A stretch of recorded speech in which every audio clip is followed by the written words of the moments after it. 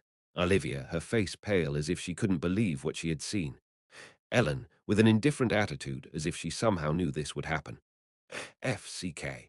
Reinhardt, lying down and staring blankly at the ceiling of the training hall, muttered a single curse with a mix of incredibly complex emotions. He had known this would happen, but the fact that it actually did left him with a very complicated expression on his face. And then, cough. Ah, Cliffman's anticipated nosebleed followed. That day, the duty priest's room took in one more patient. Chapter 375, Why Are All the First Year's Monsters? After bringing the unconscious Cliffman to the duty priest's office, Olivia muttered in disbelief. Olivia was dumbfounded upon hearing that the other unconscious first-year, Ludwig, had done exactly the same thing as Cliffman against Savelin Turner just the day before. Ellen gave her a sharp look in response to her words. That's not something you should be saying, Nuna. No, I wasn't like this, you know. What's with all of you? It was shocking enough for Olivia and an unprecedented event in temple history. Two students had awakened their magical reinforcement abilities in just one day. Ellen, Reinhardt, Ludwig, and now Cliffman. Four first-years had managed to use magical reinforcement on their own. It should have been a unique accomplishment when Ellen had done it, but four first-years had pulled it off. Savelin Turner, who had been watching over Ludwig in the recovery room, was just as flabbergasted by the situation. She tended to Cliffman first, though. It doesn't seem like there are any major problems. Olivia had lost her wits, and Savelin Turner was astonished at Ludwig's case. When she learned that Cliffman had also awakened magical reinforcement just a day apart, she was just as bewildered. What on earth is going on with you first years? She had already thought it was an exceptional year with two extraordinary students, but now two more had been added to the mix. Ellen quietly watched Reinhardt. Cliffman had achieved what he wanted. Reinhardt had done his best to help bring out Cliffman's talent. That was true. However, Ellen couldn't help but notice that Reinhardt's expression didn't seem quite as pleased as it should have been. It wasn't a look of bruised ego from being outdone by Cliffman. It was as if he was regretting something and doubting whether it was the right decision. Ellen saw him wearing a complicated expression she couldn't quite understand. Cliffman and Ludwig had awakened their magical reinforcement abilities. Naturally, the event completion earned him 2-0 achievement points. He needed 5-0 more points to awaken the next ability, supernatural resistance. He wanted to secure more achievement points before awakening the next ability, so he could have some spare points left over. The effect of magical reinforcement efficiency increase would also come into play. The rumor about Cliffman had, of course, spread throughout the entire royal class, including the first years. Liana, upon hearing the news, had rushed to the recovery room to check on Cliffman's condition. I didn't know whether Cliffman would have been able to achieve magical reinforcement without my intervention. If the gate incident were to happen, it would be necessary for the students to become stronger. Now that history had changed so much, the first-year students might end up dying in unexpected situations due to the gate incident. However, Cliffman had become stronger, and so had Liana.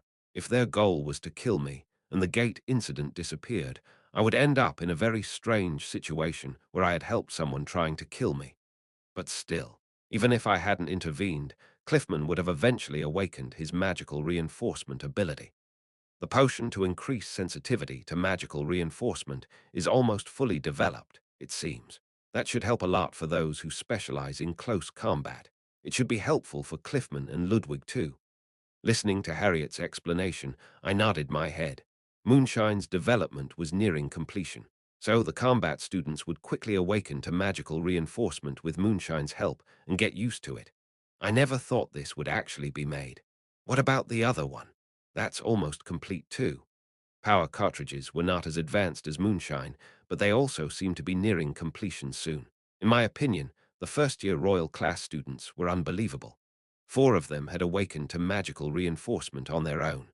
The magic students were huddled together, on the verge of creating not one, but 2 groundbreaking inventions that could change the course of human history. Both the combat and magic students in the Royal Class were engaged in crazy endeavors. If the gate incident didn't happen and humanity's power kept accumulating, that power would eventually be directed at me. Not only that, but there were other issues too. Exceptionally talented individuals might attract the attention of the wrong crowd. Harriet took a deep sigh as she sipped her tea. You don't think all of this is because of your foresight, do you? I ordered them to make something absurd, and they actually did it. So, it was my achievement. Harriet glared at me as if I shouldn't think like that. Did she think I was going to order them to create something even stranger next? Of course not. What? I thought you'd definitely take the credit. It wasn't the reaction Harriet expected, and she seemed a bit flustered. She must have thought I'd request something even more bizarre next. Harriet sipped her tea and quietly looked out at the terrace. Oh, Liana. There, I saw Liana running around Temple in the middle of winter. After checking on Cliffman's condition, she immediately went back to her personal training. Jumping around wasn't something that required a partner.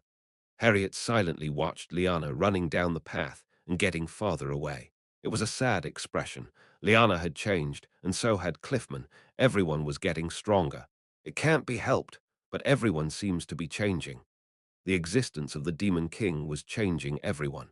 It wasn't just about training and practicing their majors vaguely anymore. Some of them had acquired a specific purpose. With a purpose, they put in more effort and did things they wouldn't normally do. Harriet seemed to find these changes sad and frightening. There had been a massive event in the Empire recently, the invasion of Levena by the demons. Regrettably, among the victims of this unexpected attack were many high-ranking nobles and influential figures within the Empire. This guerrilla war, which ignited fear and hatred towards the Demon King, was the third of its kind. However, very few people knew the truth behind the third invasion. Of course, Charlotte de Gradius was among those who knew. Bertis had managed to uncover the outline of the revolutionary forces and disguised it as the work of demons, eliminating the masterminds in one fell swoop. Although there were a few who knew the truth, they were all the type to take the secret to their graves. The Spring Palace. Charlotte took a sip of her milk tea. Why are you here? Bertis, who sat across from her, also sipped his tea, wearing a subtle smile. Their relationship was by no means one where they'd visit each other's palaces. However, Bertis had indeed come to Charlotte's palace, which was quite unusual. Surprisingly, Charlotte welcomed him calmly to the Spring Palace. Well, what do you think brought me here? At Bertus's question, Charlotte narrowed her eyes slightly. Perhaps you came to see the face of a loser. I can't think of anything else. Loser. At that word, Bertus twisted his lips in surprise. He hadn't expected Charlotte to accept the term so easily. The revolutionary forces, one of the Empire's greatest enemies, had been crushed by the Empire without any losses and even absorbed. Though it couldn't be publicly known, Bertus had achieved a great feat. As rulers, they must be efficient. The emperor would naturally choose the most capable as his successor, regardless of personal affection for his children. Bertus had proven his capabilities, and Charlotte had failed to prove anything. After being released from the demon castle, she had spent far too much time recovering from the aftermath and had not yet fully recovered. Charlotte had humbly admitted her defeat. I thought you'd think it was unfair, surprising. It is unfair. But it's also true that even without all the problems I have, I didn't try as hard or make the effort to achieve what you have. What if she hadn't been kidnapped, if the soul of the Demon King hadn't taken root in her, if she hadn't been so obsessed with finding that child? Speculation was possible, but it was meaningless. Charlotte had made choices and had decided to accept the consequences. In the end, she gained nothing, while Bertus, who had been working for the Empire, had achieved results. So now Charlotte accepted her defeat, even though the outcome was not yet certain. Was it all meaningless? Even if she was freed from the Demon King's soul, she still faced a future where she would have to die due to her failure in the imperial succession competition. There was always death on either path. Because they were born with countless privileges, Charlotte and Bertus were fated to live lives where they would have to die if they couldn't win. Bertus looked at Charlotte with narrowed eyes. Don't you feel wronged? If it had been me who was kidnapped instead of you, the outcome might have been different. It's unfair. I do think it's unjust. But complaining to each other won't change anything, will it? And so, even when Berta scratched Charlotte gently in a situation where victory was certain, she didn't get angry or lose her temper. She accepted the outcome. If anything, this level of humiliation seemed mild. If she begged for her life on bended knee, she might have been expelled. It was better that she didn't utter such words. Instead, as Charlotte calmly accepted the outcome in this decided situation, Bertus stared at her. The smile disappeared from Bertus's face. How boring. He had won, defeating his only rival, but he couldn't feel any sense of victory. Bertus seemed disappointed. Well, this is how uninteresting I am. All I can do now is this. I make sure you don't get intoxicated by the feeling of victory. How about that? Does it sound a bit more interesting? All I could do now was not try to surpass you, but accept my defeat so that you wouldn't get intoxicated by the feeling of victory. That was all. At those words, Bertus showed a subtle smile again. If you do this, then Reinhardt's efforts were in vain. Charlotte knew it would be discovered eventually. However, the appearance of that name at such a cruel timing forced her eyes to widen. Bertus knew that Reinhardt had saved Charlotte. He knew what had happened in the Spring Palace, which meant he probably knew about Towen's champion as well. What are you trying to say? For the first time, Charlotte's eyes showed a hint of hostility.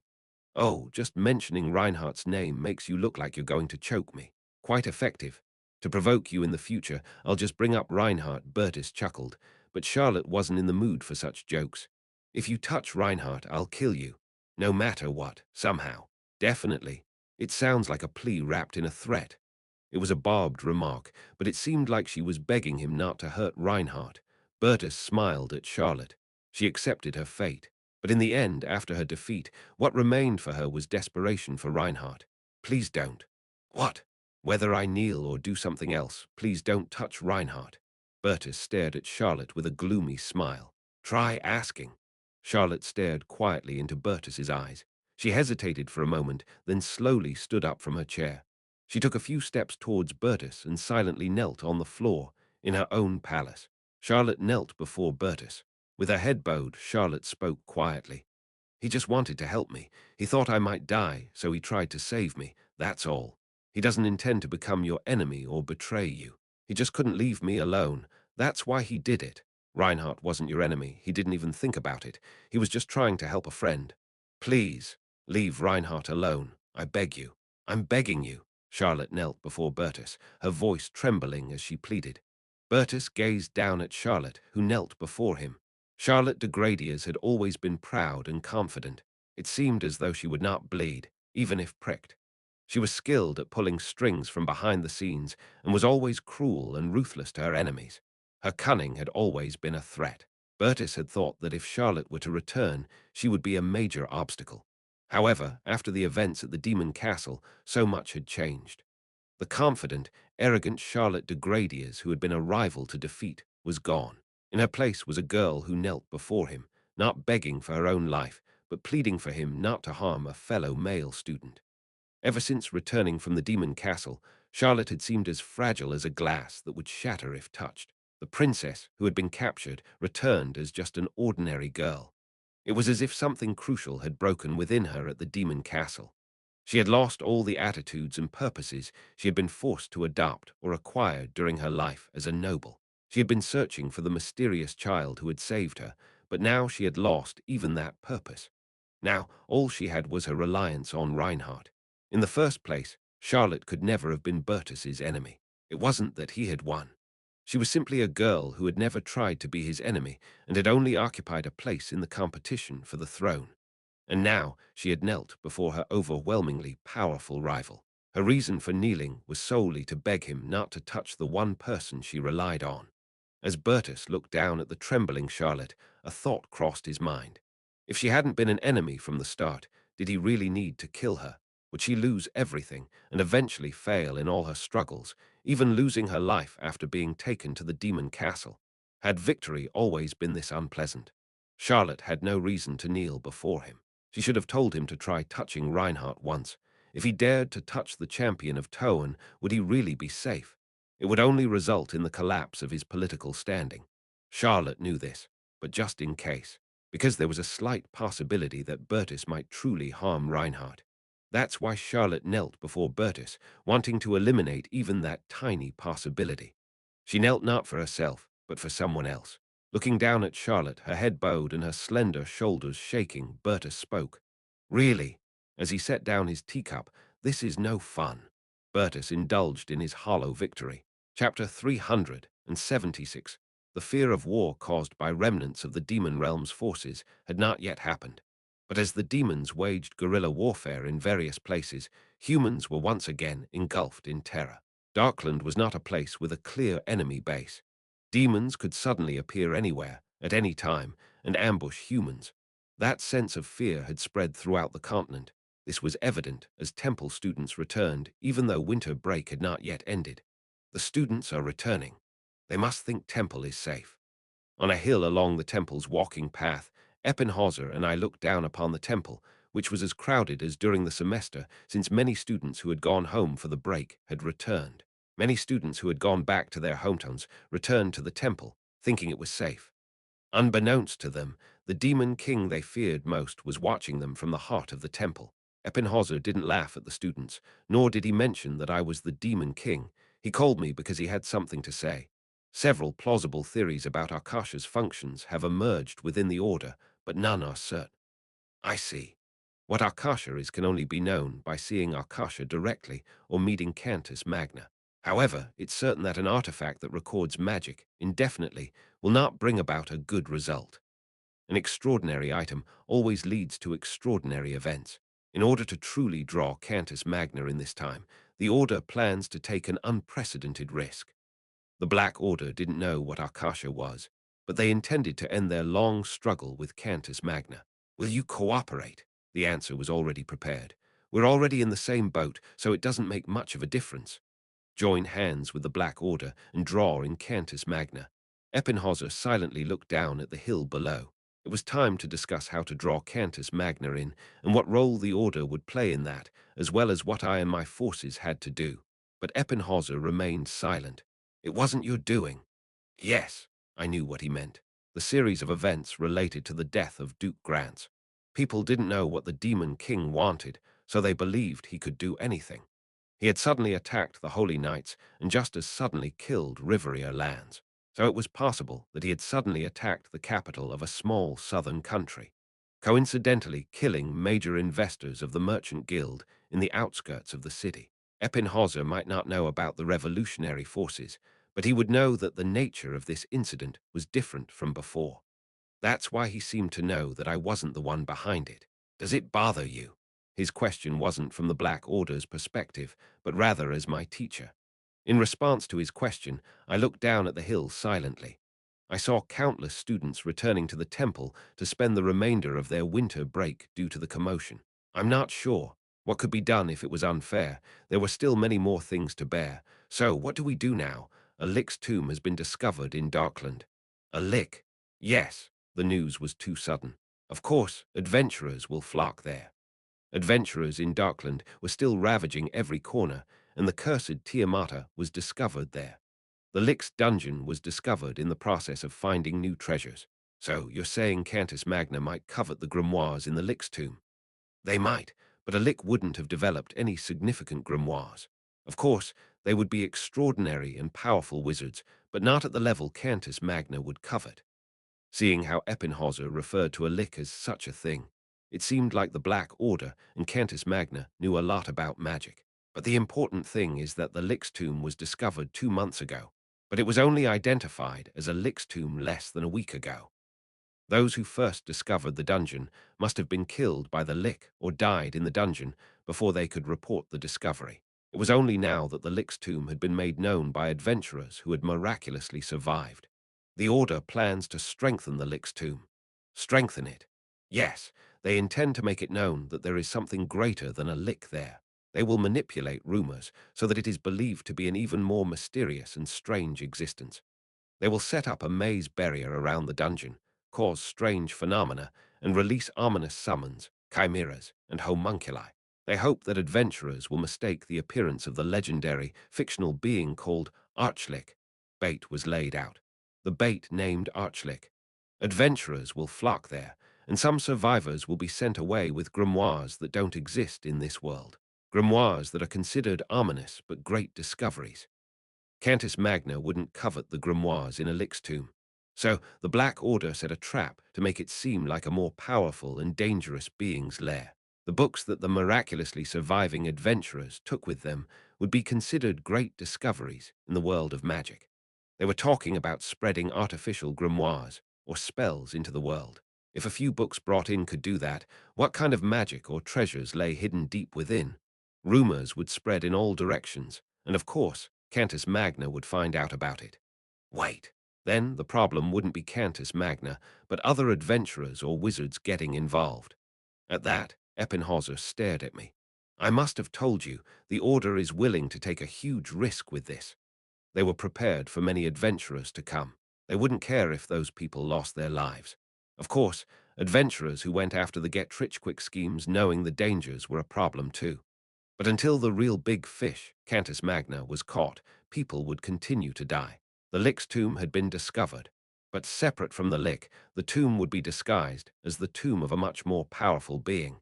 Then the situation with that Lick in the tomb must be quite strange, right? It seemed like a situation where the protagonist was staying put, but external forces were causing havoc. He was just quietly researching magic in his tomb when suddenly adventurers started banging on the door, making a fuss about the Archlick and all. Don't worry about that. We've already agreed to cooperate. Cooperate? Yes, since the tomb needs a master, we didn't kill him. No way. They barged into the Lick's tomb and said, "Hey, we're going to use this place." Sure, make yourself at home, not their home. Was that what happened? The Lick, who had no acquaintance, somehow seemed pitiful. We have to expand the tomb, and we need to set up barriers and magic around the dungeon. While we're talking like this, the Order is continuously working on it. They were planning to bring in Cantus Magna. The Black Order was even prepared to unleash numerous dark arts into the world for that purpose. They planned to expand the Lick's dungeon and make it even more complicated and dangerous than the original structure. It's like operating a dungeon to lure in Cantus Magna, I think. In a way, that's what's happening. Operating a dungeon. Of course, it wasn't me, but the Black Order's doing. Still, the means to achieve the goal seemed a bit dizzying. The Lick's tomb was discovered, and the original owner was subdued. They forcibly expanded the tomb, making it an even more dangerous place, and waited for the real prey to come. The moment the depths of the dungeon were uncovered, the dungeon would lose its value, so no one could penetrate the depths of the dungeon. The dungeon had to continuously suck in adventurers and sometimes let them escape with treasures. However, there was a high possibility that a strong exploration team from a different group, not Cantus Magna, would be dispatched during that process. The Black Order knew that this task was very dangerous, but they were trying to erase Cantus Magna from the world forever. It was an extremely dangerous task that drew the attention of an entire continent, and many adventurers would die. But wouldn't it be more comfortable to disguise ourselves as a genius with lots of magic or a reclusive mage? Was there a need to go down this path? If they proceeded with the idea that a reclusive archmage had appeared, wouldn't that be all right? After long research, they developed numerous spells. Then they wouldn't draw unnecessary attention. If you do that, you'll be hunted down as a dark wizard with numerous treasures. In the end, you'll have to fight anyway. The scale would probably be even bigger. Ah! Between attracting adventurers one by one for treasure and a reclusive archmage revealing themselves to the world after developing many dark arts, the latter was more dangerous. The Mage Guild could threaten them to reveal their research materials, and if that failed, it wouldn't just be adventurers flocking, but the Mage Guild itself would initiate the hunt. Eppinhauser's words, claiming that drawing attention as a human mage would result in a larger-scale battle, eerily resonated. The events in Darkland occurred beyond the border of the human world. Because of that psychological distance, most humans disregard what happens there to some extent. However, if there were dangerous dark wizards within the human world, they would hurry to stamp them out as if a fire had landed on their feet. Building a dungeon was, according to Eppinhauser, a path that could actually lead to less bloodshed, which was somewhat understandable. The Black Order created fake dungeons as bait to lure people in. However, these fake dungeons would be far more dangerous than real ones, and they would contain powerful treasures. But the Black Order wouldn't do such a thing if it only caused them losses. They must have had something they wanted from us as well. First of all, if you have any magic on your side that can affect the dungeon structure or the external environment, we'll need your support, no matter what it is. Yes, and the most important thing. Eppinhauser looked at me. The original owner of the place, the Lick, is a powerful mage and has agreed to cooperate with us. But we need a strong force that can be prepared for emergencies. One person from the Order will stay there, but it would be great if you could also lend us one person from your side. Think of it as each of us having a person in charge of the dungeon. His words were not incorrect. But in the end, we were talking about various things in a house with an owner, disregarding the owner's will. Did it feel like we had become something more than mere trash? I'll discuss it with my people. The plan to involve Cantus Magna, operating a fake dungeon. I didn't know how it would turn out, but in order to involve Cantus Magna, the rumors had to spread as quickly as possible. And one person who could act as the dungeon's guardian and take responsibility. But would there be someone willing to do that job? Castle Epifax. I'll do it. Antorinus eagerly accepted the task before hearing the full story. The fact that he immediately responded after the Vampire Council was convened to discuss the matter left everyone feeling taken aback. It was good that the council was convened only a day after Lucinil received the request, but it seemed as though everyone else had made the trip for nothing, thanks to Antorinus' eagerness. Elaris, Galosh, Luvian, and Lucinil all stared intently at Antorinus. "Why are you acting like this again?" Their expressions seemed to say. "Isn't that too hasty of a decision?" At my question, Antorinus laughed heartily. "On the contrary, I think it's an excellent opportunity." "Excellent," Lucinil tilted her head. "First, the idea of transforming an existing dungeon into a more dangerous place to lure Cantus Magna is interesting. But didn't you say you would throw numerous bait to achieve that?" The Black Order was prepared to take risks and release many magical texts and secrets. And I was also willing to provide support with any helpful magic books from the Demon Castle's bunker. With all those secret techniques that will be used as bait, I don't understand why you all wouldn't want that position. Ah, that's how he approached the concept. Black Order's secret techniques. Of course, they would be limited in scope. But Luvian nodded as if that made sense, and the others seemed to accept the idea as well. The dungeon administrator position wasn't just an annoying job. It offered the chance to see all the valuable texts and secret techniques the Black Order was willing to use as bait. Since they had decided to throw them to the world anyway, there was no reason to prevent Antorinus from seeing them. It wasn't a position of dungeon guard, but rather a chance to sneak a peek at the Black Order's secret techniques. That meant there was no hidden agenda behind his eagerness. But still, he was so honest that it was strangely endearing, albeit still a bit off-putting. "Antorinus, aren't you actually not thinking much about it? Then I'll consider the matter settled with you taking the responsibility. I'll convey the date and location to contact the Order's operatives through the Lord of Wednesday later. I'll be looking forward to it, Your Greatness." I had expected some bickering over who would take the job, with Elaris or Lucinil reluctantly stepping up in the end. However, the greedy old man willingly took on the responsibility, and the issue was resolved without any further debate. Chapter 377. Elaris didn't look too pleased. It was a plan to create an artificial dungeon that would attract countless adventurers as bait for Cantus Magna, but it felt like a bottomless pit. She didn't like that many adventurers who would lose their lives in the process, but she agreed to it nonetheless. "If our business is finished, I'll leave." "Go ahead." Antorinus, Galosh, and Luvian cast teleportation spells and soon left the room. Only Lucinil, Elaris, and I remained in the council's meeting room. "Where's Radia?" I told her to wait in the room. It felt like being in such a cold and desolate place for too long could make one go mad. I wondered if Radia was all right. Though I wasn't particularly interested in how she was doing, the thought crossed my mind whenever I came here. Elaris seemed to be taking care of her somehow. It almost felt like Radia was being domesticated. Anyway, that wasn't the issue at hand. "All right, Elaris and Lucinil, let's go somewhere with me." "What's the matter? Do you have something else to do?" At the silver-haired girl's question, I nodded. "Let's go to the demon castle." The demon castle, there. Oh, come to think of it. Right, you mentioned a hideout there. Yes, we're going there. We needed to find magic that could help us with disguising the fake dungeon. However, I knew nothing about magic, so even if there were useful spells in the demon castle, I wouldn't know. And if it were already known magic, the Order might question why we used it. So it made sense to bring two Archmage-level vampire lords along to find something useful. I informed Lucinil about the bunker, and she told Elleris about it as well. They both knew about the bunker, but I wasn't sure if the other vampire lords knew. I couldn't go to the Demon Castle bunker alone. There were still stationed troops there, and since I couldn't use magic, I couldn't avoid their gaze and reach the labyrinth on the sixth underground floor. However, if Lucinil and Elleris accompanied me, it would be a different story. Using a series of teleportation spells rather than warp gates, we arrived at the outskirts of the demon castle. It's huge.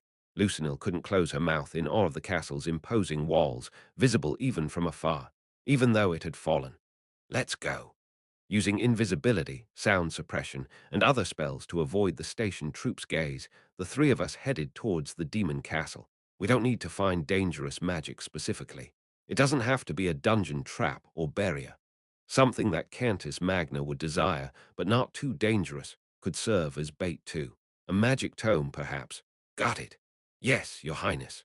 The Black Order would put out their bait, and so would we. Regardless of the Black Order's true intentions, they were our allies until we found Cantus Magna and the Akasha.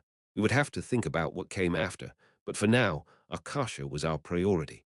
If I were a magic user, I might have hesitated to scatter those blood-like magic tomes, but I knew nothing about magic. I knew the books were valuable, but I couldn't help but feel it was a waste. However, I couldn't take too many books. Charlotte might find out later that they were missing. Of course, even if she knew, she wouldn't be able to figure out that I was the one who took them. I led the way, knowing the path, and the garrison, of course, didn't notice us. The demon castle was vast, so we moved for quite some time. The garrison had completed their exploration of almost every part, except for the labyrinth. The commander had given up on searching the labyrinth, and Charlotte didn't press the issue. The garrison would soon withdraw, having found nothing. Elleris looked sad. She gazed upon the demon castle. She hated war, but for some reason, she was the only one on the council who had sworn loyalty to the Demon King. She had become a spy in the royal capital and then returned to the demon castle. I couldn't tell what Elleris was thinking. We need to go to the fifth basement level. I knew where to find the entrance to the labyrinth. We walked briskly. We don't even need to use invisibility. There's no one here, right? It seems so. Lucinil muttered, sounding incredulous. But of course, that didn't mean we disabled our invisibility and noise cancelling. Charlotte's lack of pursuit seemed to have granted Commander Alfred a de facto pardon. As a result, the search had stopped completely. The garrison was merely loitering around the demon castle, waiting to withdraw. Soon we reached the fifth basement level of the demon castle, the breeding ground, and arrived at the entrance to the labyrinth. It's not that big. Not all of them are. So this place exists. It's a labyrinth, so I guess only with an archdemon will the path be opened. At the time, I wasn't sure whether Charlotte had opened the path or I had. However, if you didn't come with an archdemon, this passage led to the labyrinth. Thankfully, even while maintaining Reinhardt's appearance, the labyrinth guided me to the exit. As we descended the circular stairs slightly, we could see the door at the end of the long, straight corridor. For now, I had confirmed that the labyrinth guided me to the right place, regardless of my appearance. What if Charlotte had come alone? I still wasn't sure about that. Elleris and Lucinil followed me. Clunk upon opening the door, we arrived at the vast space where I had previously reached with Charlotte and Savelin Turner. Wow, what's all this? As we entered the enormous space, Lucinil's eyes widened in astonishment, looking around. Elleris was also taken aback by the passages and rooms. Since when has there been such a place in the demon castle? Elleris mumbled blankly. Living supplies, bedrooms, a kitchen, an alchemy lab, and even a library. Lucinil and Elleris could not hide their astonishment. It seems like it was built to serve as a refuge, and if you're not an archdemon, you can't enter this place. If I hadn't lost my memory, I would have come here. The impact of Valia's survival in the original story was still a headache. Enough admiring. Let's find some magic books. Yes, Your Highness. We're looking for magic books that aren't too dangerous but might tempt Cantus Magna, or maybe some useful traps or barriers for the dungeon, right? Yes. All right. Lucinil seemed to ponder over the conditions I presented, then went into the library with Elaris to look around. I started rummaging through the bookshelves myself, unable to stand still. Wow, there are so many. Indeed. Honestly, this library wasn't just a few bookshelves. There were enough books here to rival a decent-sized public library. I wondered if all these books were about magic, but when I tried to find non-magical books, there were some too. Books about swordsmanship and weaponry were interspersed here and there. Hey, Archdemon, I heard Lucinil calling me. Yes, what is it? Why are you using informal speech when speaking to me? All right, what is it? Ah, fine. Anyway, you said you lost your memory and didn't even know this place existed, right? Yes. I saw Lucinil's face, puffed up with worry, peering through the shelves. So if you hadn't lost your memory, would you have come here? I guess so. Lucinil tilted her head. Could the previous Demon King have survived if he had escaped here? Maybe. This place was meant for Valia Jr., not the previous Demon King. So instead of fleeing to the maze, Valia stayed in the Demon Castle and fought Lag and Artorias. It didn't make sense for a ruler to flee when the allied forces were on the verge of entering the Demon Castle. Lucinil nodded, understanding that logic. Anyway, this place failed its purpose since you couldn't come here after all. The bunker lost its purpose when I became Valia Jr. And now, after a considerable amount of time had passed, I finally discovered its existence. Lucinil looked through the bookshelves, occasionally taking out a book and then putting it back, or using telekinesis to float it beside her. Elaris was also browsing the shelves with a thoughtful expression. I found a book on soul manipulation magic here and immediately gave it to Charlotte. However, I couldn't help but think that it might be helpful to Lucinil as well. The library was vast, so I wondered if there might be another book on soul manipulation that I hadn't found before. It wasn't a real library, so there might not be any spare copies of books, but it was worth a try. I couldn't find a book that met my criteria, so I looked for other books on soul manipulation, just in case they might help Lucinil. Hey, Archdemon, why do you keep bothering me? And stop calling me Archdemon. Fine, Valia. What is it? Lucinil looked at me from the other side of the bookshelves, a few books floating beside her. Do you know anything about magic? You're clueless, aren't you? What was this? I was just trying to help. But instead of teasing me, she seemed genuinely curious. Even if I looked, I wouldn't understand, so she might be telling me not to waste my energy and rest instead. Speaking of which, I was curious about the preserved food here. I didn't seem to find the book I was looking for anyway, and my role was to open the way, not to find the books myself. Just as I was about to give up. Introduction to Soul Manipulation. A book hidden in a less noticeable place caught my eye.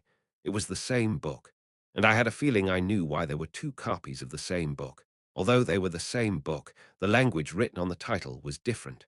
The title was written in demonic language, not the common language. The manuscript was written in the demon language of soul absorption. Lucinil, have you ever heard of soul manipulation? Ha! Soul manipulation. I looked at Lucinil while holding the introductory book on soul manipulation in the demon language. Just take a look at this for now. Be ready to say thank you, you little brat. Unfortunately, I didn't hear a word of gratitude from Lucinil. It wasn't because she couldn't read the manuscript written in the demon language. I already know about this. Really? After skimming the introductory book, Lucinil said that. Soul manipulation is forbidden, but do you think I wouldn't know about this after living for so many years? It made sense that Lucinil, who wanted a soul, would have thoroughly researched magic related to souls. It's not a common magic book, but sadly, I already know this magic. Lucinil gently brushed the surface of the soul manipulation introductory book. The fact that she already knew the magic meant she couldn't fulfill her desire with soul manipulation. I could merge another person's soul with mine, but I don't have a soul. So instead of merging with another being, I would be absorbed.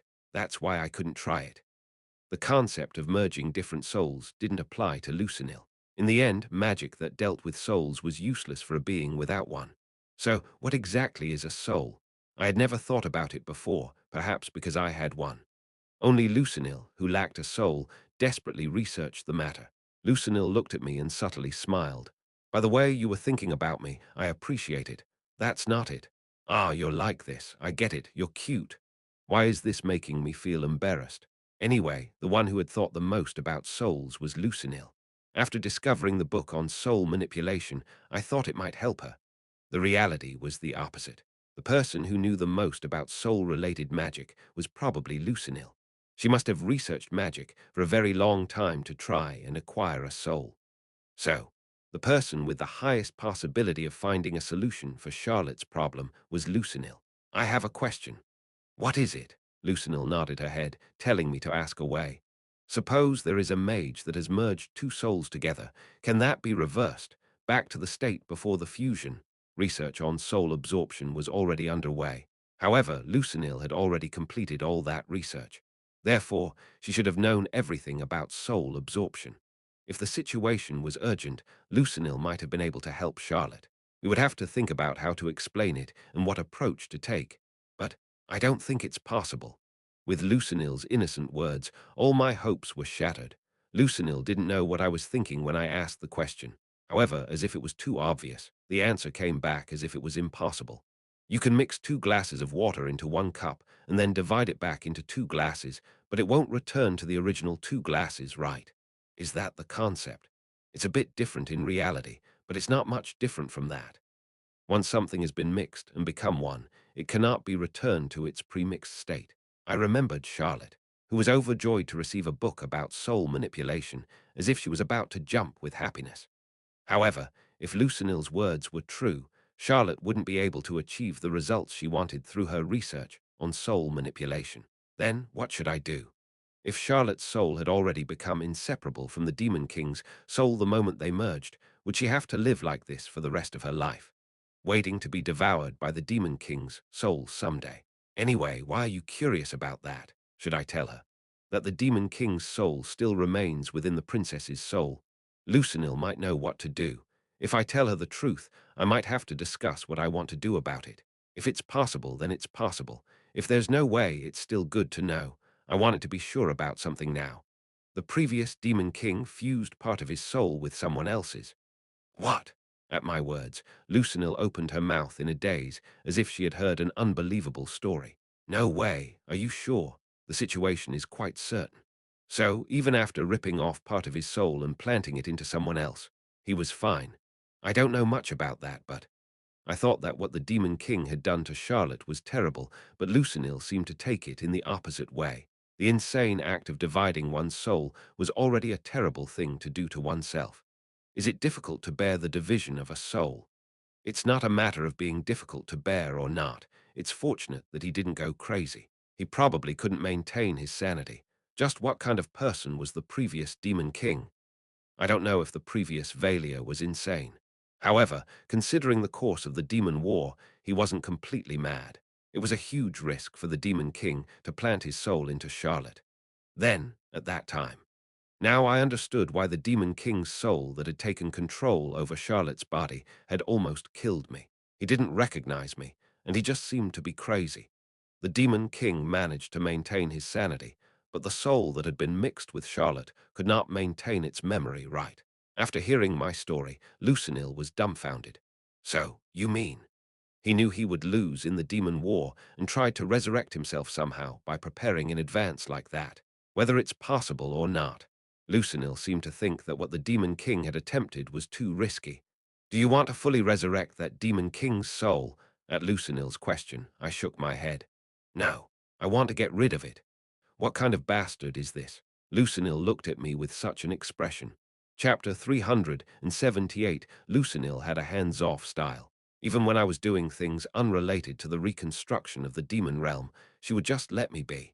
She didn't have much interest in my plans, but was willing to help when she could.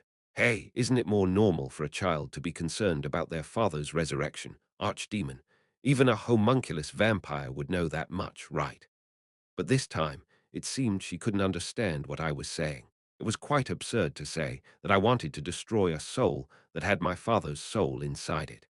Lucinil stared at me intently, as if trying to read something unreadable. Was I supposed to tell an unbelievable story like I did with Elaris? I don't think you're against the Demon King's resurrection because you're afraid you'll lose your position. Well, whatever. You must have your reasons. Lucinil crossed her arms, as if to say she wouldn't be curious. Anyway, I don't know in whose soul he planted part of himself in, but it's impossible to remove it. If we split that soul again, it would just mix the two together, and they wouldn't be able to return to their original state. Of course, even if we did, I can't guarantee whether or not the two split souls would be sane.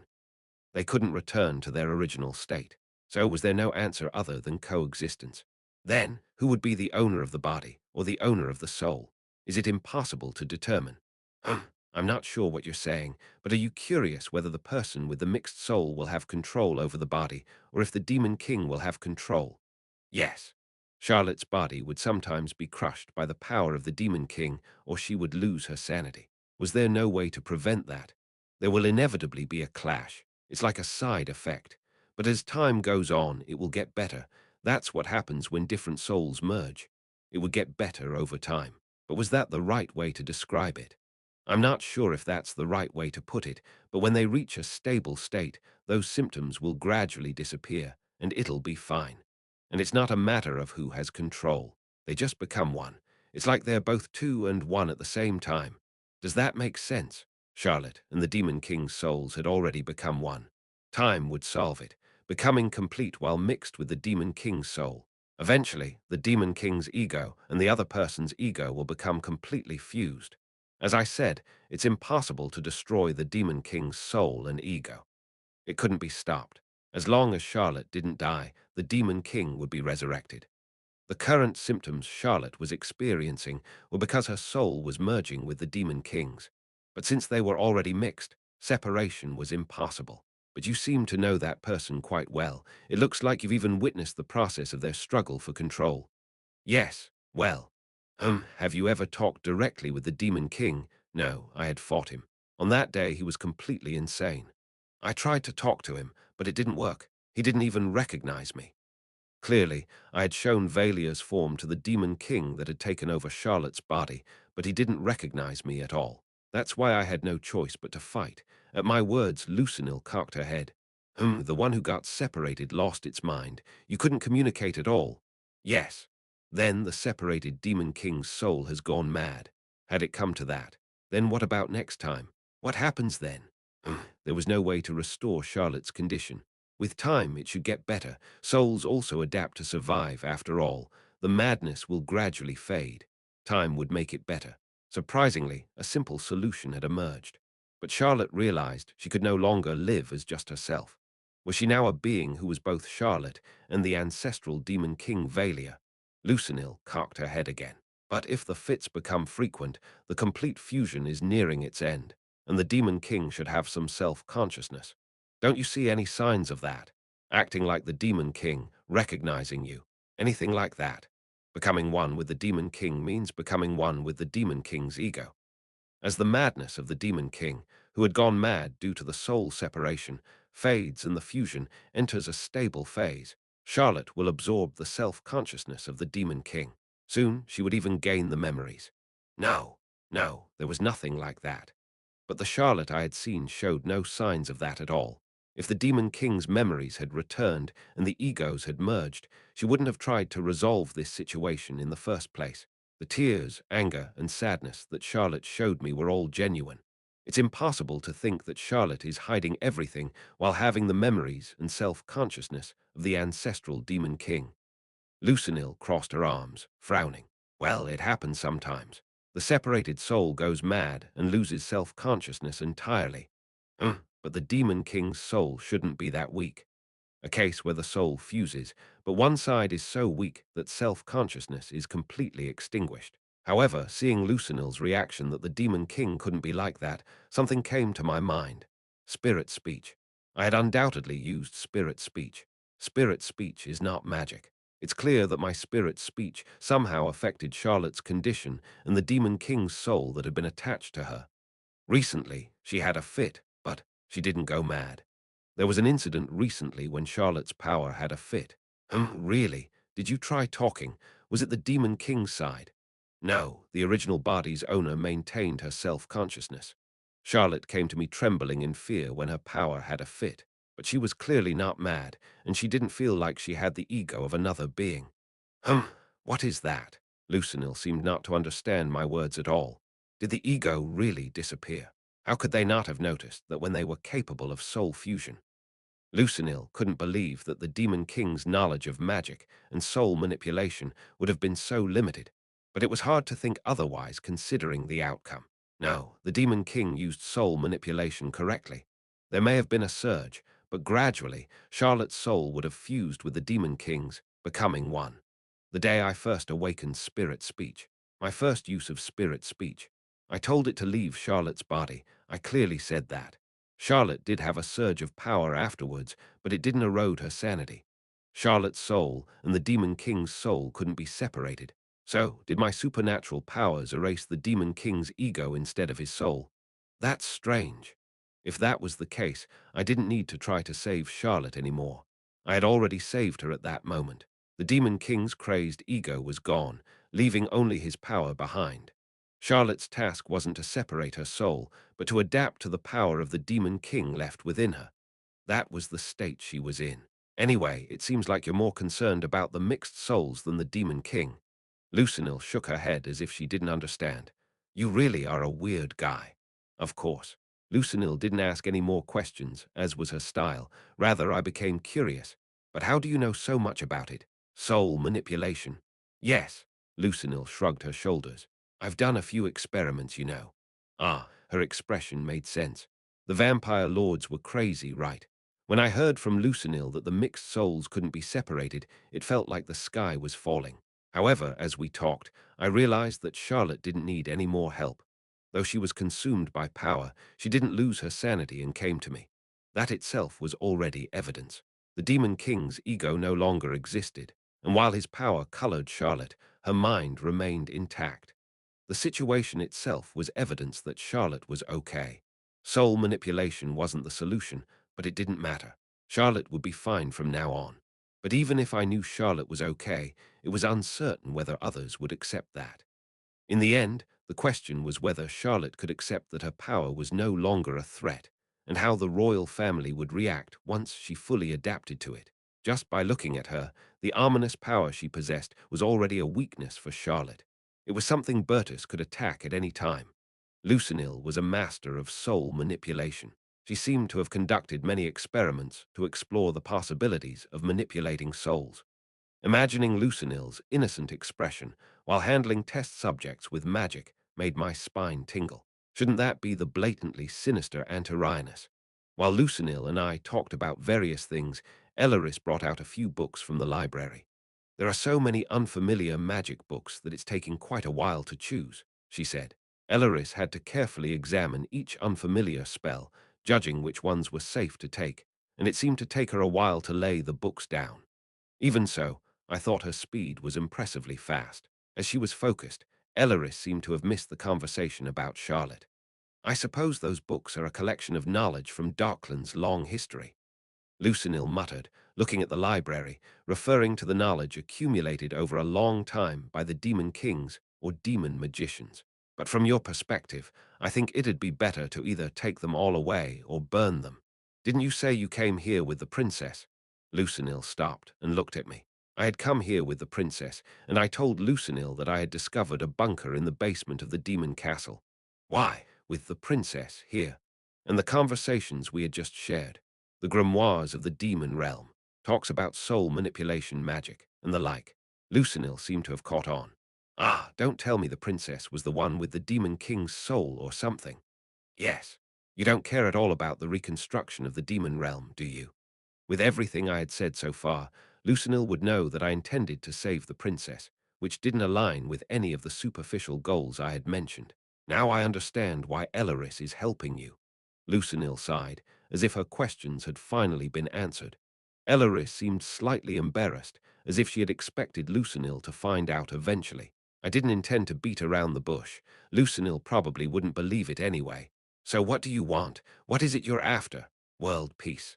Lucinil furrowed her brow. Do you expect me to believe that? It's true. Seemingly reluctant to engage in conversation with me, Lucinil turned to Elleris. Is that true, Elleris? Elleris smiled cheerfully and confirmed. Now that Elleris says it, it really is scary. Lucinil looked back and forth between Elleris and me, as if telling us not to joke around. But what does world peace have to do with any of this? I understand even less now. Since neither Elleris nor I seem to be joking at all, Lucinil muttered with a flustered expression. Just accept it as it is, then. It was something Lucinil once said to me. All right. Seemingly deciding not to understand the difficult part, Lucinil easily nodded her head. Chapter 379. While it wasn't possible to fix Charlotte's condition, I did learn that she would just naturally recover, now that the Demon King's ego was removed. So now it was time to return to the main objective. Magic that could help with dungeon management, or a grimoire to lure Cantus Magna. Both Elleris and Lucinil had selected grimoires to bring. I was curious about the magic used in this underground labyrinth. It was a labyrinth that only designated people could enter. If you install this kind of labyrinth in a dungeon you're operating, you can make adventurers wander and send them back without killing them. Elleris is always so consistent. Lucinil subtly smiled as she looked at Elleris, who had chosen magic that would allow for as many survivors as possible in order to minimize loss of life. Elleris slightly furrowed her brow at Lucinil's words. Lucinil, the reason we're operating the dungeon with the Black Order isn't to gain notoriety, but to spread the dungeon's fame as quickly as possible so that Cantus Magna will approach us. So the more survivors there are who return with valuable rewards without reaching the end of the dungeon, the better, right? The rumors will spread faster and more reliably.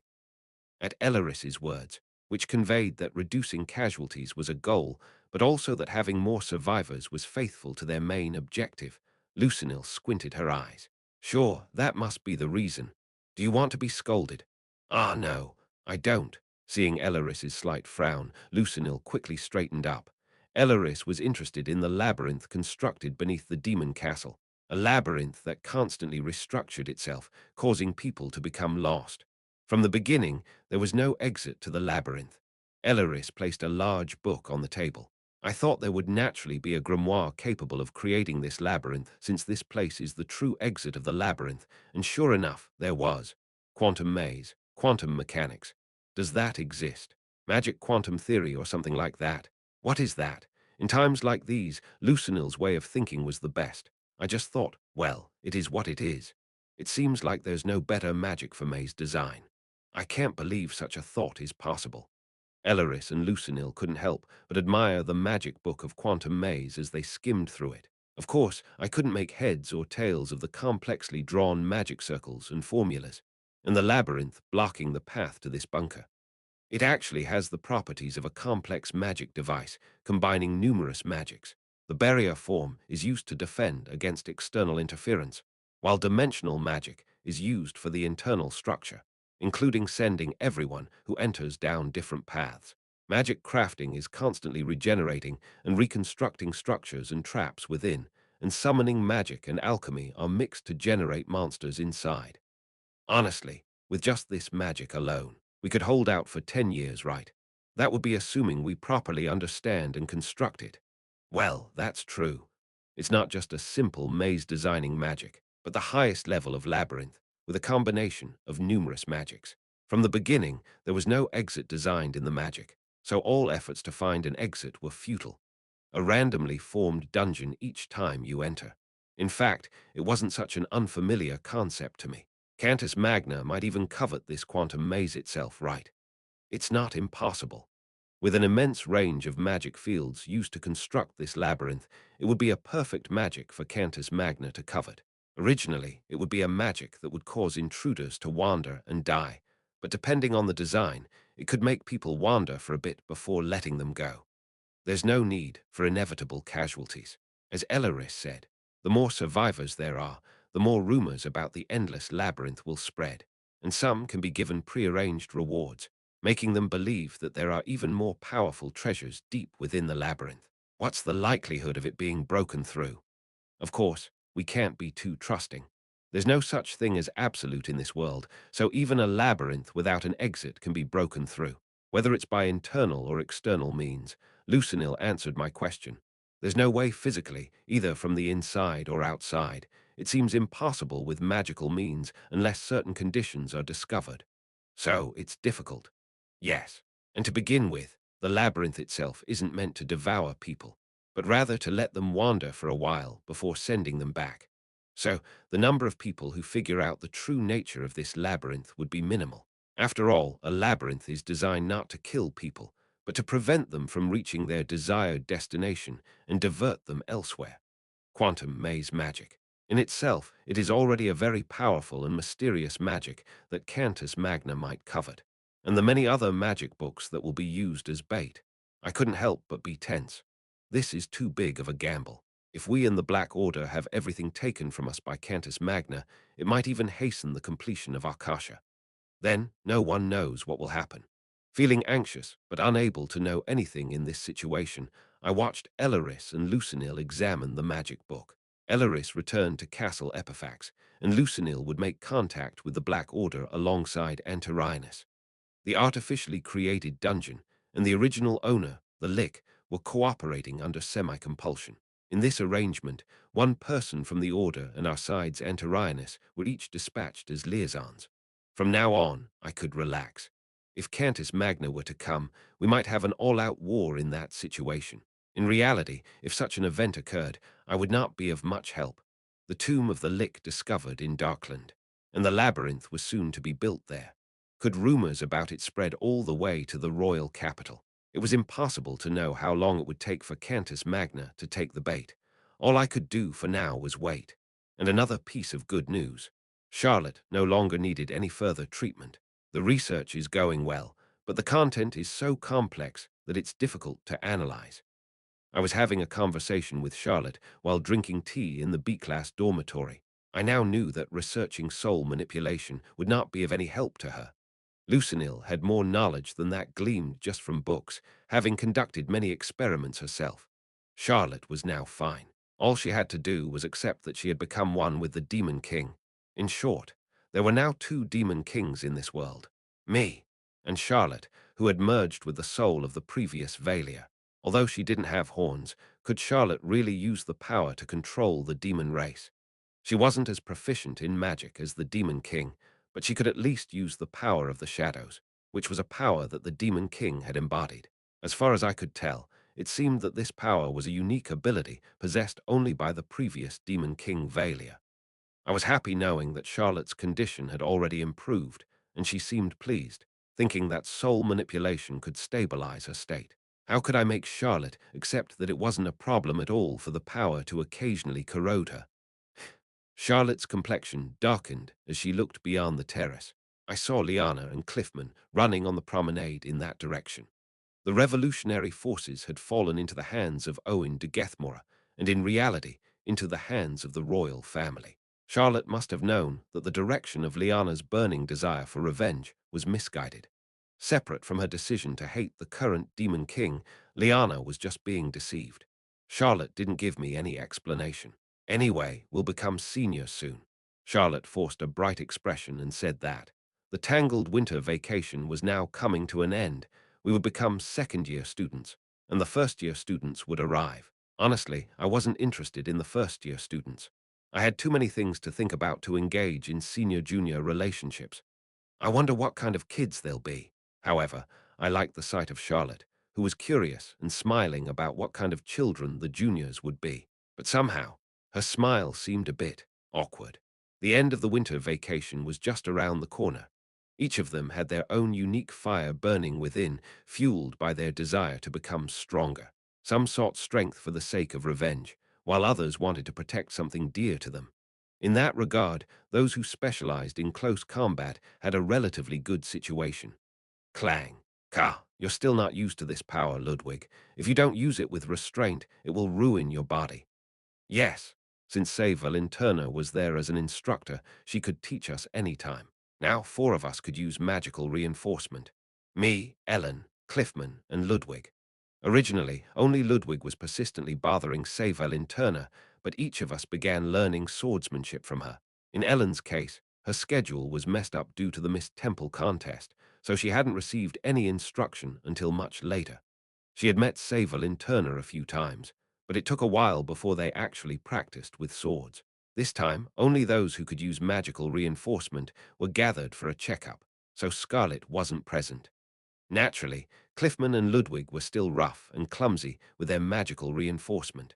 Savelin Turner had initially treated Ludwig like a fledgling and went easy on him.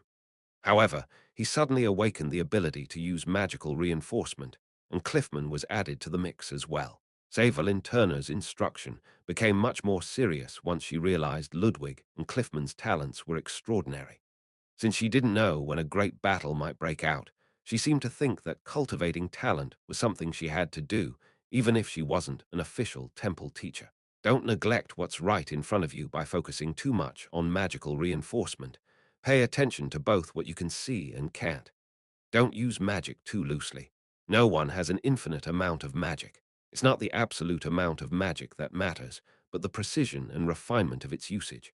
With the same power, depending on how refined the usage is, you can either break a rock or just hurt your own hand.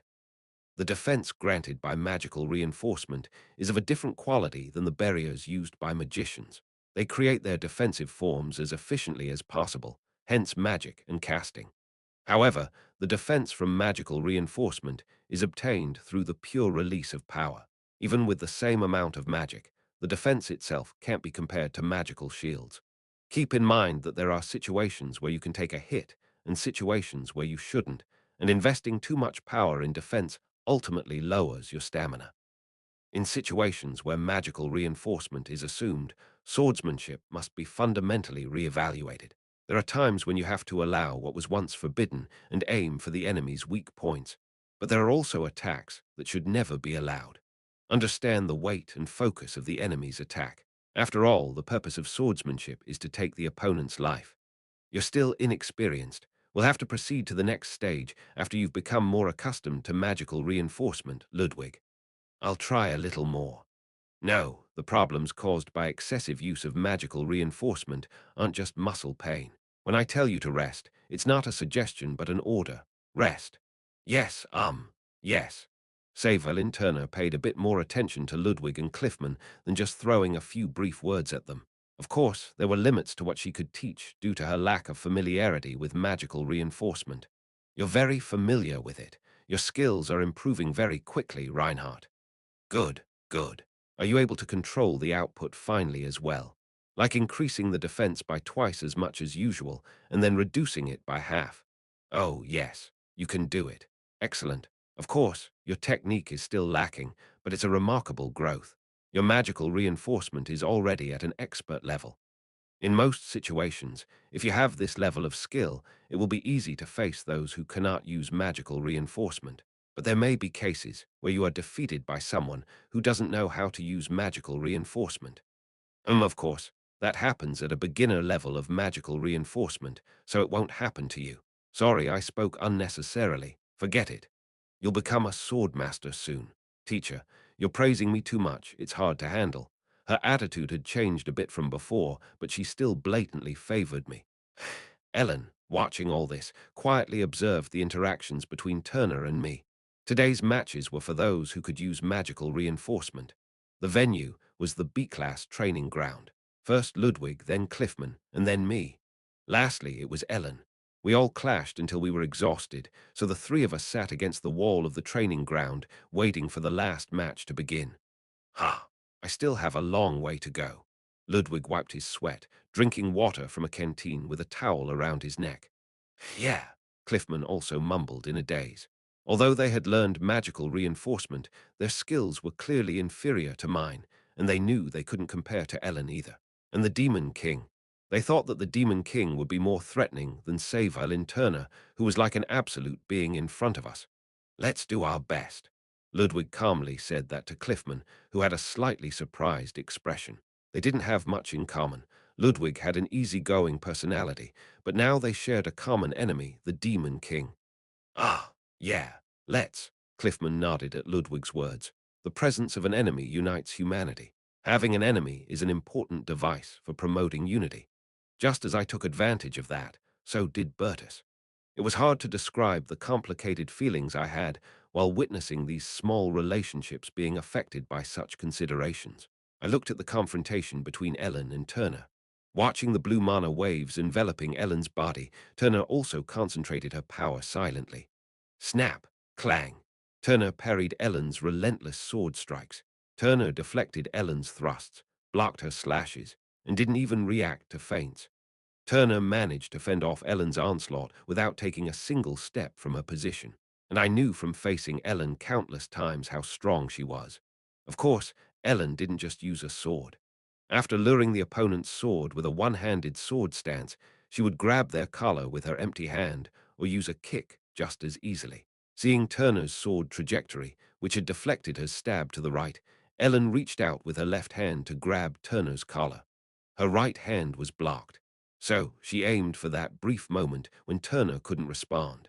However, just as Ellen's left hand was free, so was Turner's. As Turner tried to catch Ellen's outstretched left wrist with her left hand, Ellen seemed to have anticipated even that and lunged at Turner. It was a fake within a fake within a fake.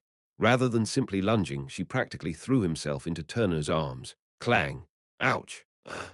She headbutted Turner's forehead. Crash! Savelyn Turner, who had fallen back onto her rear end, clutching her forehead, was left with her mouth agape, as if she hadn't expected such a thing. What is this? What did I just experience? No, why would she do this? What's going on? What's with her? A complicated mix of emotions surfaced on Turner's face.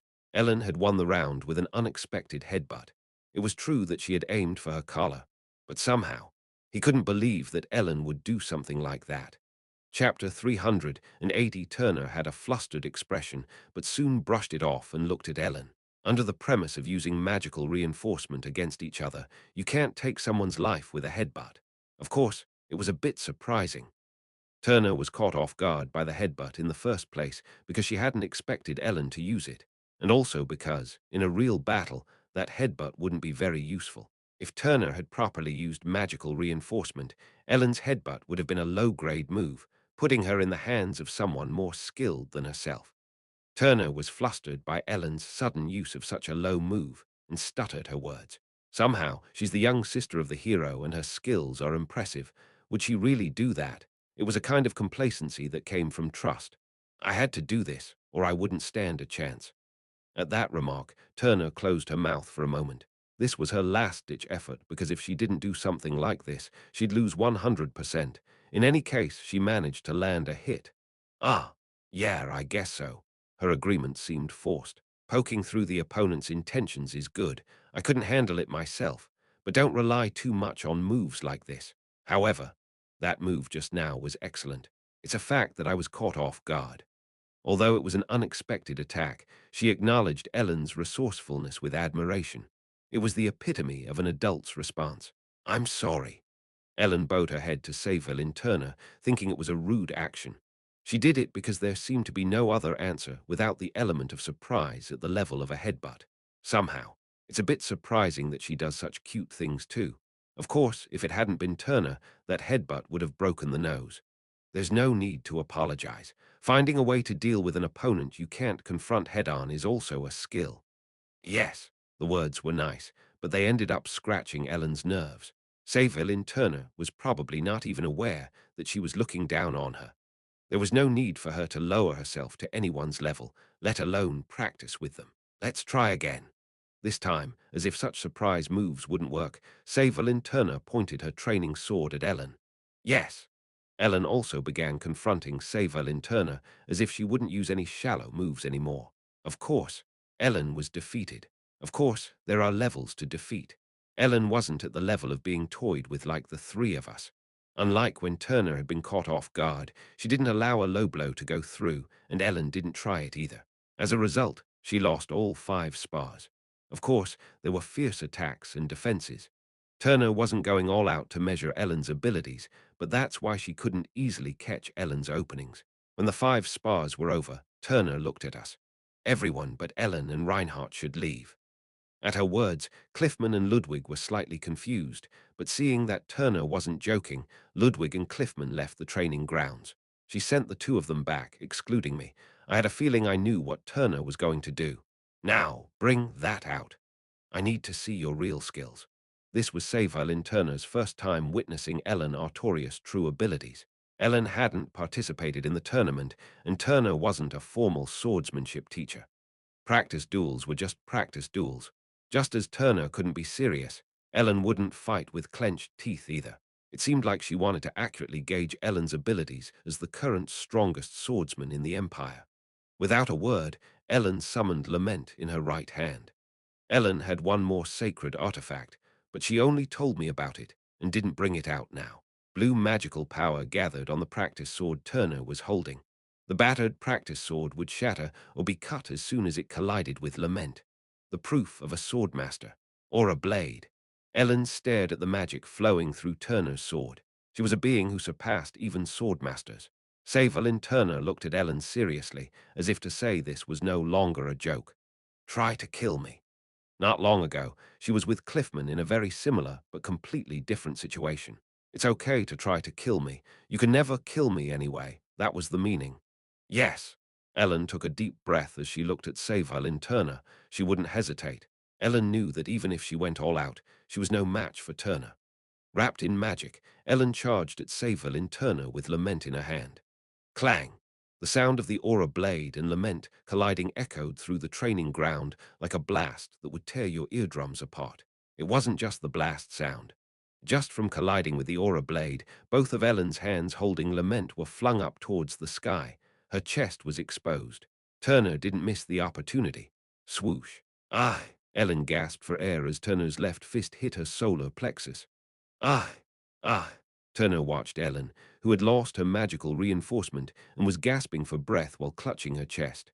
The aura blade isn't just a sharp sword. It can freely control the magical shockwave, and just by colliding, it can return a powerful repulsion force to the opponent. Huff! Huff! I meant to make you drop your sword, but you're still holding it. I'll praise you for that. It was natural that Ellen was no match for her, but she was in such a state after just one blow. I was shocked by her appearance as well. Huff! Huff! Turner looked down at Ellen with a cold gaze. You are strong, and you will become stronger. Just as the foundation of swordsmanship must change from the moment you use magical reinforcement, the foundation of swordsmanship must change once again from the moment you use aura blade. So you cannot face your opponent in the same way as before if they are a swordmaster. Let me teach you how to face a swordmaster when you're not a swordmaster, how to face an archmage, how to face monsters, demons, and armies. Until now, Ludwig, Cliffman, and I were being taught how to move our bodies. She taught us what we should be doing right now. However, Ellen is suddenly taught how to deal with a swordmaster. Turner must have discovered potential in Ellen's practice battles. Rise, Ellen Artorius. Ellen was catching her breath with her gaze fixed on the floor of the training hall. You have no freedom to be weak. You must be strong, to protect what is precious if necessary, as if you should be able to bear any level of cruelty if you decide to shoulder something. Ellen slowly gets up. The eyes of Ellen Artorius were not dead. The Empire's strongest knight was sincerely trying to teach something. It was a determined look that she had to learn. Savelin Turner looked expressionlessly at Ellen. If it weren't for young ones like this, it would be better if it were me. It would be nice. Why did the guards choose you as the adversary of the Demon King? Why do you have to get hurt? Do I still have no role to play? Such emotions could be read from Turner's expression. Let's go. Yes. In the midst of sorrow, she seemed to sense a sad fate from the two of us. Turner seemed anxious, as if she thought that if Ellen didn't get stronger quickly, Ellen might end up dying when she was needed the most. In the original work, Turner took care of Ludwig and Ellen, the holders of the relics, after the gate incident had already exploded.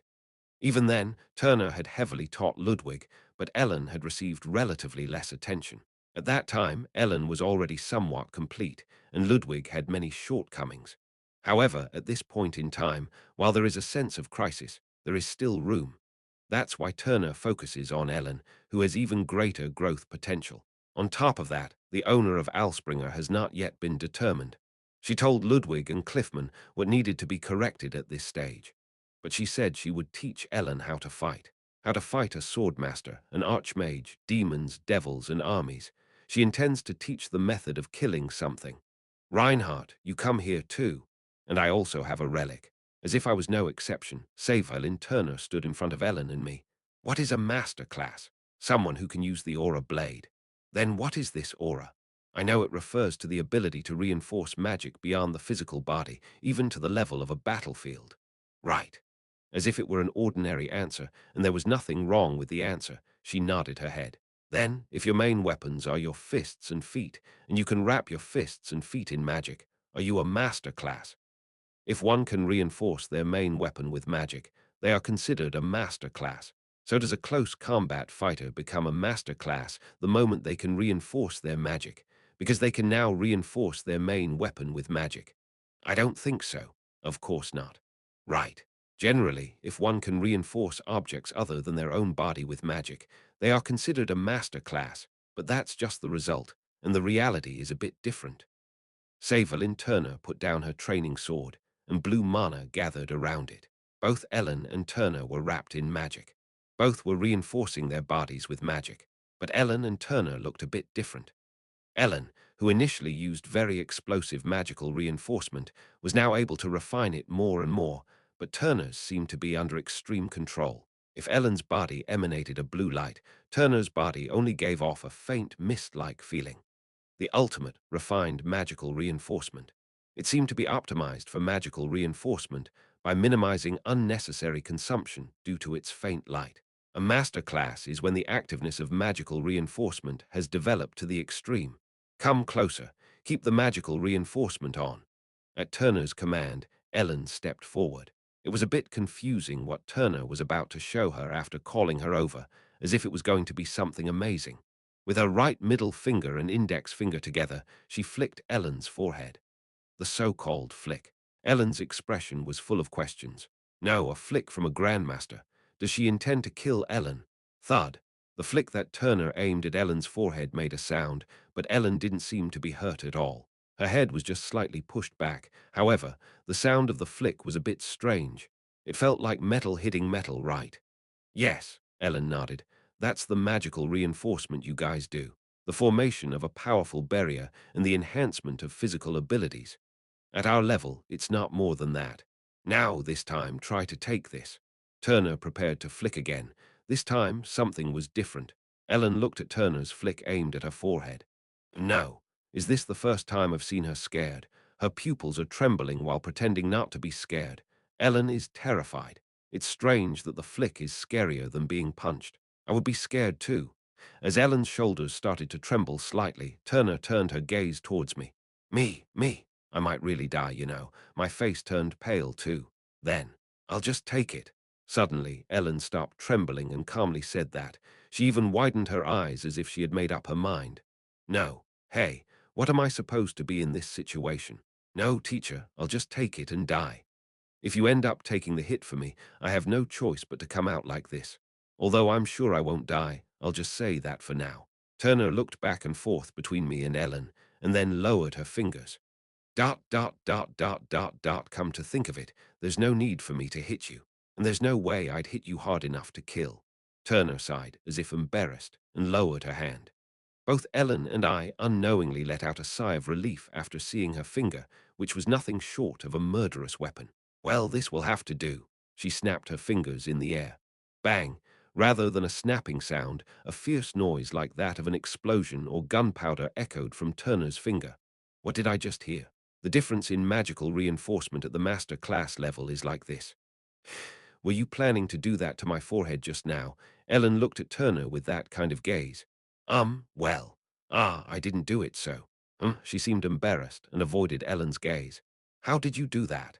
It's the offensive use of magical reinforcement. Offensive use?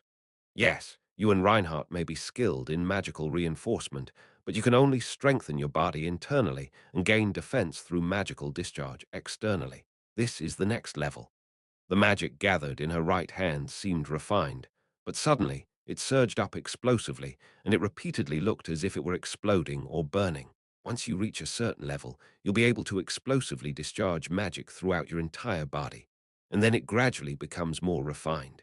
From the whole body to just the right foot, the right arm, from the right arm to just the lower half, and then just the hand, and then only the fingers. Turner held up her index finger, and a blue flame-like mana flickered from her finger. From a level that can only add defense, it becomes possible to make magic explode, starting with the whole body and gradually narrowing the range. As the magic concentrates, the destructive power will increase. The flame concentrated from Turner's finger, which was wrapped in a blue flame, began to focus into a single point. Slowly, from the whole body to smaller units, you become familiar with concentrating magical reinforcement into an ultimate single point. Delicately, with focus. As she spoke, the flickering light on Turner's finger gradually gathered towards her fingertip. In the end, you'll be able to apply magical reinforcement only to your fingertips like this. Now, beyond this stage. She grabbed the practice sword she had put down.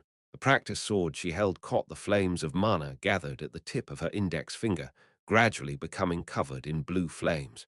When you reach the limit of magical manipulation, you can do something like this. The ability to apply magical reinforcement so delicately and refined beyond the body's boundaries. That's the condition of a master class. Once you can do that, you reach the master class. Chapter 381 Master Class Requirements. When one reaches the limit of being able to magically reinforce objects they hold, they become a master class. Then the question returns to the original point. In the end, it's correct that the condition is to reinforce the weapon with magic. It seemed as if Turner knew my and Ellen's doubts and showed us her clenched fist. Although rare, there are masters who specialize in close combat techniques. Among them, those who can be called master class are the ones who know how to do this. She stretched her magically charged palm into the air. Crackle. The brief flash of blue magic from her palm gave the certainty that if one were hit by it, they would be shattered into pieces. In the end, it's no different from the ultimate control of magic, as it's not just using the magic within the body for defense, but briefly releasing and exploding it. Of course, they go one step further and use a method that expels the magic itself. From here on, their paths diverge completely. The term master class of close combat techniques also applied to those who had far surpassed the stage of using magic for defense only. The training methods of fighters and sword masters are different. In other words, training to reinforce the weapon with magic and pursuing to perfect magical reinforcement through martial arts are different things. Ellen tilted her head. Did you train in both, then? Turner had just shown the use of an aura blade, while also demonstrating a technique that masters of martial arts would use. Her face turned slightly red at the question of whether she had trained in both completely different paths. No, I've only trained in using a sword. Of course, I'm familiar with other weapons like spears and bows, but my knowledge of martial arts is relatively shallow. Then how did you do that just now? Her face flushed. She trembled her lips slightly. When you reach a certain extreme, understanding in other fields somewhat follows. I am a great grandmaster, so naturally, I know how to do things I've never learned before. She hesitated to say those words. As it turned out, Turner was not used to teaching others. So, although she was at Temple, teaching was a very unfamiliar thing to her. You're amazing. Ellen's honest admiration made Savalin Turner's face turn so red that it looked like it was about to burst, which was quite entertaining to watch. It's weird to hear the same words I was told by my teachers at Temple from my students after returning to Temple. In the end, she sighed deeply with a bitter smile. What I want to say is that you have become familiar with using magical reinforcement for defense, so now you need to move on to the next stage. And whether you are a fighter or use a weapon, training to improve the autonomy of magical reinforcement is common. So far, magical reinforcement has been used only to enhance the body and increase physical strength. However, now we must also learn how to use magic itself offensively. The method of transforming the magical armor that protected the body into a spear now had to be learned, and if one pursued this to the extreme, they would advance to the level of overlaying magic on a spear, and naturally, the label of master class would follow. But even if you face a swordmaster level opponent right now, you won't be able to compete. Though only a few can awaken magical reinforcement, even fewer will reach the master class level, so it's unlikely that moment will come for you anytime soon. Even if we were special, becoming a swordmaster within a few days was not possible. That's why Turner told Ellen that, instead of teaching how to become a swordmaster, she would teach how to deal with a swordmaster. Swordmasters can't be defeated by ordinary people. They won't lose to those who have learned quite a bit of martial arts, or even those who know how to use magical reinforcement. It's the same for wizards. Most offensive magic will be blocked by the magical barrier, and then they are fast enough to either close the distance to kill the opponent before the casting time is complete or distance themselves enough that the magic can't reach them. No matter how extraordinary our qualities, we can't compete with a swordmaster. So there's only one way, she said quietly. Ambush them. She taught something that should be taught to assassins. No matter how much of a master class they are, they can't maintain magical reinforcement at all times, and there will always be moments of vulnerability. They can't always be sensitive to the surrounding situation. Ambush. It's a lethal method, but we have no other choice. It was also quite realistic, which left us feeling flustered. Remember that among the many master classes in history, more have been killed by assassination than in honorable combat. Savelin Turner's advice was much more important than I had thought. Being killed in a head-on confrontation or on the battlefield was less common than being trapped, ambushed, or killed while they slept. What if we have to confront them head-on? At Ellen's question, Turner spoke seriously. If that's possible, run away. She wasn't joking. What if we can't escape? It seemed like a scripted conversation, but it was necessary. If we can't run, should we confront them head-on? If you can't escape, surrender. Depending on your enemies, mercy is more likely to ensure your survival than trying to fight back. Confronting a swordmaster was worse than surrendering. Her expression was serious, so she wasn't teasing us at all. She was truly discussing what we should do if a master class who wanted to kill us appeared before us. Ambushing is the only option if we can't face them head-on. If we can't even run away, it's better to surrender. What if the opponent is someone who absolutely won't spare my life? This time it was my question. From the beginning, she was telling us not to fight a master class with this talk. Ambush, escape, surrender. When all options are gone and there's no other way than a head-on confrontation, what should we do? I will teach you that from now on. However, don't fall into the arrogance of thinking that learning this will allow you to defeat a master class. Turner was dead serious. You can't kill an elephant with a toothpick. It was an obvious statement. Keep in mind that I'm teaching you this so that you can stab the elephant's eye with a toothpick and run away. Of course, even that won't be easy, just in case. She wanted us to survive as long as possible. We never know when a fight will come or who will target us and when. That's why she taught us how to deal with a powerful opponent or a difficult situation if it arises. Swordmaster, Archmage, Demon, Devil, Monster, and the army. It's not about winning, it's about facing them. She wanted to teach us how to survive in situations we might face someday. If we encountered a swordmaster, the way for us to survive in a situation where we had to face them head-on. Turner estimated our chances of winning to be almost zero, to the point of suggesting that it would be better for us to surrender. Use obstacles. A swordmaster's senses surpass those of ordinary humans, but the best sensory organ for humans is vision. Throw sand or throw large objects to obstruct your opponent's view. Somehow, petty tactics started to come up. Use noise. The next sensory organ after sight is hearing. When vision is blocked, it's the most active sense. Otherwise, escaping to a noisy place is also a good idea. Throw dirt and make a racket. The advice seemed too practical and realistic for a grandmaster, and imagining myself doing such things was somewhat depressing. Under the assumption of an enclosed space, setting fire is the best option. Fire provides both a visual block through smoke and noise. In addition, everyone has breathe. They can hold their breath for a while, but not forever. The heat might not be a threat to a swordmaster, but inhaling smoke is dangerous even for them. She teaches us not how to fight, but how to run away. I know it's the right thing to say, but receiving lessons on throwing dirt, making noise, and setting fires while being considered the hope of humanity.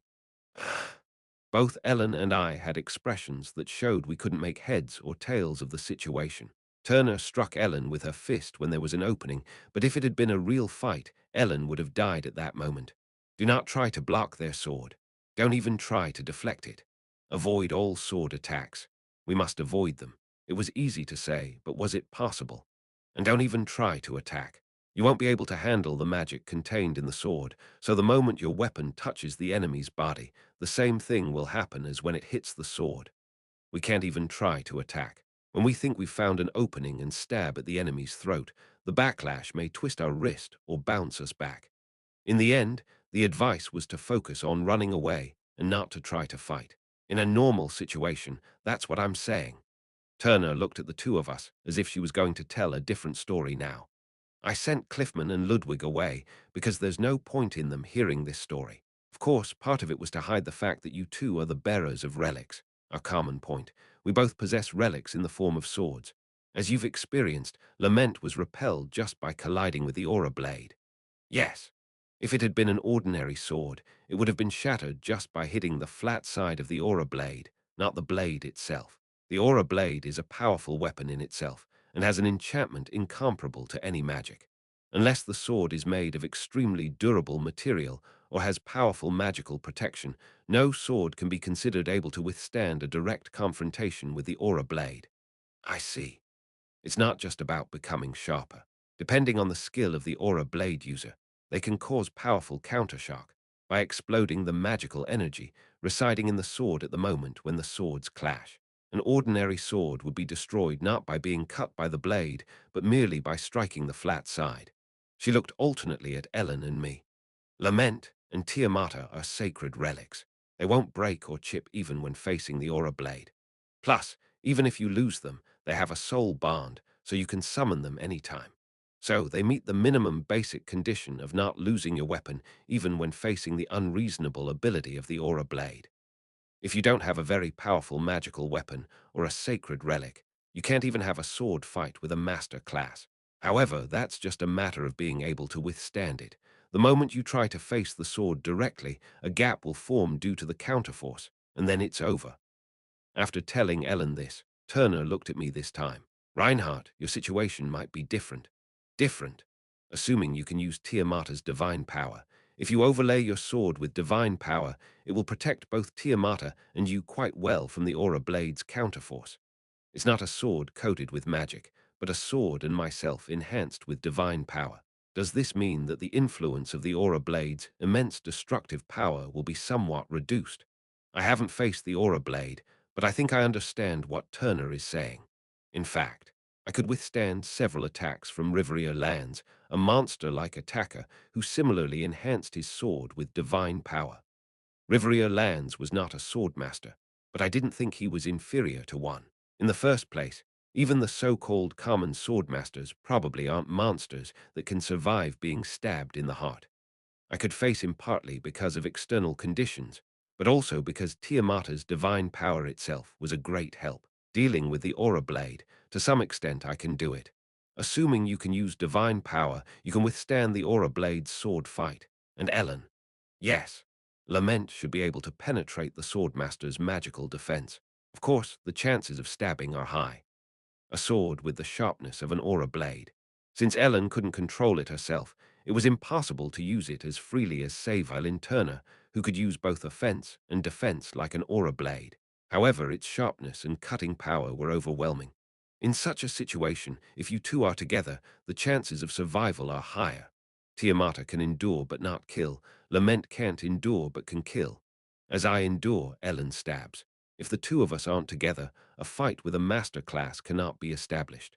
If you two aren't together, Reinhardt, you should endure the attack as much as possible, cover the enemy's line of sight, and run away after arranging the situation. Ellen, it's the same for you. The opponent who's only watching you won't show you any openings.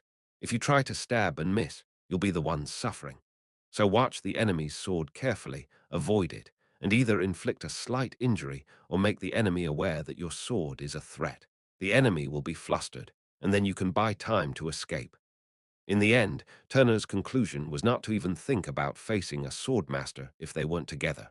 Chapter 382, the training Turner gave us was extremely long. It continued until the sun went down. It was one-on-one with Ellen, one-on-one with me, and even practicing scenarios where the two of us would attack Turner together. Ellen wielded Lament, while I wielded Tiamata against her. Naturally, we didn't stand a chance. Even if Turner had only been at a swordmaster level, it would have been difficult to face her, but she had surpassed even that. Even if Lament's attack somehow reached Turner's body, it would only bounce off due to her resilience. How long had it been since we were beaten to a pulp? Let's call it a day. Go back and rest. We'll meet at the same time and place tomorrow. Turner seemed determined to oversee our training as long as she had no special duties. Both Ellen and I were so exhausted that we needed to receive healing at the duty priest's office. The sun had already set, and the standard bedtime had passed. It was training to prepare for a fight against someone much stronger than us. Ellen had a serious expression. Could she be thinking that we might have to face demons of an unbearable level? I'm hungry. Damn, all she could think about was food. Ellen said that and stared at me. Yeah, let's eat something. We usually exercised a lot, but today it was more about taking damage than exercising. Let's eat something substantial and rest. We'd be beaten again tomorrow anyway. Ellen and I grilled and ate 4 big pieces of beef sirloin. It wasn't something to eat late at night, but none of the food we usually made at night was suitable for nighttime consumption. Nom nom, she usually ate a lot, but when she said she was hungry, she really ate a lot. She ate a lot, but she didn't eat messily. She constantly nibbled with small bites and ate at the same pace as when she started. This life had been going on for quite a while, spending the whole day with Ellen, then making and eating something at night. Sometimes we skipped a few days, but ultimately our most frequent activity in the temple was this, eating a lot with Ellen before going to bed. You know, I've been thinking, isn't our real talent being able to eat a lot at night and go straight to sleep without getting gastroesophageal reflux? Isn't it a talent not to have digestive-related diseases when we eat so much before bedtime? In terms of our digestive system, aren't we and she the strongest in this world? She had a clueless expression, as if she didn't understand what I was saying, so it seemed like she would never have digestive, organ-related diseases in her life.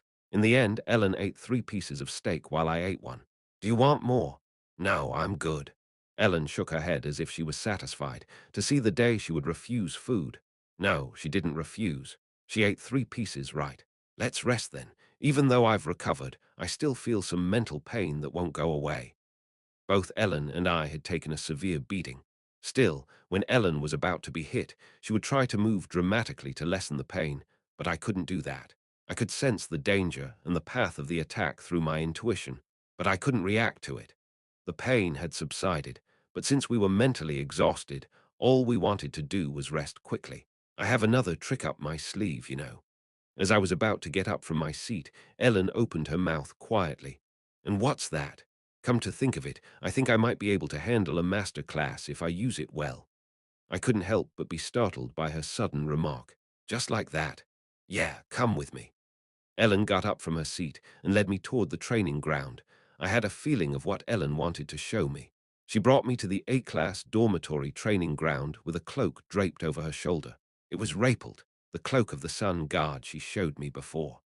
Ellen hadn't told Turner about the sun guard's cloak. Assuming that we were the owners of the relic, Turner said that while it would be difficult to deal with master-level opponents, we could somehow avoid or escape from them. It seemed that Ellen thought that if she combined it with Rapelt, she could face a master-level opponent. Come to think of it, I didn't even know what the function of the sun guard's cloak was. What does that thing do? It's a relic in the shape of a cloak. Throw anything at me. What? Throw? Yeah, anything. I didn't think there was anything to throw here. All I could see were training swords scattered around, so I picked one up. Do you want me to throw this? Yes. Not thinking that she would get hurt, Ellen only wore the cloak. I didn't think anything would happen, so I threw the training sword at Ellen. And then, clang. Just before the training sword touched Ellen's body, a fiery explosion occurred in midair, and the sword shattered into pieces. What was that? What did I just see? Just before the training sword touched her, it was blocked by a wall of fire in midair, as if it had been automatically intercepted. Rapelt has the power of protection. I knew from the feeling that it was a relic related to defense. But that's not just protection. The moment an attack hits, it not only blocks the attack, but also applies a counterforce in the form of a fiery explosion. It's both defense and offense at the same time. Ellen and I had definitely succeeded in attacking Turner several times while collaborating. Savelyn Turner had applied a counterforce to her sword, but she also had a counterforce wrapped around her body. So even when we succeeded in attacking, our wrists would bend backward from the tremendous shock. Wait, so that?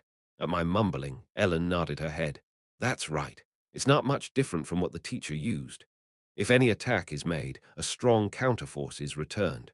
Whether it's a wave of magic or an explosion of fire, the attacker is counterattacked in the same way. The lament that Ellen possessed already functioned similarly to an aura blade. The rapelt that Ellen possessed functioned like the aura armor used by the master class, the moon sword, the sun cloak. Aren't you, basically a sword master? I can't say that, but it seems similar. Ellen was in a situation where she was not much different from a sword master due to the 2 relics. What a terrifying luck. Of course, even if the owner is not Ellen, anyone who holds those two relics can do the two things that swordmasters can do simultaneously. Of course, whose hands they are in is also very important.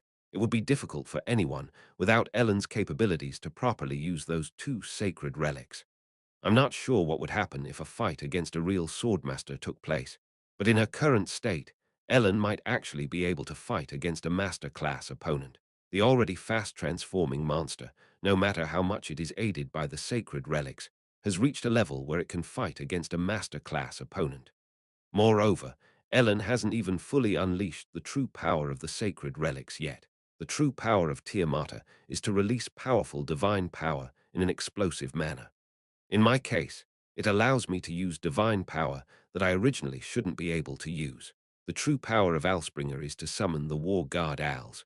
I don't know what the true power of Lament and Rapelt are. However, even in their current state, the two sacred relics possessed immense power. Aura Blade and Aura Armor. If Ellen, who already possesses these two, truly reaches the Master Class and can actually use the two powers, what will happen? With the power of the sacred relics amplified, there might not be anyone in the world who can stand against Ellen. Would I someday have to face an Ellen like that as my enemy? In front of me, Ellen suddenly took off her cloak. "What are you doing?" Ellen walked toward me and handed me the cloak. "I'll give it to you." "This?" "Yes." She handed it over so calmly that I couldn't understand what Ellen was doing for a moment. "This? Why this, to me?" "You'll need it more than I do." Ellen was smiling quietly. She unhesitatingly gave up one of the two conditions that made her practically a swordmaster, saying that I would need it more. That ultimately meant she was giving it to me because I was weaker. That's right. I actually need this more. Many people will turn against me, and I need a shield rather than a weapon to protect myself from them. The cloak of the Sun Guard will surely serve as such a shield. I must accept it. As Ellen said, this is an item that I really need. Ellen doesn't know, but with this alone, I can overcome countless crises. Ellen was smiling. It seemed like she was truly happy to give me something, without explaining anything or saying anything. She always gives to me. She is happy just by giving. I should accept it. I know it's for the best to accept it even if it's a bit disappointing. No. How can I accept this? I pushed the cloak Ellen handed to me back toward her. Your parents gave this to you because they're worried about you. I couldn't accept such a thing. I replied like that. Ellen must have had a lot of concerns too. Giving me the item her parents gave her for her own sake would be like ignoring her parents' concerns. But she chose to give it to me because she wanted me to be safe, and I refused it. Ellen seemed to know that I wouldn't change my answer, so she narrowed her eyes and recalled Lapelt. "Still, thank you." I hugged the slightly deflated Ellen. Ellen seemed surprised for a moment, then hugged me back. It was something I needed, but I didn't accept it. I couldn't accept any more than this. "I'm serious." My voice trembled severely, even to my own ears. I hoped she would understand the sincerity of my refusal. Would she know what I just gave up? "Thank you, too." As if she knew, Ellen whispered quietly while hugging me back. "Special achievement accomplished, turning point in history, Ellen Artorius. The future has changed significantly. Achievement score of 1, 0 points acquired." What is this? The future has changed. Somehow, not accepting the Lapelt has altered the future. I hold Ellen a bit tighter.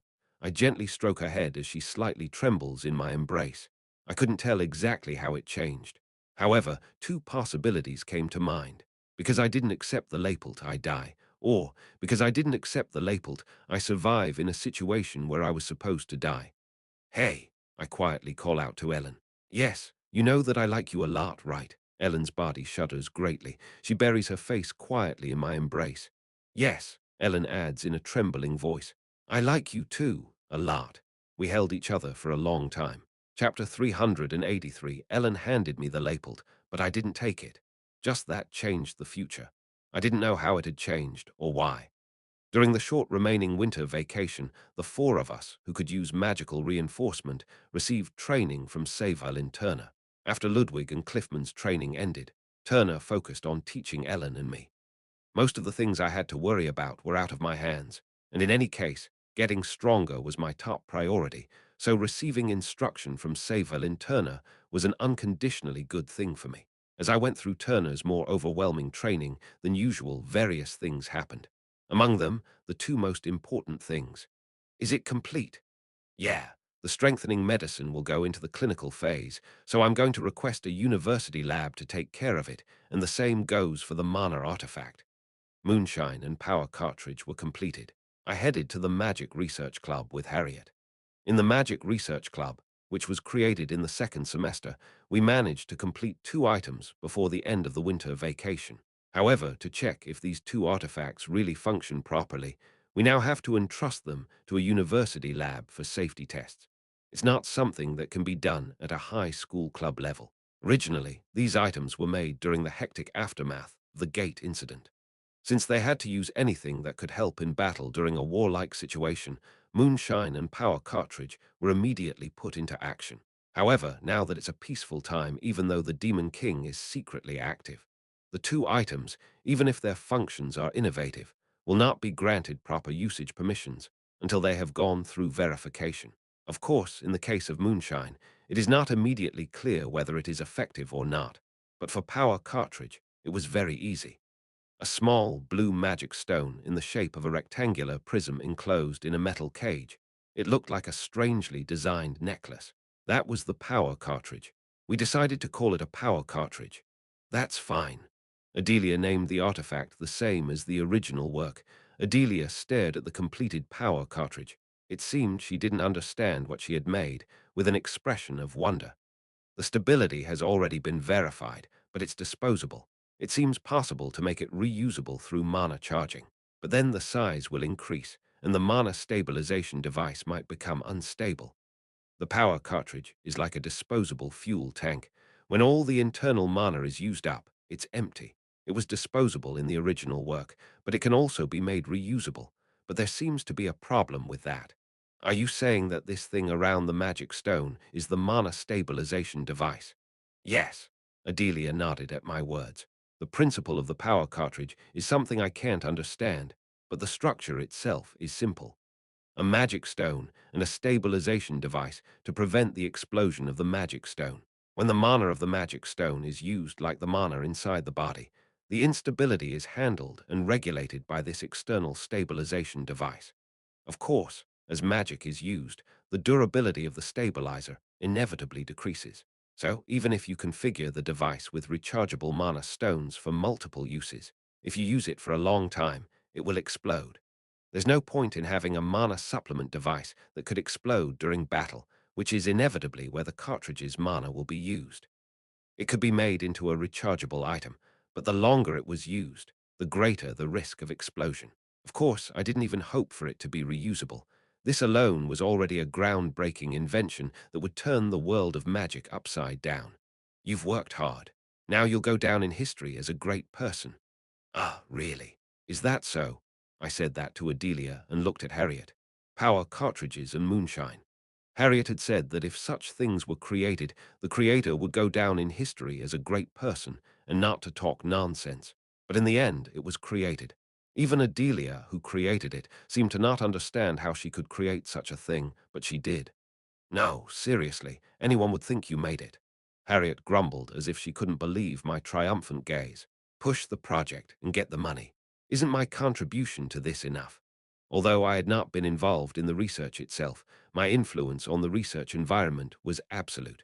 Of course, I didn't think I was responsible for their creation, but it's a bit funny to say this now that the situation has actually come to this. Well, if you put it that way. Harriet ended up mumbling and closing her mouth, having nothing more to say. The power cartridge was complete. It even added the possibility of reuse, which was not in the original work. Adelia seemed to have completed the research paper to report to Temple University, so she would really be recorded in history as a magician who changed history in high school.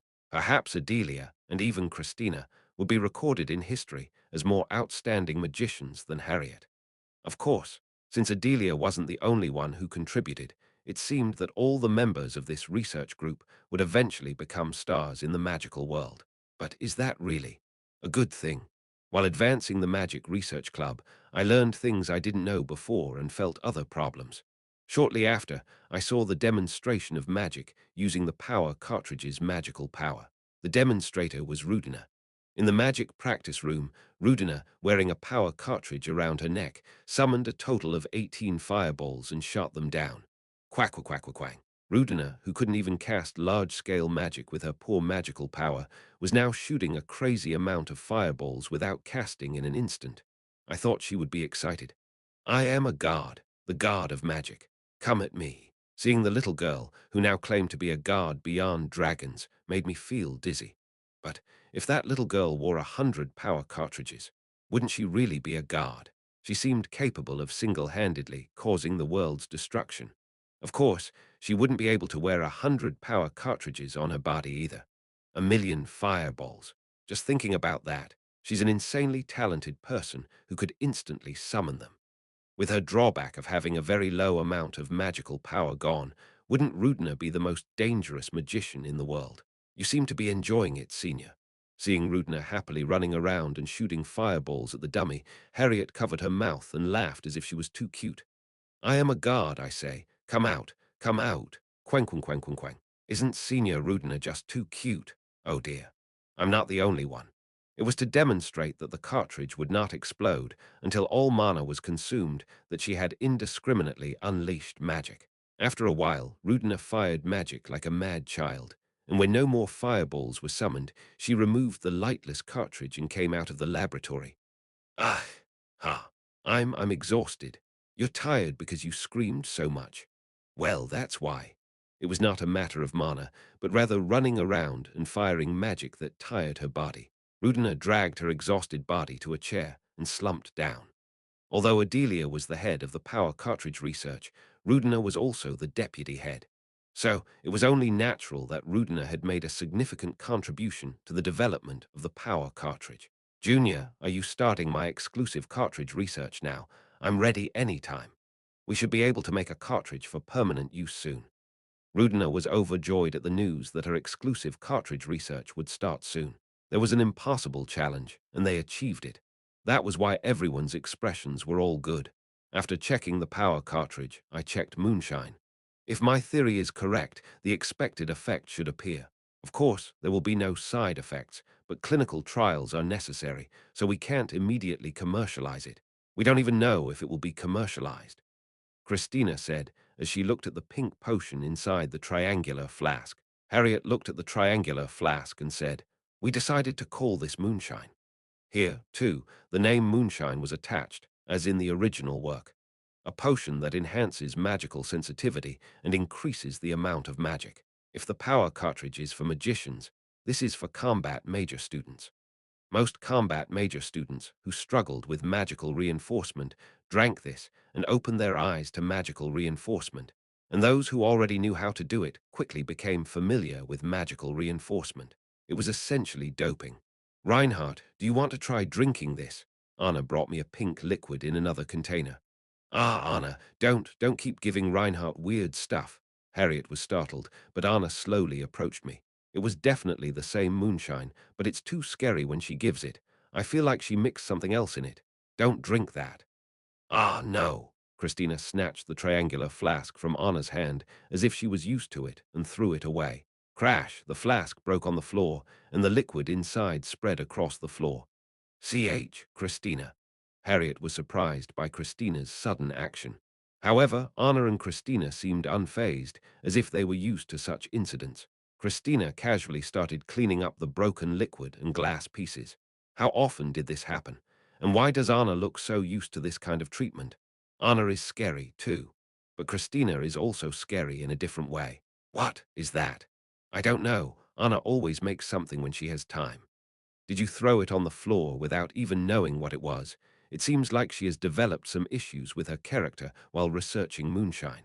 Anyway, I'm confident that it's complete, but the clinical trials will take quite a while. You'll have to wait a while to use it after it's properly verified.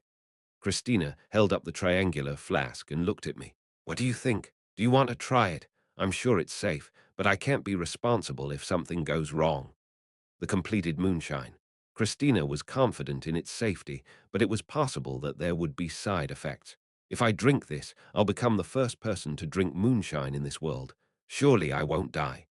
Still, we shouldn't make a rash decision. I accepted the triangular flask. Harriet couldn't tell me not to drink it, but she seemed uneasy as I did. A pink, fluorescent substance. It looked like something that should never be consumed. In my original world, I would have been convinced that it was radioactive material. Trusting Christina's ability, I drank the pink, fluorescent substance in one gulp. Wow, you really don't look back, do you? Christina looked astonished, as if she didn't expect me to actually drink it. How is it? Her eyes sparkled with curiosity as she asked me. As expected, I didn't feel powered up at all. However, there's something strange about this. Why? Does it taste good? No, but why is it delicious? Right, it's delicious. Christina is definitely crazy. Christina added a new effect to moonshine, which was not in the original work. Taste. I don't know if there's a problem with overconsumption, but it was so delicious that I wondered if someone might collapse from consuming too much moonshine. I didn't feel the effects of moonshine right away. Rather, it would have been scarier if the effects had been immediate. I would gradually feel the influence moonshine had on my body. All the members of the Magic Research Club were gathered in one place. Me, Harriet, Adelia, Christina, Anna, Louis, and even Rudina. It seems like everyone has achieved their goals somehow. You've all worked hard. Everyone contributed to the research in their own way. Louis Ankton participated in both power cartridge and moonshine production processes and also took care of budget execution as a treasurer. We all accomplished what we thought was impossible. We achieved something that no magic research group had ever done before, and it took us less than half a year. It would be hard for anyone to believe if they heard it. Did you send the research results to Temple University? Not yet. I thought it would be best to show you, the president, the finished product first. Although I'm only a nominal president, everyone acknowledges that I played an important role. I told them to do what others wouldn't attempt because it was impossible, and by doing so, we turned the impossible into possible. Then, let's start with the bad news. I organized my thoughts. A decision that everyone might not accept. A decision that everyone must accept. Don't report it. My calm words made everyone's expressions turn strange.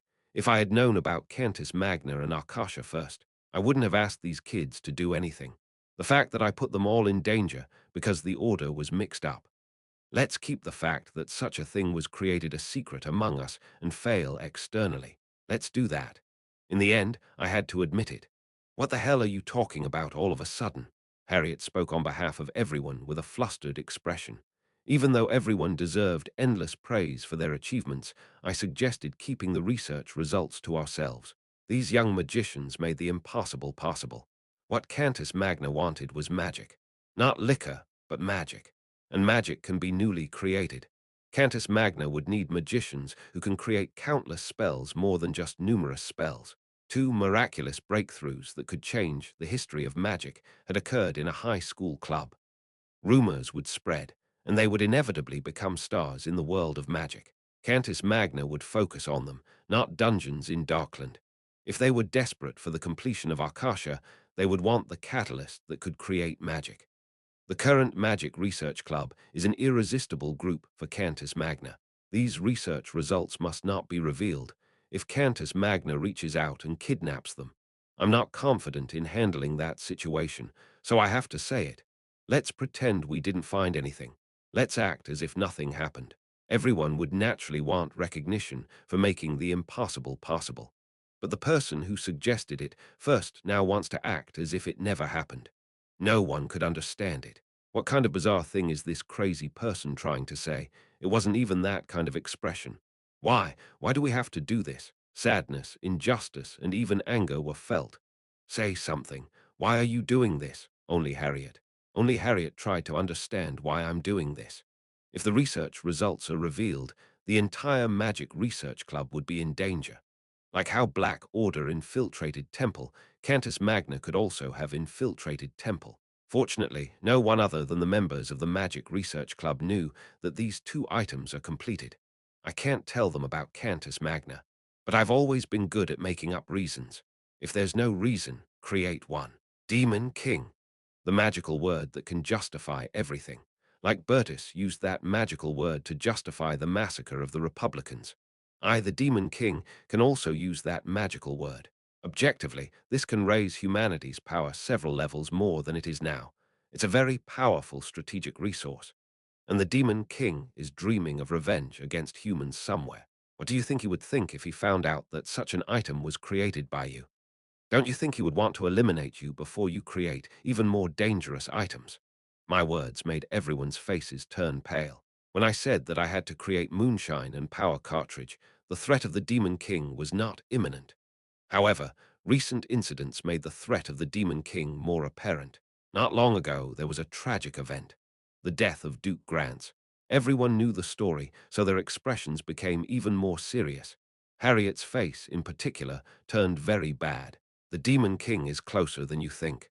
Yes, I am actually beside you, but that's not a big deal. Let's say it's because of the Demon King. Chapter 384. The threat of the Demon King could suddenly befall anyone.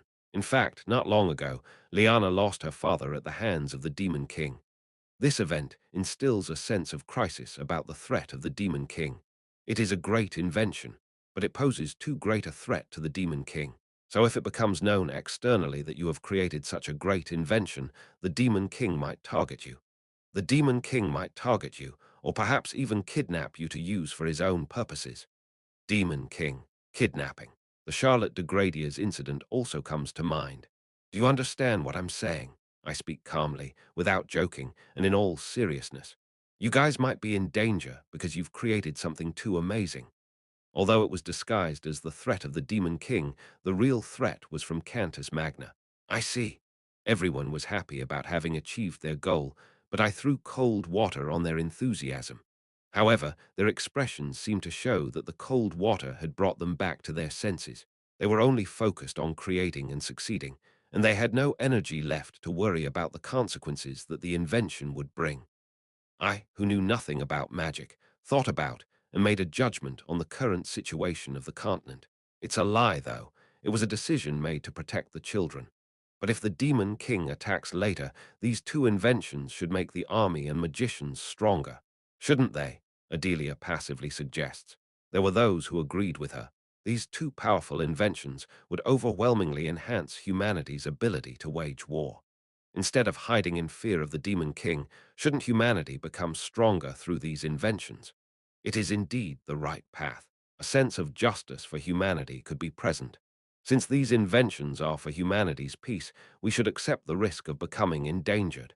They could think that way. On the other hand, the Demon King's military power could also become stronger. The Demon King might secretly use them to increase its military power and even kidnap you guys. At my words, Adelia bowed her head in dismay. Nothing is more precious than your lives, I say, looking at everyone. Don't say that you would do anything to defeat the Demon King. None of you need to die for something. I end up saying the cliché that life is still the best, even if you roll in shit. But what's the point if you're not alive? Death can only achieve death. I cherish Harriet and all the members of the Magic Research Club here. I didn't value everyone equally, but they were ultimately the ones who followed my unreasonable demands with great diligence. I can't let them get hurt. However, it's a good time to be intoxicated with a shoddy sense of mission. With the enormous threat of the Demon King looming every moment, we might have an item that could save everyone in our hands. It may sound overly selfish to suggest sealing it away. But, Reinhardt, if we disclose this, while we don't know if more wars will break out in the future, but if it did, won't less people get hurt because of it? Louis Yankton cautiously says. Hiding this could be seen as a selfish act. One might feel a sense of guilt. The Demon King might not necessarily try to kill us or kidnap us. And if we ask Temple or the royal family for protection, wouldn't they protect us? It might not necessarily be dangerous, so they could think that hiding such items out of worry for their safety might be a bad idea. Louis Yankton was talented in academics, but he was originally a selfish person. He felt frustrated with his own inability to use magic and was participating in magical research activities, thinking he might be able to do something in the Magic Research Club, and he achieved something that would go down in human history. It wasn't resentment that Louis couldn't announce it. In the series of events that followed, it seemed like he began to think that this could help humanity, not to show off his own achievements and results, but because this was necessary for people. Even though it might become dangerous, he thought they could take the risk. Louis Yankton had changed somewhere along the series of events. A remarkable guy. But just because he thought that, I couldn't agree with him. The Demon King is coming. The threat you guys face is not the Demon King. The kids were watching my every move. because they didn't know when I would suddenly get angry and start swearing. Should I do that? Instead, just do as you're told, you guys. What would happen if I did that? But this time, I didn't want to do that. It would render their efforts meaningless. Let's not do it, I asked everyone. Please. I don't know how desperate my words felt to them. In the end, Louis didn't say that it had to be done anyway. Although it was unfair, everyone eventually agreed to hide the results of their efforts. On the surface, it was to prepare for the threat of the Demon King, but my real intention was to hide this achievement from Cantus Magna. It was also a matter of deceiving the sponsors, who provided huge amounts of money. But what could be done? Even if the research results came out properly, there was no money to return to them in the first place. It was literally sponsorship. Christina agreed to hide the results for now. But if there are no side effects, shouldn't the other kids be allowed to have something like moonshine? Everyone nodded at that opinion. Wouldn't it be okay to share it with the close combat majors while hiding what kind of drug it is, roughly passing it off as some kind of nutritional supplement? Of course, from my position, it could be both good and bad. If the gate crisis cannot be prevented, it is better for the overall level of those who will respond to it to rise. But is it right to give moonshine to the kids? They might end up fighting not the monsters of the gate but me. Yeah, we can do that much. But I had no reason to stop that. In the end, we decided to hide the power cartridges and share moonshine after monitoring my post-treatment for any side effects. Christina was confident there would be no side effects, and I thought so too, but it was right to watch the aftermath. 2 days later, we moved from the first-year dormitory to the second-year dormitory. There wasn't much to say about it. We simply gathered our belongings and went upstairs, and even that wasn't necessary since Temple's servants moved everything for us.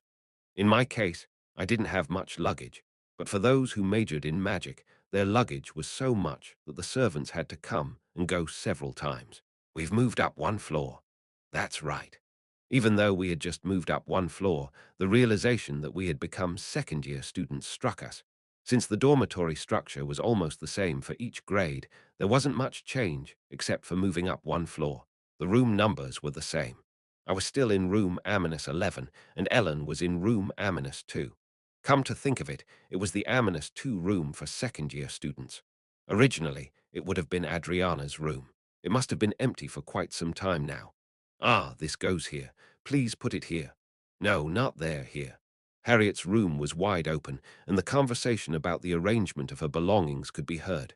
Harriet seemed to have the most luggage among the classmates. Ellen and I approached the railing of the main lobby on the second floor. We had rarely looked down at the main lobby from the first floor, but now we would often look down from above. It seems like nothing has changed, but it feels like something has. Both Ellen and I felt somewhat disoriented. Ceres Van Owen was standing in the main lobby on the first floor. Fifth-year Ceres Van Owen. She and Olivia had now become sixth-year students. I heard she was forced to continue her term as student council president because there were no volunteers for the position. The royal class, which only has a few members, hardly ever has more than one candidate for student council president. Originally, the student council president would have changed in the second year, but Ceres ended up serving another term because of various changes. The butterfly effect seemed to have influenced that, but I didn't know the specifics. Ellen seemed to be reminiscing about the past while looking at the student council president standing in the lobby. The first person to greet her when she entered Temple was the student council president standing there. That means new first-year students must be coming today. Seems so. When the seniors vacated their rooms, the first-year students would move into the dormitory before the end of the winter break. Ceres was in the lobby, talking to the young boys and girls who seemed to have just arrived. As Ellen and I leaned against the railing, watching that scene, we heard a voice from behind. "What's this? Are they our juniors?" It was Liana de Grantz. "Seems like it." Liana glanced down at the railing below and then turned her head away as if she wasn't interested. "Let's go." "Okay." Considering that both Cliffman and Liana were wearing workout clothes, they seemed more interested in doing their own tasks than caring about the new students. But they would have been somewhat interested originally. Liana, who now couldn't see anything other than her own tasks, left the dormitory through the first-floor lobby with Cliffman. Ellen quietly watched Liana's retreating figure. I lightly tapped Ellen's shoulder. "We should get going too." We had to go to receive training from Sava Linterna. It was getting close to the time she had scheduled for us, so it was time to gather at the second-year B-class training ground. Until now, I had never been late, and I never wondered what would happen if I disobeyed the Grandmaster's training assembly instructions. So now, I was slowly about to take Ellen with me. Seems like there's a newcomer among the juniors. At Ellen's words, I naturally turned my gaze to the first-floor lobby, and I couldn't help but widen my eyes. The hair color is unique. The hair color. It was silver, and the person was small, a silver-haired child. Lucinil walked nonchalantly towards Temple Royal Class Dormitory. No, why is the head of the Wednesday family here? I had no idea what had happened. Suddenly, the head of the Wednesday family, Vampire Lord Lucinil, had become a first-year student at Temple Royal Class. I couldn't even ask about the sudden change of Lucinil becoming my junior. I shouldn't know any first-year students who suddenly appear, so there's no way I could ask them. I was restless, not knowing how the situation was unfolding. I couldn't have imagined that Lucinil would take such a surprising action. How did she pass through Temple's gate in the first place? How did she obtain admission permission, and how did she organize her identity? I registered her as a talent I discovered. Surprisingly, the answer came not from Lucinil, but from teacher Eppenhauser, who came to see me. I apologize for not telling you in advance, as it was a matter we agreed upon hastily. No, it's absurd that Lucinil has become my junior, but why do I have to listen to the explanation from teacher Eppenhauser?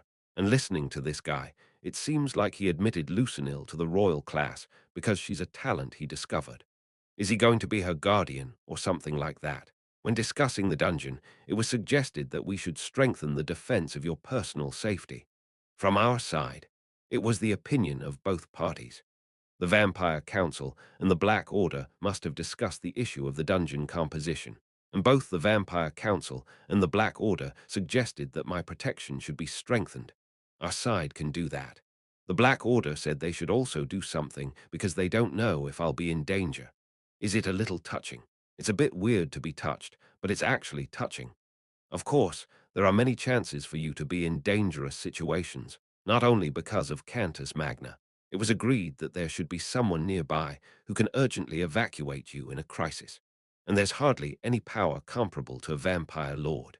Well, she said she can live a normal life to the extent that there's no inconvenience, so there should be no problem with disguising her as living in Temple. To the Black Order, I'm an important chess piece, and I have high growth potential, not that I'm incredibly talented right now. Cantus Magna is a problem, and if my true identity is discovered, Temple itself becomes an enemy. So the Black Order decided that someone who knows my truth should stay in Temple. How on earth did she get admitted? Passing through Temple's search gate isn't that difficult. Eppenhauser vouched for her identity and status, and barriers were no problem for Lucinil. I knew that Temple's barrier device and search system were not absolute, but I didn't expect that a magician like Lucinil could easily come and go. Of course, it's not that Temple's defenses are weak. It's because the Vampire Lord is an overly powerful magician. In Elaris's case, there was no need to call her to Temple, and now she has left the royal capital. Lucinil, who decided to help me instead of Elaris, made the decision to enter Temple when the possibility of me being in danger increased. Good. The Black Order, the Council, and Lucinil must have made this decision because they think I shouldn't die. It's also a great risk for Master Eppenhauser. If Lucinil's identity is revealed, Master Eppenhauser's identity will be blown away as well. Master Eppenhauser, who has the setting of a patriot, has brought an impure element like the Vampire Lord directly into Temple. It means that my existence is considered important in the Order now, even if it means compromising his own values. It was shocking that Master Eppenhauser didn't know about Lucinil's admission, but rather led it himself. Originally, it would be more comfortable to dispatch a magician from the Order, but you wouldn't be able to properly trust someone from our side. So inevitably, your side personnel was admitted. Remember that. He allowed Lucinil to come because I wouldn't trust his people, the Black Order. Actually, aren't they really good guys? But I couldn't forget the shit Aaron Mead had done. Of course, it had nothing to do with the Order's instructions and was just a personal deviation. Lucinil's admission. The reason is for my personal safety. Still, it's a bit strange that they didn't tell me anything when I'm the boss. Well, It's fortunate that they treat me like a boss. In a way, they are trying to protect me. Of course, I heard a post-explanation from Master Eppinhauser, but I couldn't talk to Lucinil. The night when all the freshmen entered the dormitory, Ceres gathered the freshmen and announced the announcements and precautions. Like when we were in the first grade, seniors were crowded on the railing, watching the first-year students, and the second-year students were no different. There were some main characters from the original work among the new faces, but I wasn't interested in them. A girl who stood out among the freshmen, silver hair and an unusually short kid. Now let's have a self-introduction from Aminus 11. I'm Lucinil, seeing the old hag, who might be hundreds or even thousands of years old, pretending to be the youngest and shouting brightly. What's up with her? She's so cute. Let's go see her later. Yes, yes. And seeing her confidently straightening her shoulders as if she knew that people would think she's cute. What should I say? That. It's really annoying. How did the talent detector work? What kind of talent did she have to get admitted? Anyway, I had to talk to Lucinil. If the purpose of entering the temple was to protect me, I had to create a situation where it wouldn't be strange to hang out with Lucinil and build a relationship. I didn't want to pay attention to the juniors, but a junior I couldn't ignore was admitted. She wasn't even a junior in the first place. So, gather, everyone. Yes. After the announcement was over, I grabbed a first-year A-class junior who was about to leave and said that, gather all first-year students in the training hall. So, I'm not trying to discipline them. The only excuse I have to meet Lucinil is this. The training hall on the first floor of the A-class dormitory, which I returned to immediately after moving. I was looking at the 11 first-year freshmen gathered in the training hall. They all lined up based on their numbers, even though I didn't ask them to. Lucinil, number 11, was at the far left, staring at me intently, with an expression of great interest. Lucinil seemed to be a concept like an additional student, but seeing that the original 10 A-class freshmen are now 11. Somehow, due to me, the number of students has increased by one compared to the original. I didn't plan to discipline them. I just wanted them to introduce themselves and move on. First of all, I'm Reinhardt, number 11 of the second-year A-class. Number 11. As I tried to start with my self-introduction, the guy standing at the far right cut into my words. Did you, number 11, just gather us? Ha! What did I just hear? As I was confused, doubting my ears, the guy on the far right tilted his head and glared at me. That's right.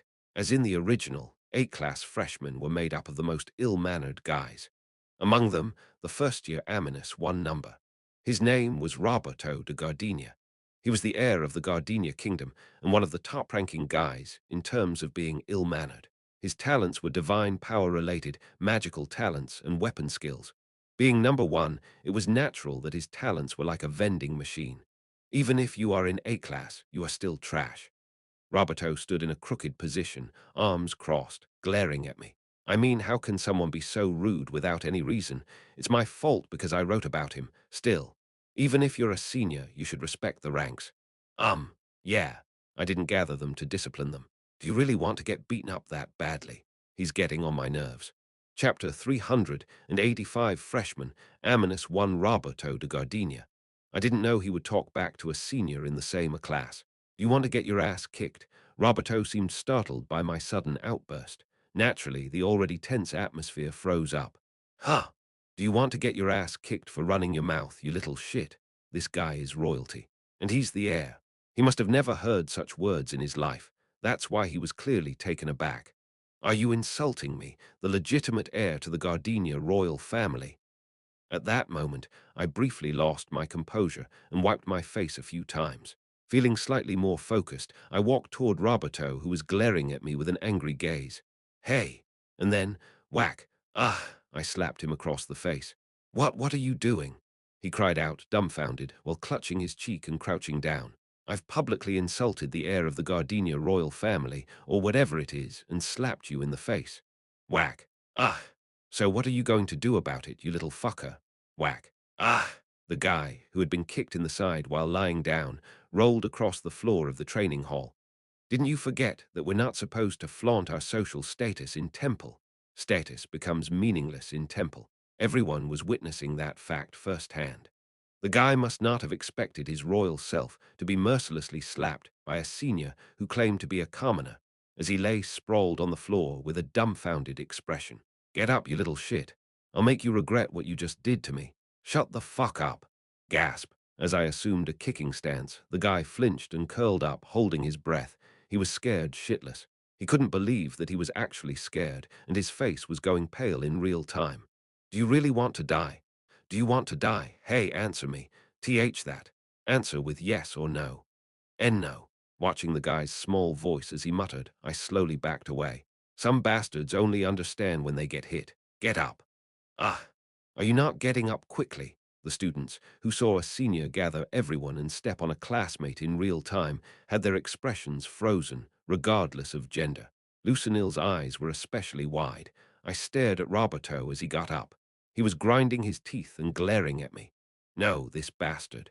He still hasn't learned his lesson. If you're confident, hit me. But I won't take responsibility for what happens next. Are you going to do it or not? Tell me quickly. The guy seemed to be seriously considering it. No, this bastard. Is he really thinking about hitting me? Hey, that's senior. Isn't that the guy? Then I heard a whisper. The winner of the first-year tournament at the last festival. That's senior. I think I've seen him, come to think of it. If they had entered Temple this year, there would have been enough students who had seen my face.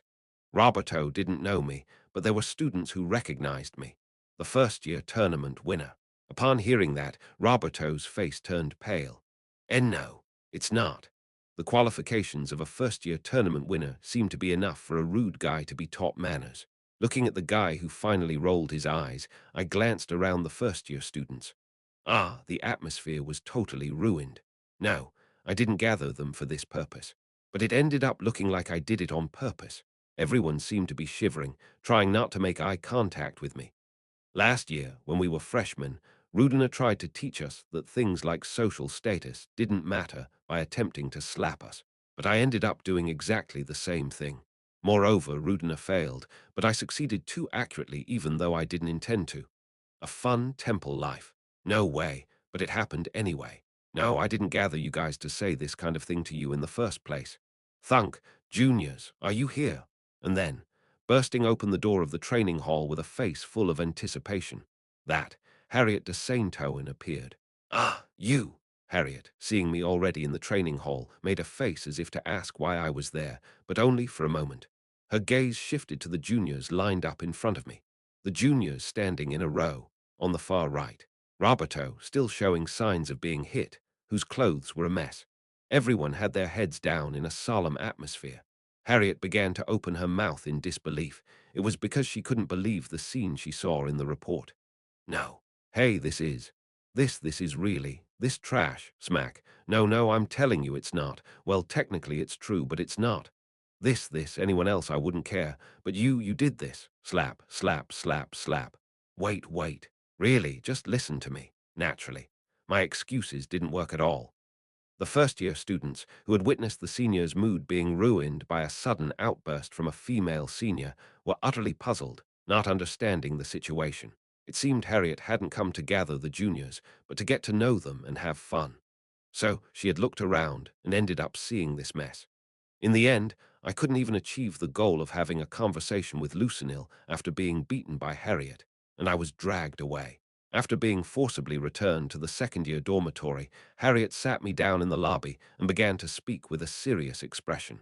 I'm really, genuinely disappointed in you. No, it's not like that. If it's not like that, then what is it? As I tried to explain the whole story, the situation became more and more bizarre. What happened? Ellen, with a towel around her neck, approached when she saw Harriet looking furious. He gathered the juniors and intimidated them. Intimidated, like when we were first years. Exactly. And who did you hit? The one on the far right, right? No, it's true, but I did hit him. Ellen, who heard that much, stared at me silently. Contempt. I could feel that gaze. Even Ellen couldn't stay calm about such a heinous act, especially since I, of all people, shouldn't have done that. No, just listen to me, although it's unfair. Actually, I was indeed doing such a thing, so it's a bit pathetic to feel wronged. Anyway, it's unfair. I properly explained the situation to Ellen and Harriet while they were sitting. I had just intended to make a simple announcement, but it was because the guy, who's ominous one, suddenly started trash-talking me. Something like that. That was the gist of it. In any case, it was true that I had lost my temper. Did they dare to gather us while only being number 11? Harriet, who had heard about the freshmen's annoying remarks that started from that point, opened her mouth in shock. Dart, dart, dart, it's a relief you didn't kill them. Harriet's response seemed to imply that it was strange for me not to have killed him, given my personality. You did well, you're kind. Rather, Ellen responded with praise. What is this? I did hit him, that's a fact. Since they knew it was less severe because the freshmen were so out of line, both Ellen and Harriet ended up praising me. Am I forgiven just for doing less scumbag things? It feels good, but something is off. Anyway, it feels good to be praised by them, but I shouldn't take such compliments. I should tell the juniors to be especially careful around this senior. Is it really necessary to go that far? It seems so.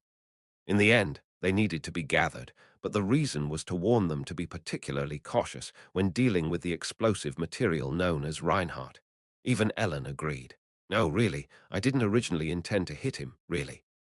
In the end, my attempt to have a one-on-one with Lucinil failed in a bizarre way. If it were the original development, the current A-class second-year students would be taming the freshmen by gathering them just as they had been tamed when they were freshmen. But now, the current second-year A-class members have become softies who are not interested in such things, and Reinhardt went to get along with Lucinil and did something similar. In the end, Harriet and Ellen gathered the first-year freshmen again to spread precautions for a slightly different purpose. Their impressions didn't seem that way, but everyone was just as tense because of the scene they had just seen. Well, I'm not trying to scold you. I have something to tell you because there was an incident earlier, so I told you to gather. I'm Harriet de Saint-Ouen, second year Aminus 4. Harriet de Saint-Ouen, second year Aminus 2 Ellen. And Ellen briefly introduced herself as well. Certainly, the two seniors who came now were different from before. There was no sign of scolding someone. And, as someone recognized Reinhardt earlier, Ellen also had juniors who recognized her. Are you, by any chance, the winner of Miss Temple, Miss Temple? At that word, even the freshmen who saw Ellen for the first time opened their eyes wide. Yes. Ellen just nodded her head slightly in response to that question. It seemed as if winning the Miss Temple contest was neither a boast nor a shame. And the female junior who recognized Ellen naturally recognized Harriet as well. Oh, I saw you at the Unlimited Tournament, senior. You won against a fifth-year senior. Ah, really? But I didn't win, I lost. It's not like you lost, you just forfeited. Harriet, who had won a set against fifth-year Olivia Lands in the Unlimited Class tournament, was even more impressive than the freshman champion Reinhardt. The match was so intense that the stadium was nearly destroyed. Harriet seemed unaccustomed to this situation, her face turning red when a junior recognized her. The first-year freshman stared blankly at the two of them. The first senior was the champion of the Temple Freshman Tournament, which determined the strongest among the first years. The composed-looking senior was the Miss Temple champion. The senior with braided hair was the one who defeated a fifth-year senior. In the royal class, even the second-year A-class students couldn't help but think that something was off. Lucinil watched the two with interest. Ahem. Anyway, the reason I gathered you here is not to scold you, but to tell you something. Harriet tried to regain her composure, clearing her throat a few times before speaking to the juniors. The guy who just came looking for you is Reinhardt, and he's a notorious troublemaker. Don't provoke him, especially you. Harriet pointed directly at Roberto, who was at the far right. Me? Ah, yes, you. Reinhardt let you off easy. Roberto had already realized that he had been utterly mistaken about Reinhardt. This is the kind of place it is. A place where commoners beat royalty if they flaunt their status too much. A place with nowhere to complain. Even when they were hit, the seniors would say they were less beaten. Strictly speaking, Temple wasn't that kind of place. But how could the freshmen know that Reinhardt was such a strange guy? Temple, even the royal class, was thought to be that kind of place. Be careful from now on. He'll probably remember your face. You've been marked by Reinhardt. Harriet said that, not even realizing what she was saying. Usually, the ones who are least aware of such things are the ones who say it the most harshly. Be careful. Ellen, who had been quietly watching Roberto, also spoke briefly. You might get hurt if you keep doing that. At Miss Temple's calm advice, Roberto's face turned even paler. Ellen had spoken out of pure concern, warning that speaking carelessly could lead to trouble. However, the problem was that it didn't sound that way to the listener. In the end, both Harriet and Ellen were scaring the children, just like Reinhardt, even though they didn't intend to do so. Still, the atmosphere improved a bit afterward. As they talked one by one and discussed their majors, everyone realized that Harriet wasn't as scary as they had thought when they saw her slightly awkward demeanor. "Are you a scholarship student?" "Yes, I'm 13 years old. My major is magic." When the silver-haired girl, Lucinil, said that with a bright smile, Harriet's expression tightened as if her heart was being squeezed. She unknowingly tried to stroke Lucinil's head but stopped herself. Her major was magic. "What's your talent?" "Destruction magic." Destruction magic talent. It didn't suit her adorable appearance, but talent didn't necessarily match one's appearance. Hearing Lucinil's answer, Harriet smiled brightly. "Magic. Are you interested in the Magic Research Club?" "Magic Research Club." "Yes, it's an internal club within the royal class. Actually, that punk from earlier is the president, but he's not really a bad guy. If you get to know him, he's actually a great person." Upon hearing that, Lucinil's mouth curled up ambiguously. "Oh, is that so?" Unknowingly, Harriet ended up helping Reinhardt. Chapter 386, the second year of the new semester had begun. Things didn't go as planned. I couldn't gather the kids again, but I thought it would somehow work out, so I registered for classes with Ellen. There were a few significant changes as we entered the second year. First of all, the swordsmanship major classes that could be taken with the general class students were all replaced. It was reorganized into classes only for royal class students, and the class time was greatly increased. The royal class and general class were separated. The reason was simple. Temple will do its best to ensure safety, but we must be prepared for any eventuality. If Temple is attacked, the royal class is likely to be the first target. Starting from this year, you guys will receive training that is closer to real combat. The class transformed into combat training. Instead of teaching techniques, we began learning how to kill monsters, how to deal with magic, urban warfare, and how to behave in field situations. If this was the case for close combat major students, it was only a matter of time before magic major students started taking practical classes instead of learning from magic books or lectures. It goes without saying that the intensity of the classes became much stronger. And then, "My name is Lucinil. Nice to meet you." I couldn't help but be surprised to see Lucinil, whom Harriet had brought to the Magic Research Club. Now, how did it come to this? Everyone stared at Lucinil, a blue-eyed, silver-haired girl who looked like a doll. Even though she was right in front of them, they had expressions of disbelief that she was a real person. "My talent is destruction magic. Harriet de Saintoin asked me if I was interested in magic research, so I came to see." When she introduced herself as 13 years old, my head almost went numb for a moment. "No, Granny, you don't have any sense of shame, do you? Of course, it's not my place to say. I've met the president once before, haven't I?" "Yes." Lucinil smiled cutely and said so. "I feel like something is going to happen. It really feels like something is going to happen." "Hey, why do you look like that when you see such a cute kid?" Unable to hide my expression, Harriet hugged Lucinil's shoulder and asked me. "No, I just feel a bit queasy." Lucinil's expression, as she seemed very pleased to be adored by her senior, was it was something. It really was something. "What are you planning to do?" "Protection." With that, Lucinil just shrugged her shoulders in response to my question. She had just come to my room, claiming that she needed to talk about joining the club for consultation. Although we had both been in Temple for a while, this was the first time we faced each other like this. Lucinil said she had spread noise-canceling throughout the room and told me to talk comfortably.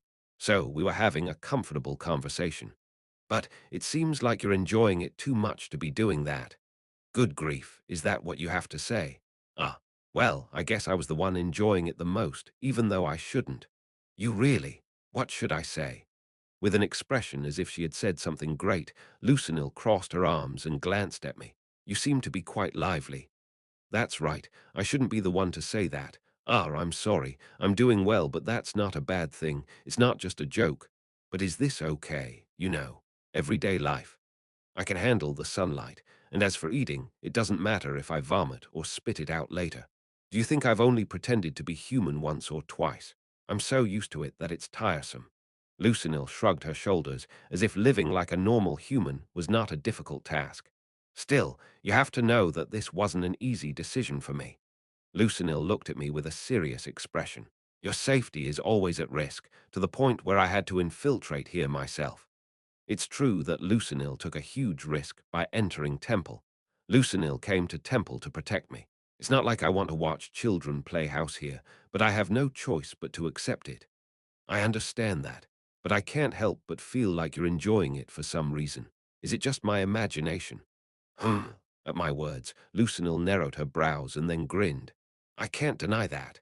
I love it when someone finds me cute, and even more so when those who find me cute are cuter than me. Seriously, all the vampire lords are crazy. And although Lucinil didn't seem like it, she's definitely the craziest of them all. She's even weirder than Antirianus. Let's get along well from now on. I'll make sure you don't feel uncomfortable with me by your side. Thinking about it coldly, Lucinil's words were absolutely right. Instead of my initial thought, we can just cover it up by saying we became close through the connection of being in the same magic research club. But, psychologically, it's just too much for me. Lucinil joined the Magic Research Club. There were more magic majors in the first-year A class, but it seemed that they avoided joining the club after finding out that I was the club president. So, Lucinil was the only magic major who joined the Magic Research Club. The second year's first semester began, and we had juniors. Of course, I didn't have much interaction with the juniors. Ludwig and the B-class guys often hung out with the juniors, and I could see that happening. So, it should make sense that I became close to Lucinil through the connection of being junior members of the Magic Research Club. I agreed with that idea since I thought of it myself. But then, senior, brother, damn it, I'm going to lose it. Stop following me. I couldn't help but be shocked by Lucinil, who followed me around almost to the level of stalking. Whether she was being faithful to her assigned duty or just trying to annoy me, Lucinil searched for me tirelessly, going in and out of the second-year dormitory, and tried to stick by my side. This wasn't protection. It was harassment. She was enjoying it while watching my disgust. I was sure of it. My classmates also found it strange how much Lucinil liked me. The final blow came from Bertus. Hello, senior. Lucinil bowed her head to Bertus, whom she met in the hallway. Oh, you're that first year who got a full scholarship. It's Lucinil. Bertus stared at Lucinil, who bowed to him. A silver-haired girl with blue eyes, a junior. And although Bertus didn't know the truth about her following me around, he saw me dressed as a silver-haired girl. You, by any chance, silver hair and that what? Do you have that kind of thing? Bertus tried to say something, but in the end, he didn't say anything and just passed by. No, he definitely thinks I'm into something dirty. Did he just become convinced that I have a silver hair fetish? Watching Bertus hurriedly walk away, Lucinil tilted her head. Reinhardt, what are you doing? And Olivia Lands, who visited the second-year dormitory after a long time, saw the silver-haired little girl next to me and tilted her head. Who's this kid? Is she yours? Olivia went even further. After the freshmen arrived, a rather bizarre spectacle emerged among the sophomores. Big brother, play with me. Can't you leave me alone? Ha, stop following me. Or why ye? Play with me, play with me, play with me. Buy me something tasty and give me a piggyback ride and take me for a walk. Ag. Reinhardt had gained a junior who relentlessly followed him around. The hopeless brotherhood. Heinrich, Erich, Keir, and Kono Lint. The four of them sat in the lobby, quietly watching the silver-haired girl following Reinhardt around, and Reinhardt, annoyed, trying to escape her. That girl. What the hell is she? Kono Lint mumbled, his mouth agape. He's handsome, isn't he? Erich mumbled nonchalantly. A pretty and cute girl like a doll started following him around as soon as the new semester began. At first, she followed him around, calling him senior, but now she called him big brother. No matter how handsome he is that really the reason? Ha!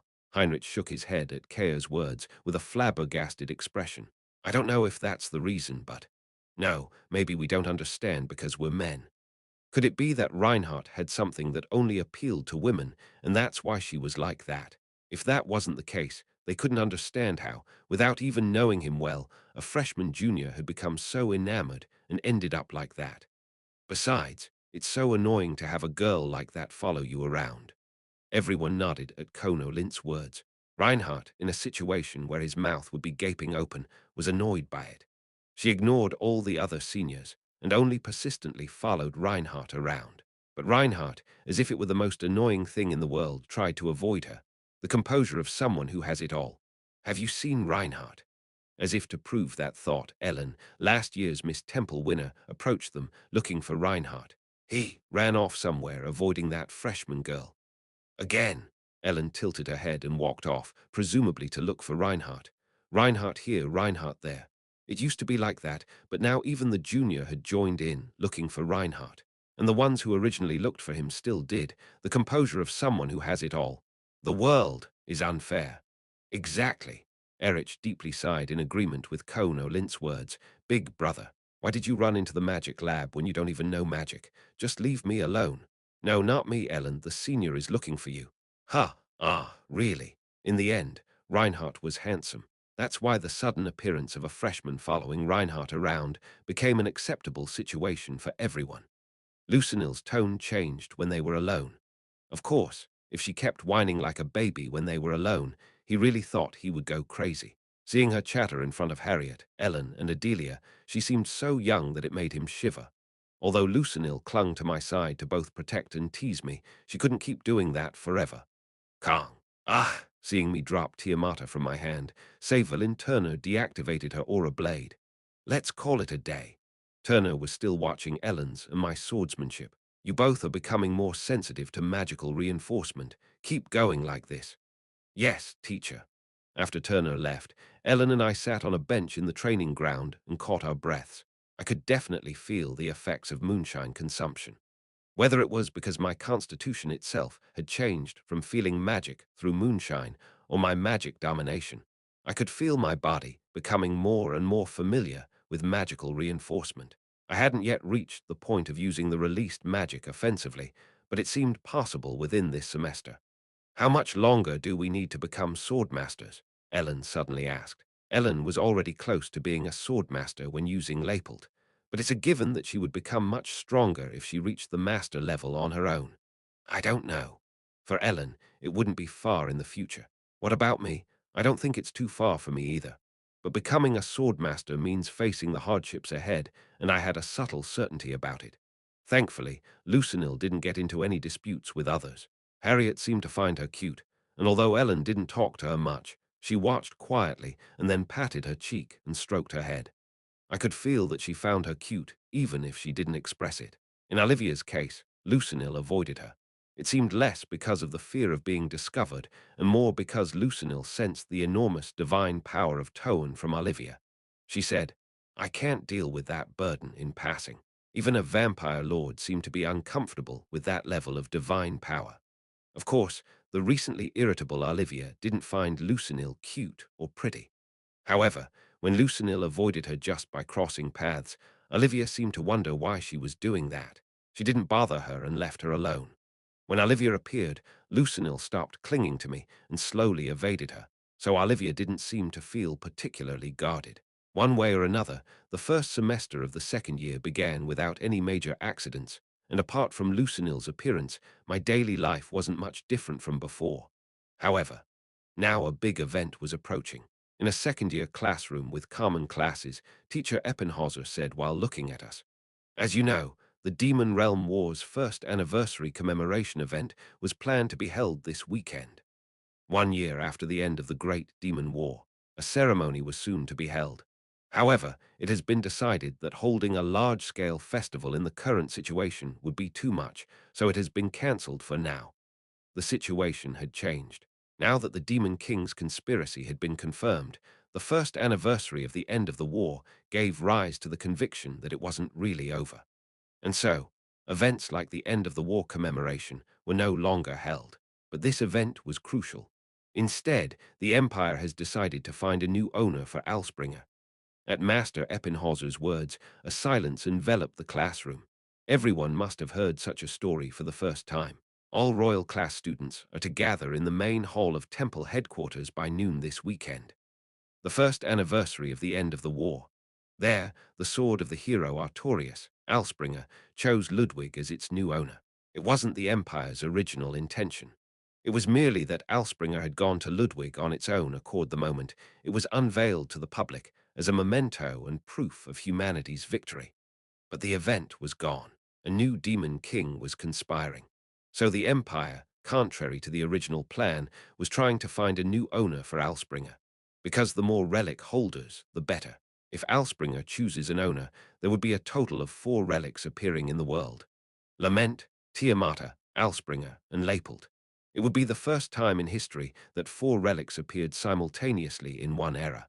Ellen stared at the blackboard with a stern expression. It would be the moment when her brother's memento was revealed to the world once more and chose its owner. Chapter 387, From the Moment of Birth, Everything is Determined. What a person can do and what they can achieve in life. Some people have limits, while others have none. If you are not born into a high social status, you must be born with talent. Thus, innate factors are everything to a person. That's what Roberto de Gardenia believed. It was natural for Roberto, the first in the line of succession to the Gardenia kingdom's throne and hailed as the most talented person in the history of the Gardenia royal family, to live with such thoughts. While not as powerful as Kernstadt, the most powerful nation of duchies, Gardenia was one of the strongest countries, and Roberto, as the future king, belonged to a very high social status. He entered the royal class at Temple, a place where only the most talented, regardless of social status, could enroll. When he received the ominous 1 number, the highest ranking among his peers, he never doubted that he was one of the top talents in the world and a worthy heir to the throne. Do you want to get beaten to death?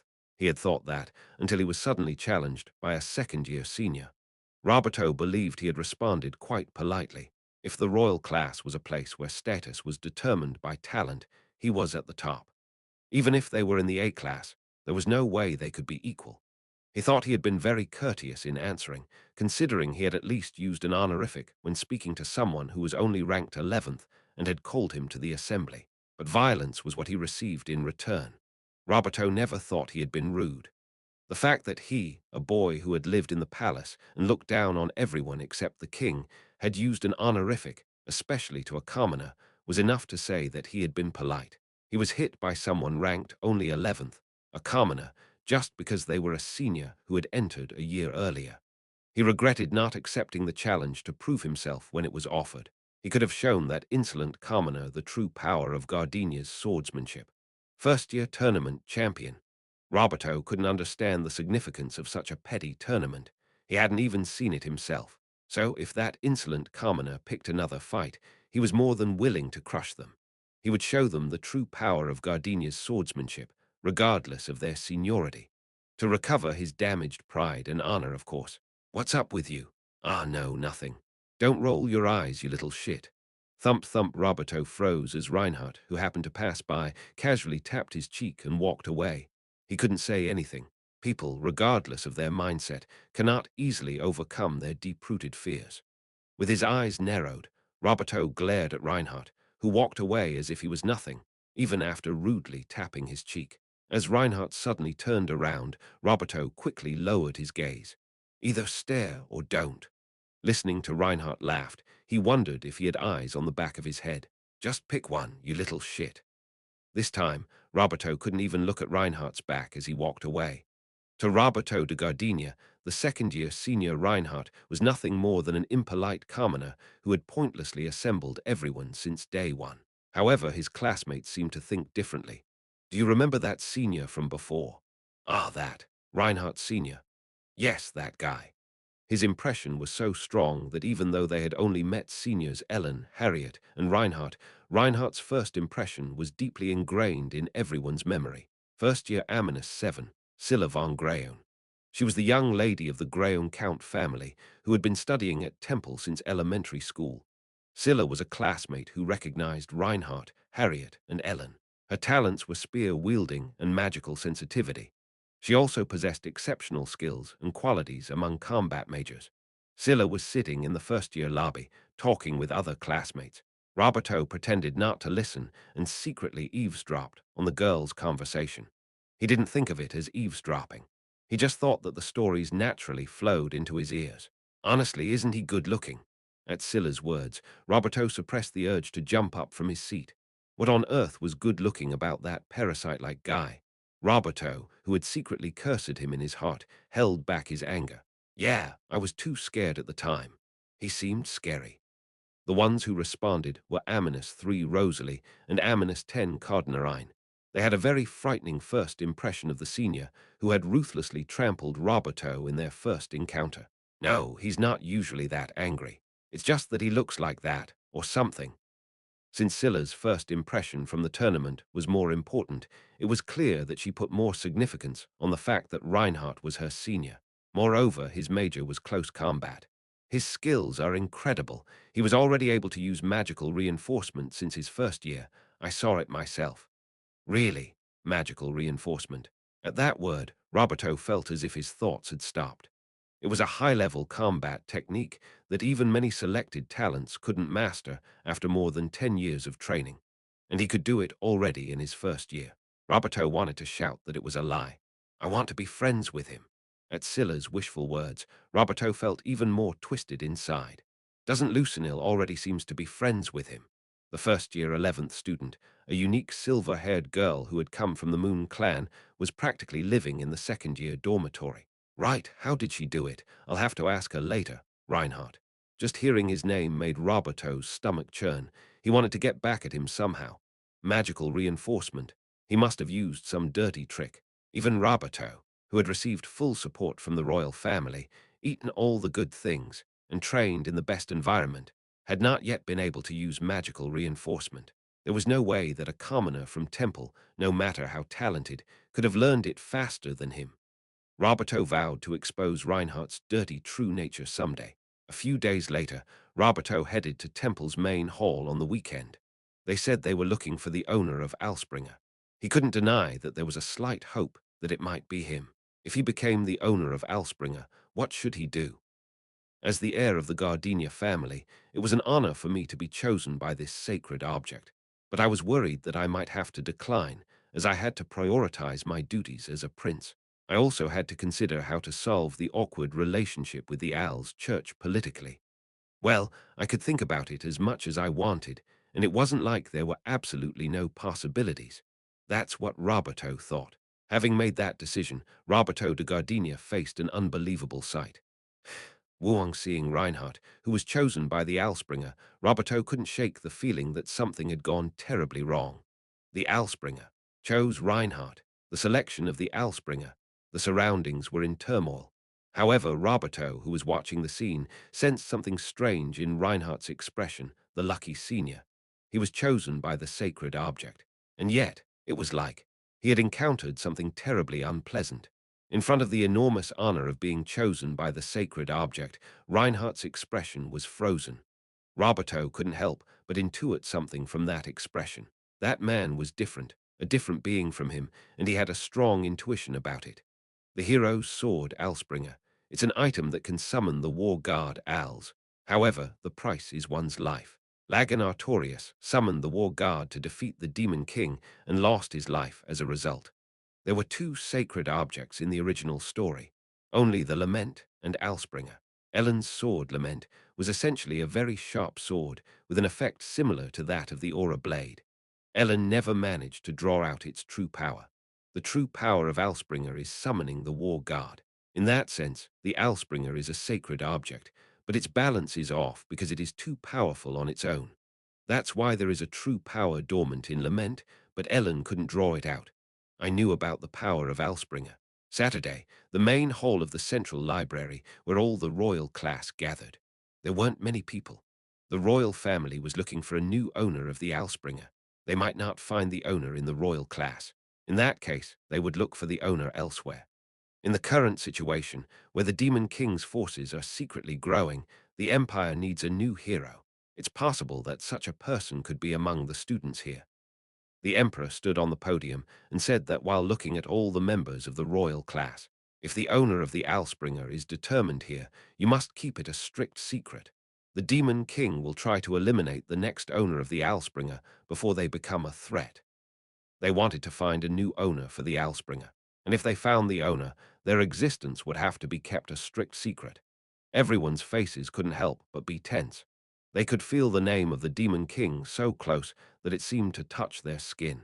That's why the Empire would search for a new hero among promising groups or military forces like the Knights or the royal class.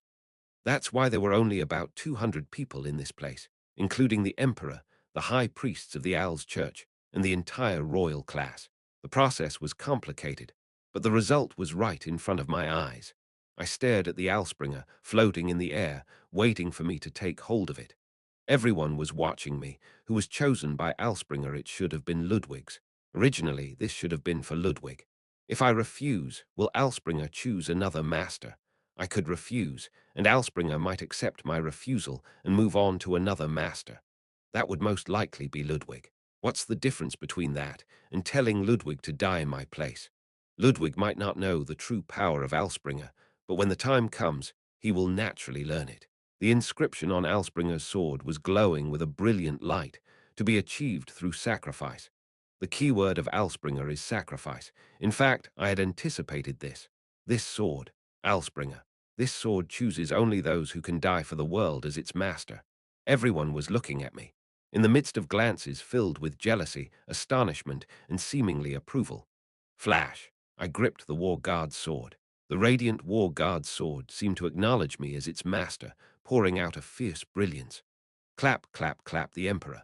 The faint sound of applause from Neliath de Gradius echoed throughout the auditorium. Soon, countless other applause followed. The situation was quite bitter. Owlspringer, strictly speaking. I was chosen by the object that killed my father. The fact that I became the master of Owlspringer would be kept secret. However, it was uncertain whether that secret would be well kept. A strict gag order was given to everyone present at the scene. The Empire must keep this secret tightly, as I may be assassinated by the Demon King, and the royal class students who witnessed this spectacle will also be required to strictly keep the secret, unaware of the fact that the Demon King was chosen by Owlspringer. Anyway, though I hid the fact that I was Tiamata's master, a considerable number of people now knew I had become Owlspringer's master. It wasn't official, but I became a person chosen by a sacred relic. Naturally, I had no choice but to have a private conversation with the Emperor, who personally witnessed the ceremony of finding Owlspringer's master, master of two sacred relics. The Emperor looked at me with a solemn expression. I might have a hero greater than Lagan Artorius before me. Lagan Artorius also had two sacred relics, but in the fight against the Demon King, he only wielded one. I could not find any answer to the Emperor's calm words. In fact, Ellen also had two sacred relics, but she didn't mention it. The Emperor placed his hand on my shoulder. It was a great honor in itself for him to touch my body directly. Reinhardt. Yes, Your Majesty. He just stared into my eyes and didn't say anything for a while. He seemed to want to say something but couldn't open his mouth. Finally, you've become too important a being for me to ask for personal favors. He didn't answer what he intended to say and just gave a bitter smile. I entrust you with the future of mankind. It wouldn't be unintentional that he didn't say the empire, the future of mankind. Yes, the future of the world beyond that. That's what I want. I will do my best, no matter what. A nuclear weapon was placed in my hand, a nuclear weapon that could only be used with my life. But the fact that it's a nuclear weapon doesn't change. The Emperor encouraged me and quietly returned to the palace. Although a huge event had occurred, it was as if nothing had happened. Indeed, as if nothing had happened, the people gathered at the headquarters disbanded, and I returned to the royal class dormitory. I'm not sure if it's something to celebrate. I think it's a headache. I already have one sacred relic. Exactly. Ellen seemed to think that me becoming the owner of Owlspringer wasn't such a good thing. Of course, it was good that a new sacred relic had appeared, but it seemed like a problem if other people found out about it. After saying that, Ellen spoke of something completely unrelated. First, talk to me later and go see Harriet now. Why Harriet? She's crying. What? Why is she suddenly crying? Is she moved to tears? Like our Reinhardt has been chosen by the sacred relic. What's the reason for that? But the reality was completely different. Hoo-ha. When I went to her room, Harriet hugged me tightly and burst into tears. Don't do it, don't do anything, okay? Yuha. Ah. To Harriet, the sacred relic had a different meaning. Harriet didn't know I had Tiamata. She sensed that now that I had become the owner of the sacred relic, I would inevitably have to fight the Demon King. She was crying because she was afraid that I might die. I'm scared. I'm so scared, Reinhardt. Yuha. No, is this a matter of life and death? But still, Harriet, leaning on me, cried endlessly as if the world would collapse. I won't die. Don't die. You can't die. You got that. Don't mess with the Demon King. Don't do that. You got that. Promise me. Promise. All right. Why would I do such a thing? Huh, I won't die. You, huh? I'll become stronger, too. I'll definitely protect you. Yes, yes. I became the owner of the sacred relic, which would kill me if I unleashed its true power. I comforted Harriet, saying I wouldn't die. If this were a public event, it would have been a huge fuss, and the name Reinhardt would have spread to every corner of the continent. But given the timing, everything remained quiet even after Alspringer chose its new owner. Even within the royal class dormitory, talking about Alspringer was strictly forbidden. The teachers enforced a tight-lipped policy, and the way my seniors and juniors looked at me became filled with awe, as if they were looking at a being from a different dimension. Of course, even though it was strictly forbidden, there were plenty of opportunities to share stories. Olivia also came to see me. Since I had become the owner of the sacred relic, it was inevitable that I would have to fight the Demon King. Just like Harriet, Olivia believed in that fate as well. Olivia silently hugged me. Knowing why she was doing it, I couldn't push her away this time. Olivia stroked my head. Olivia was in a position where she had been saved by the Demon King. So, if I were to fight the Demon King, she would be in a difficult position. It didn't seem like she hated the Demon King at all. I'm on your side. No matter what happens, I'm on your side. It seemed like she was prepared to become the enemy of the Demon King who had saved her, no matter what. However, those words resonated differently with me now. I know, Olivia Lands. Even if she knew I was the Demon King, she would still be on my side. Everyone's gaze towards me changed slightly. It was as if I had taken something that should have belonged to Ludwig, but Ludwig didn't know that the Alspringer should have originally been his. Honestly, I didn't have much of a guilty conscience about taking it. If I were to tell this to someone who is always ready to sacrifice himself for humanity, he might use it against me. For Ludwig's sake, and for my sake, it's right for me to be the owner of this. I'll work hard too so that I can be of at least a little help to you. Okay, those were Ludwig's words. You are really amazing. That's what Cliffman said. If you kill the Demon King, I'll marry you. What the fuck are you talking about? Anyway, let's not die, both of us. Liana looked at me and suddenly blurted out those words, then lightly hit my shoulder as she passed by. Amazing, Reinhardt, to think that even Alspringer chose you. Charlotte congratulated me with a bright smile, thinking that it couldn't be bad for me to become stronger. And then, the owner of two sacred artifacts. On the terrace, Bertus said that while looking at me, I knew he would find out someday. But as always, Bertus already knew. Chapter 388 on the terrace, Bertus and I were enjoying tea after a long time. Two relics. He already knew I was the owner of Tiamata. I had a hunch to some extent during Savelin Turner's warning. Bertus seemed like he was going to say something, but hesitated, his words getting stuck in his throat. His fingertips trembled. You little bastard, don't think about it again. Not sure if speaking itself would be conceding defeat, Bertus cracked a slight smile but didn't say anything. Well, never mind. That's not what's important. The fact that you've been chosen by two relics. That's what matters. Right. Let's erase that story from all our minds. I'm getting tired of getting dizzy in this manner, as more confusing stories are about to come out. If you're chosen by two relics, you're an incredible guy on the level of Lagan Artorius, so why did you dress up like a woman?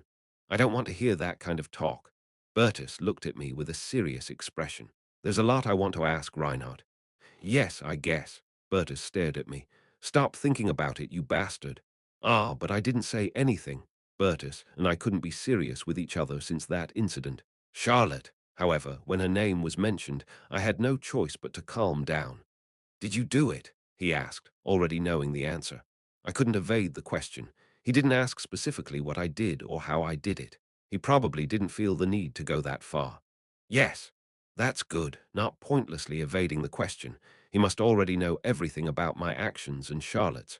Bertus stirred his tea with a teaspoon after adding milk. Reinhardt, I can't touch you anymore. You're not a stupid guy, so I think you should know that much. Not just one, but two relics. Killing or harming me is out of the question. My existence has become too important, and the option to touch me has disappeared, even if I'm on Charlotte's side. The scary thing about Bertus is that he doesn't tell how much he knows, whether he knows that I saved Charlotte's life, or the method, or how much he knows about Charlotte's current situation. He doesn't reveal anything and suddenly talks as if he knows the middle ground of the truth. It confuses the listener. That's why I don't know how much to say, and as I talk, I end up telling Bertus things he doesn't know. It's like a snake's speech. Reinhardt, you can be on Charlotte's side, but being my enemy is another choice. You can't be both on Charlotte's side and mine, but being on Charlotte's side doesn't necessarily make you my enemy. Bertus stared at me intently. Will you be my enemy? Let's just make that clear. What would happen if I say I'll be his enemy? Bertus wouldn't say anything about that. He might leave me alone for now, or he might use some tricks. I don't particularly intend to. Good, that's what I wanted too. Things have changed from before. I wasn't just a royal class student, but also someone who had two sacred artifacts. As long as he didn't know Ellen had two as well, I was the only person in the world who possessed two sacred artifacts. Just as I didn't want to make Bertus my enemy, Bertus also had no choice but to not want me as his enemy. Bertus took a sip of his milk tea. But Reinhardt, do you know that? His expression turned cold and stiff. The competition for the imperial succession has already ended. Bertus declared with a cold expression. Charlotte can't become the emperor. It wasn't an unexpected thought. Bertus had crushed one of the empire's major threats, the revolutionary forces.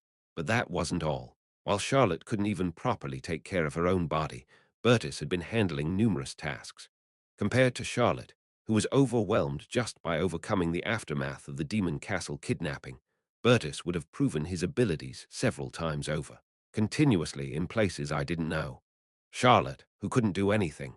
Bertus, who kept showing something.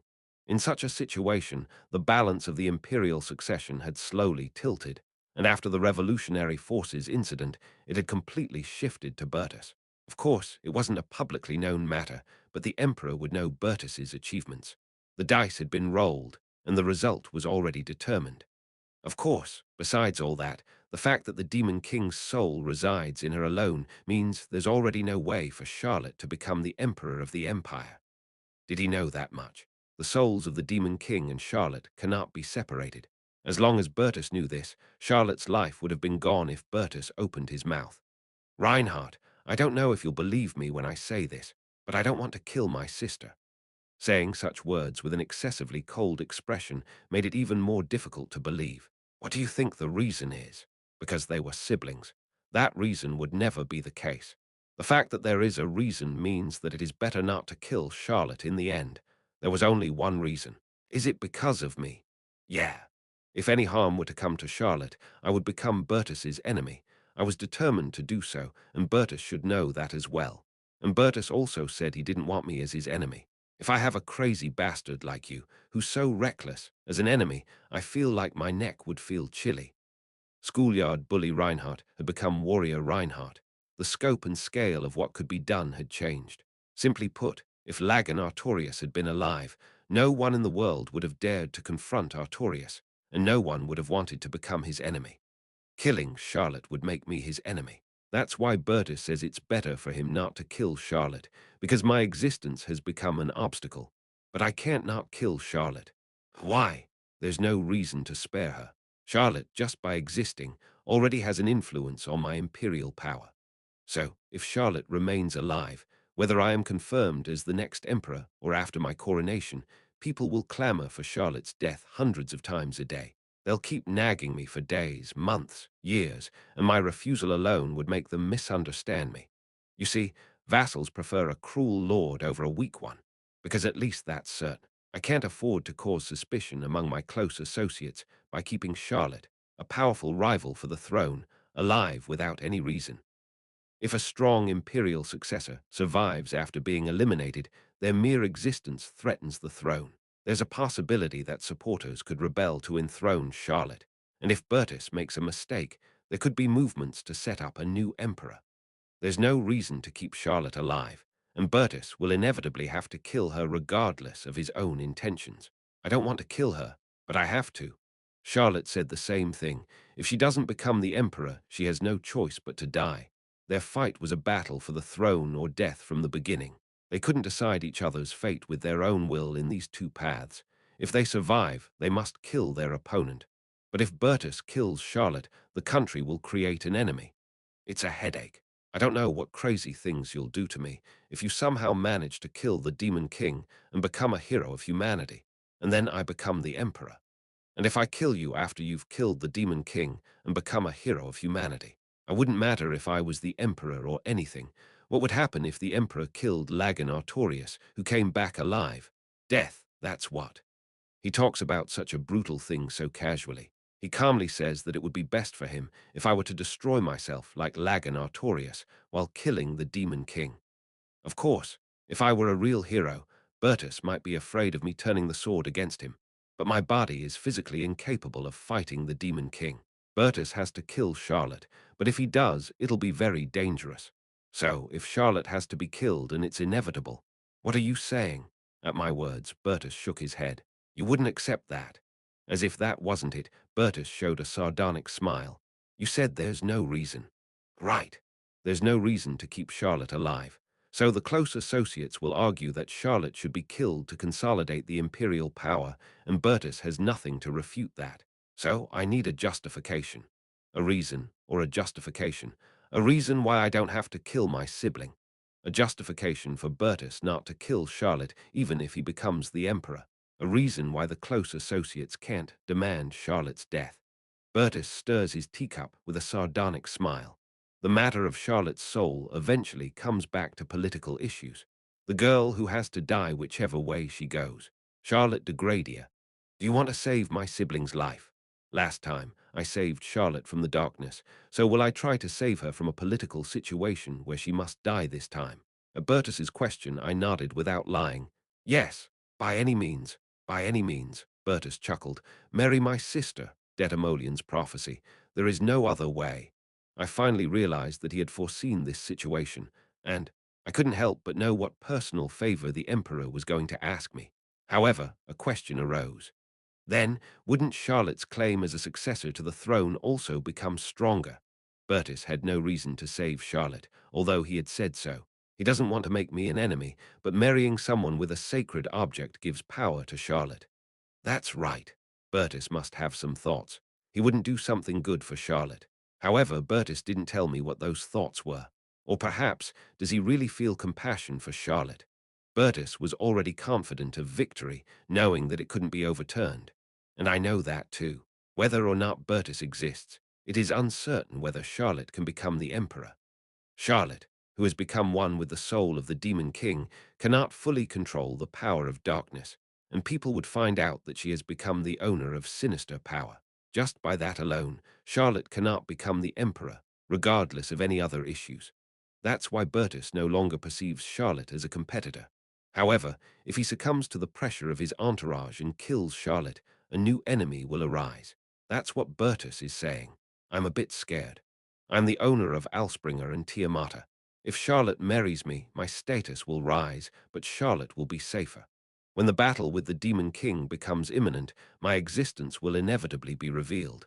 The hero of humanity, the hope of humanity. Such titles will stick to me. And if Charlotte becomes my wife, the Empire cannot touch her, just like they cannot touch me. Whether Bertus becomes the emperor or not, there will be no talk of having to kill Charlotte until I die.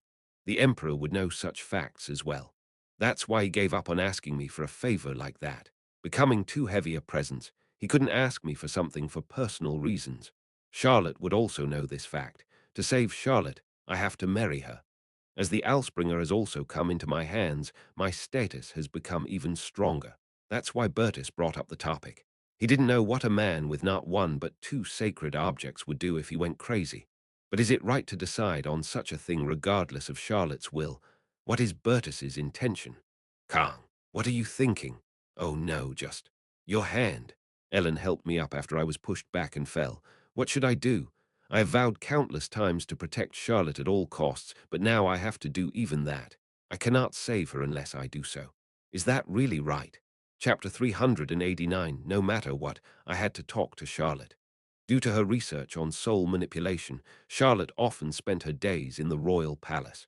It seemed that after witnessing who Alspringer chose and congratulating me, she returned to the palace. Saturday night. Access to the royal palace was now possible for me at any time. However, instead of going through the main entrance of the palace, I stood in front of the warp gate, holding the artifact Charlotte had given me.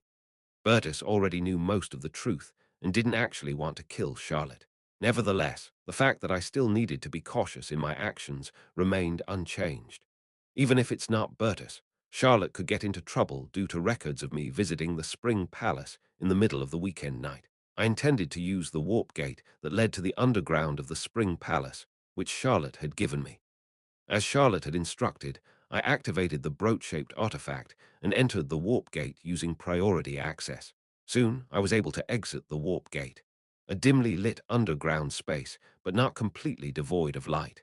An artifact that interferes with the set path, allowing you to escape through an entirely different gate.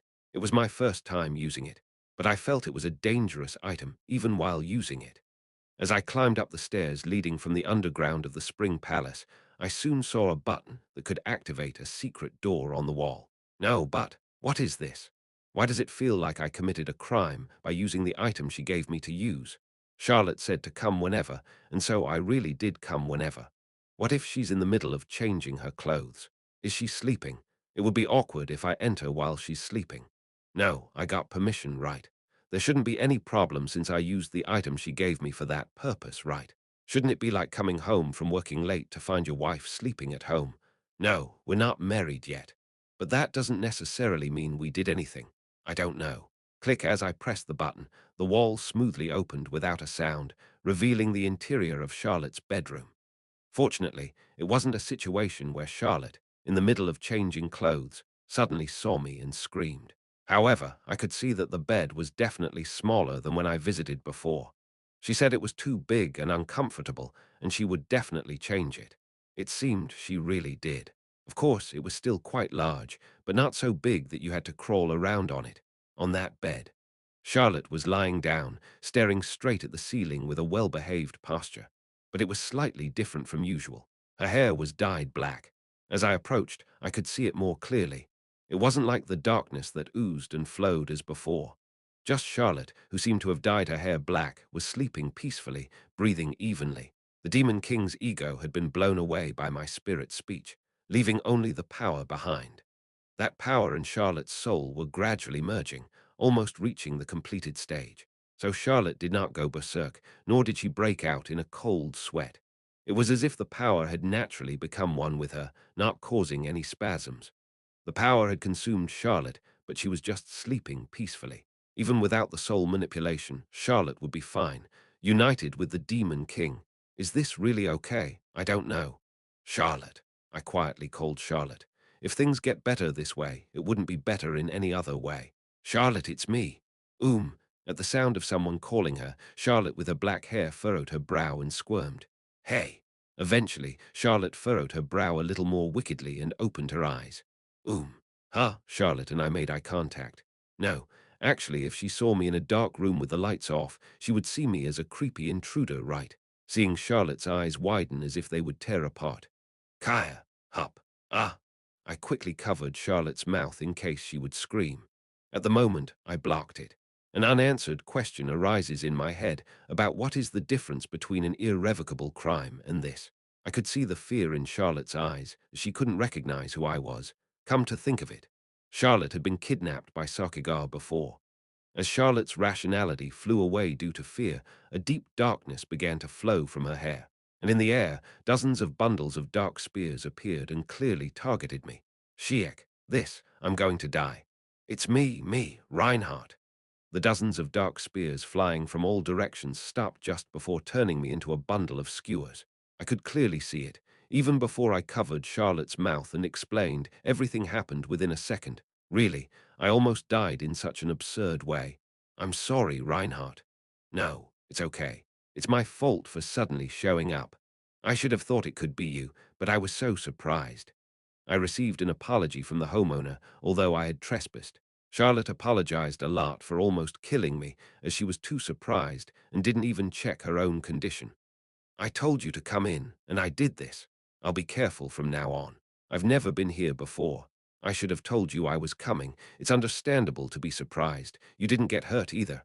I allowed you to come any time. I see. It was only then that Charlotte seemed to realize her condition. Her eyes widened. What is this? Right, you should worry about your condition more than mine. Charlotte ran her hand through her hair, noticing that her hair had turned black. She quickly stood in front of the full-length mirror in the bedroom. Her hair had turned black, and her pupils were no longer their usual golden color, but were now black. Charlotte's fingers trembled. The fear of being consumed by this power again weighed her down. Again. Calm down, Charlotte. It'll be okay soon. Now I know that the only thing that triggers this condition is a psychological problem.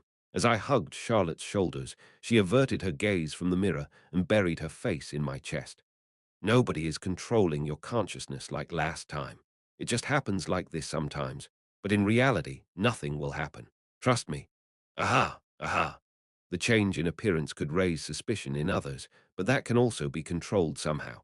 Of course, Charlotte knew that nothing was wrong, but she trembled for a long time, perhaps because the fact that she had changed itself was frightening, and continued to break out in cold sweats. It took a while of comforting before Charlotte stopped trembling. But her hair, which had turned black, did not return to its original color. Staring blankly at a handful of her hair that had turned black, Charlotte muttered to herself, "The feeling is so strange." While it must have been eerie to feel something dominating her consciousness, she didn't feel any actual threat after calming down from such a transformation. It must have been a reaction to her sense of crisis, but Charlotte even used her power to attack me. It seemed that she was instinctively learning to control the power of the Demon King. Is there something urgent? Charlotte put her hand down, which had been playing with her hair, and looked at me, more curious about my purpose for visiting her in the middle of the night than her own problem. What should I say and where should I start? I heard various stories from Bertus, but if I don't marry you, you'll end up dying. What kind of expression would Charlotte make when she hears such a story? Would she be disgusted by being pitied by Bertus? Let's say your condition improves. I didn't start with that story right away. Charlotte nodded at my words. Yeah, I hope so. Then is everything resolved? Charlotte's expression quickly darkened. Then can you live safely without any problems from now on? With that question of mine. Charlotte couldn't give any answer. Charlotte was not in a condition to fully deal with the problems concerning the succession of the throne. First, she focused her energy on finding Valia, and second, she was busy taking care of herself as she did not know when the Demon King's soul would consume her. Thus, the gap had widened too much, and Bertus had made too big of a contribution. Her struggle to survive had ultimately turned her into a candidate for the throne who had done nothing. It was an irresistible force. However, the fact that it was an irresistible force would not give Charlotte any bonus points. Did you hear something from Bertus? I couldn't bring myself to say no.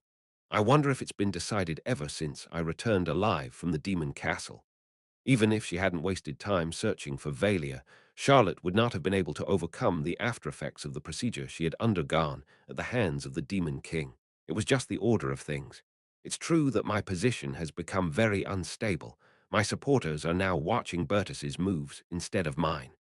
Unable to side with Bertus, they would be watching Bertus's moves instead of Charlotte's now that her defeat seemed certain. Even her close associates would roughly know that there was a serious problem with Charlotte since the Spring Palace had been closed for unknown reasons.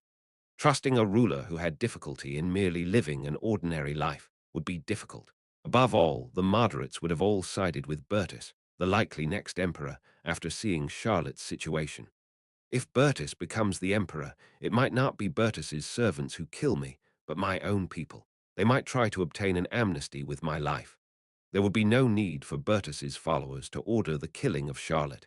In the midst of Charlotte's factions, a split occurred, and they might have killed Charlotte. In that case, since it wouldn't be Bertus who killed Charlotte, Bertus would say he didn't harm her.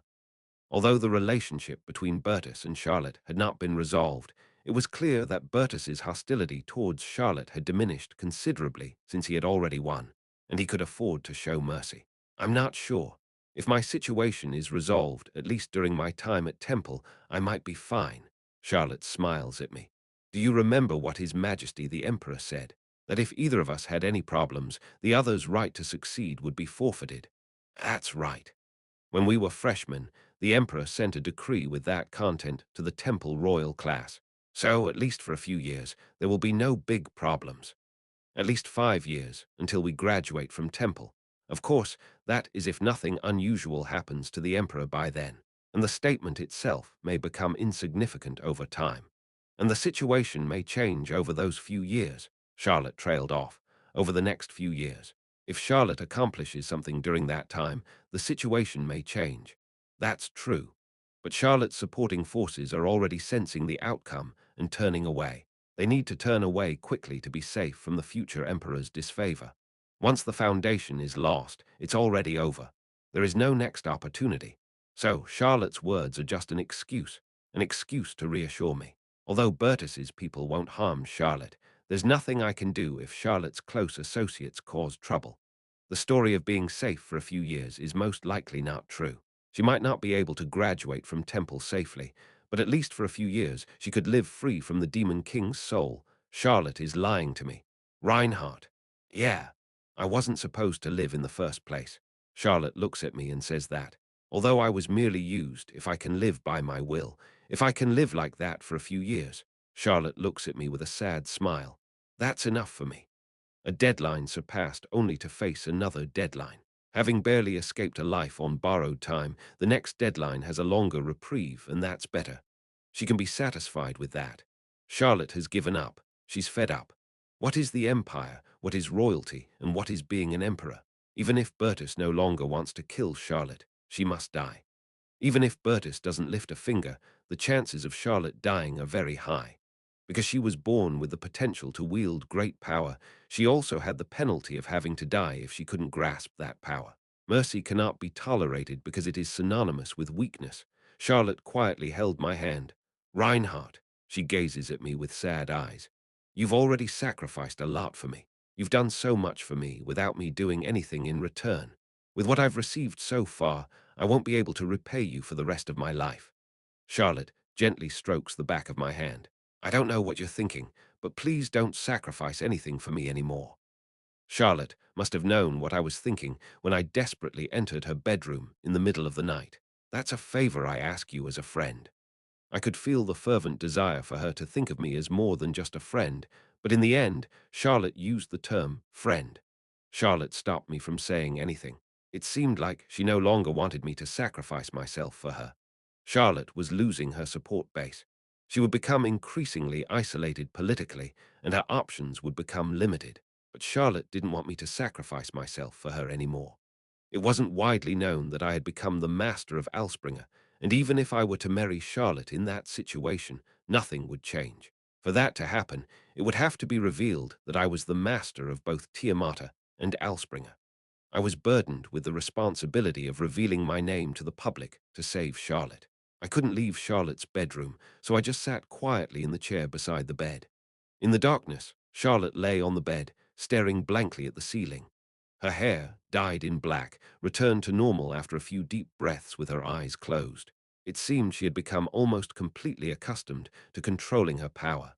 I wonder if I should even give up my power if everything has already ended.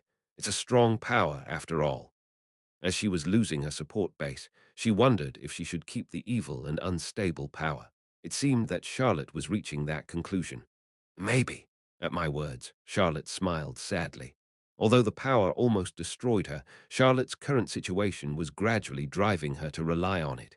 Even just now, if I had been a real intruder, Charlotte could have killed the intruder with the Demon King's power and survived on her own. If she were freed from the Demon King's soul, she would lose even the ability to resist in self-defense. Both Charlotte and I knew that. That's why, even though Charlotte knew that the real intruder was me, she realized that if she were to face a real intruder or assassin, she would have no choice but to rely on this cursed power that the Demon King had forced upon her. Nothing ever goes as planned. Charlotte looked at me with a feeble smile. Charlotte's life must have been hell since she was kidnapped to the demon castle. She searched for Valia but couldn't meet him again, and ultimately discovered that Valia was the successor to the Demon King. She also lost the battle for the throne. She wanted to get rid of the Demon King's soul that had possessed her body, but now she might have to rely on it. Charlotte. But you know, Charlotte gently took my hand. There's one good thing that came out of things not going as planned. Charlotte pulled my hand towards her and embraced me as if holding me close to her chest. I got closer to you. An A-class thug with a terrible attitude and the heir to a criminal organization. what was once thought of as the bottom of the barrel scum of humanity.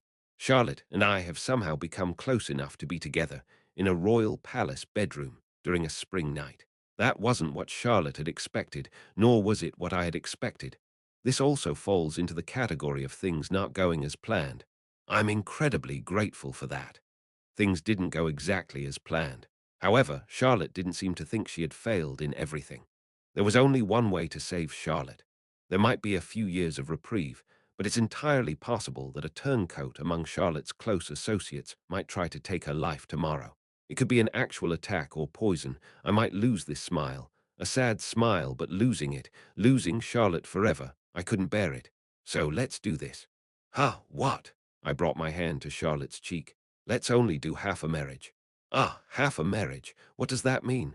Even though I knew this decision would change many things, it's enough to get engaged. Ah, I knew I could never lose what I had managed to protect somehow. Chapter 390, Let's Get Engaged. We don't have to marry. It's to give Bertus a temporary justification. It wasn't because I was afraid of Bertus's power, but to prevent Charlotte's close associates from changing their minds. I spoke with the mindset of putting out an urgent fire. Charlotte, lying down, looked up at me and bit her lips. Why? Why are you going this far? As if I had done so, Charlotte brought her hand to my cheek. Her slightly cold body temperature was conveyed to my cheek. I'm not someone you have to go this far for. You're not. For me, you're precious. You are precious to me. My head was swirling with countless emotions and thoughts, but all I could say was this. Then it's settled. This is the wrong choice. With this choice, nobody would be happy, and only someone's survival is secured. Is that enough? Otherwise, is it right to leave Charlotte to die? Is it really right to choose the lesser evil in this situation, where I simply don't want to see that? In the end, Charlotte starts to cry, her face contorted as she looks at me saying such things, her eyes tightly closed. Reinhardt, I'm so grateful, Charlotte eventually sobbed. But it's so sad. She was sad because she knew I made this choice not because I loved her, but to protect her. I couldn't spend the night in the Spring Palace, so I returned to Temple. Of course, it was through the warp gate in the basement of the Spring Palace. It wasn't officially discussed, but I decided to get engaged to Charlotte. In what way and how, I don't know. It was a promise Charlotte and I made together. In a situation where there were only wrong answers everywhere, it seemed like I had chosen the lesser wrong answer. Since we decided to get engaged, I couldn't make a decision about this issue alone. As someone who is only a Temple Royal class student externally, I need to create a reason for me to be nominated as the royal son-in-law. Soon, it must be known that I am the master of Alspringer. But deciding so didn't immediately make it possible, so I had no choice but to meet the most important person. Engagement. You say, yes, Your Majesty. It seems very reckless when looking at the situation. A commoner dares to ask the emperor for an audience and then offers to become engaged to the princess. But in reality, the emperor wanted to ask me first but couldn't bring it up, and I ended up saying it first. Not marriage, but engagement. The emperor was silently contemplating in front of me, eyes closed, trying to gauge the gap created by that wiggle room. Can you handle it? He didn't ask what I could handle. However, too much was contained in that one word, handle. Although he didn't say ask it directly, it would probably mean if I could handle Bertus. If it becomes public knowledge that I am the owner of Alspringer, I could attract the attention of the Demon King, and relationships with others could become entangled and ruined. I risked my life for Charlotte at first, and risked it a second time. But this time I have to risk everything. My life and everything else. It felt like the same meaning, but in fact it had a completely different meaning for me. Even Charlotte didn't seem happy about my decision. Instead, she seemed rather sad, as if she pitied her own situation. Yes, I can handle it. Although my feelings were complicated, my answer was simple. I will protect Charlotte. This time I will finally save her completely with my own hands. Thank you, Reinhardt.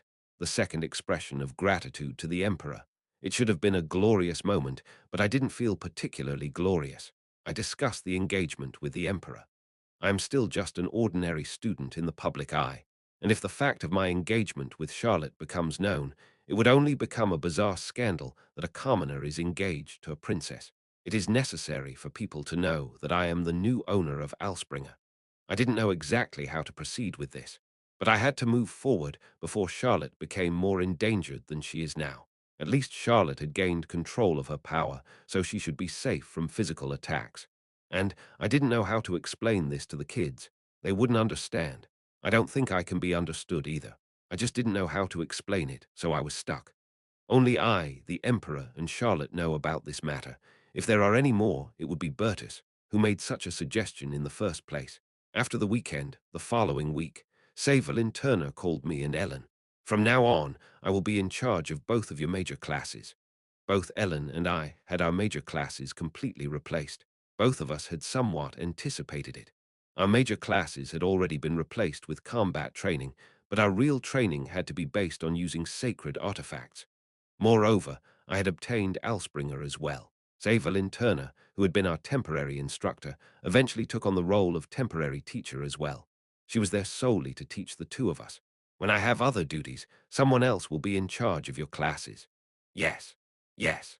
I felt that Turner was gradually moving away from Charlotte's protection role, and I wondered if being pushed out of the succession competition was the reason, but I couldn't be sure. The place where we were going to learn from Savelin Turner was not the dormitory training ground. Normally, this facility cannot be used freely, but you too have been granted permission to use it. I will register your access to the facility so you can come here and train separately. Savelin Turner took us to Temple's high-level combat training ground. It was such a place. A combat training ground with the same system as the main stadium during the Temple tournament. In this training ground, a recall artifact is activated when a situation becomes just short of causing a fatal injury while fighting at full power. It is a place with a huge construction cost and maintenance fees, so not everyone can use it. In fact, even the royal classes are not held here. Unlike the outdoor main stadium, we entered the combat training ground with safety artifacts equipped. Ellen summoned Lament, and I summoned Alspringer and Tiamata. Savelin Turner looked at me with a thoughtful expression. Anyway, I summoned both since I had them. Me, do I have to practice dual swordsmanship now? What a headache. I think so too. Exactly. Ellen nodded as if she agreed. Living and having two sacred treasures, but you're the first to worry about whether to use both or just one. Well, maybe not the first. Anyway, should we call this a fortunate dilemma?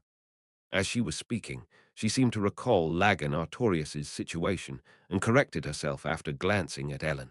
Savelin Turner didn't seem to have a clue whether to practice the bizarre dual sword technique from now on or to choose and focus, exchanging sacred treasures as needed.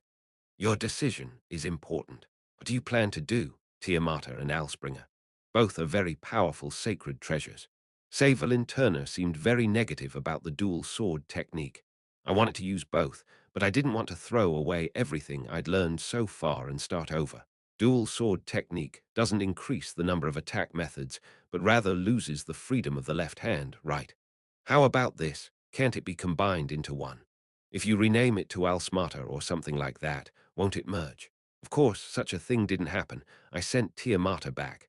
I will use one. If I force myself to use both, neither will work well. A wise decision, Reinhardt. It's a common thing to ruin what you've built so far by trying to change your body by forcing yourself to use what you have. First of all, experiencing the basic abilities of Alspringer is a priority. Although I didn't set them all up, sacred treasures basically have two powers, a basic ability and a true ability. In the case of Tiamata, it basically has a very powerful anti-demon power. The true power is the ability to use a tremendous amount of divine power at will. There is also the somewhat special situation of Olivia's help. In the case of Lament, it has an effect similar to Aura Blade, and I don't know its true effect yet. In the case of Lapelt, I confirmed something similar to Aura Armor last time, and likewise, I don't know its true ability yet.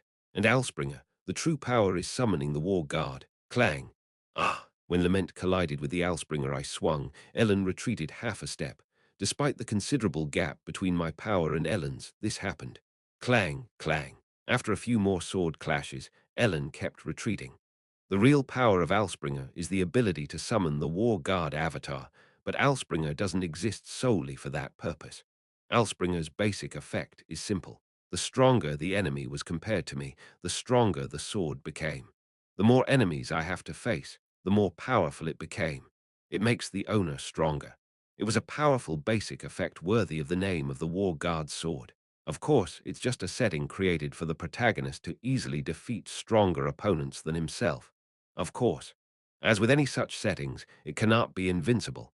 It makes the owner stronger. That vague statement means, in the end, that it doesn't necessarily guarantee victory against a stronger opponent. I said that the more powerful and numerous your enemies are, the stronger you become. But where did I say you would win? Of course, it could help me win, but there was also a possibility it wouldn't. It was a very powerful relic, but it had ambiguous conditions. Such ambiguous settings were convenient for writing. Karduk. Ellen's lament glided past my sword roughly, but at the exact angle to slide past my neck. Pat. And with that, I was recalled outside the training ground. If it had been a real fight, even with magical reinforcement strengthening my body, my neck would have been slashed, and I would have died. Ellen was much stronger than me. That's why, even though Alspringer made me that much stronger, I still couldn't compete with her. 10 losses in a row. Ha! Ha! I was completely exhausted outside the training ground. It was fatigue. If it had been a real fight, I would have died 10 times to Ellen. I can definitely feel the power of the relic. On average, you've endured more than 15 times longer than usual. Savelin Turner, who had been watching the whole situation outside the training ground, nodded quietly. The frequency of cornering Ellen had increased, although I was still losing as usual. Returning to the waiting room, Ellen's body was drenched in sweat, her hair sticking to her forehead. It's tough. It had been an intense 10 rounds for Ellen to say such a thing. Imagine how I feel losing. Ellen didn't even use Lapelt. It meant that I wouldn't have stood a chance if it had been a real fight. Is there any way to use both Alspringer and Tiamata at the same time? If I put them in a scabbard and carried one on my waist or back, could I use both reinforcement effects? Reinhardt, you often experience situations that increase your physical abilities, including enhancement-type supernatural powers. That's why it's difficult to accurately determine your athletic ability at any given moment. So you often rely on brute force. And when your opponent is pushed back, you tend to panic. You need to become familiar with how strong your physical abilities become in different situations. Both Ellen and I, exhausted, sat side by side on a bench and listened to Turner's feedback. Ellen, I can't find fault with your performance. Thank you. No, only I received feedback. Savelin Turner's favoritism no longer existed. It wasn't that Turner was disappointed in me. What should I say to Ellen, too? If I only criticize Reinhardt, I can't deliberately tell Ellen to not be discouraged by Reinhardt. What should I do? I want to praise her. She wanted to show favoritism, but she couldn't. It's only at a mediocre level that this happens. Frankly, I lost despite using supernatural powers as a cheat and even using self-enhancement relics. Although Ellen used Lament, having an unbreakable sword like Alspringer in hand means that sharpness wouldn't be a significant advantage. If she were a user of Aura Blade like Turner, who could create a magic wave from the sword itself, it would be a different story. In essence, Ellen pinned me down with her physical prowess alone, despite my various cheats. Still, ha, ha, watching Ellen breathe heavily, drenched in sweat. Somehow, I felt like I was catching up, no matter how much I relied on equipment. And every time I looked at Ellen, there was an uncomfortable feeling in one corner of my heart, a sense of guilt or some kind of uneasiness. Chapter 391, we were treated as special students among the royal class. On days when we had major classes, all other classes were cancelled, and we received a full day of combat training from Savelin Turner. We heard that we shouldn't worry about things like credits, as that would be taken care of for us. Ellen and I sparred against each other, but ultimately we also fought against Savelin Turner. The Alspringer definitely increased my abilities to a greater extent when I faced Savelin Turner.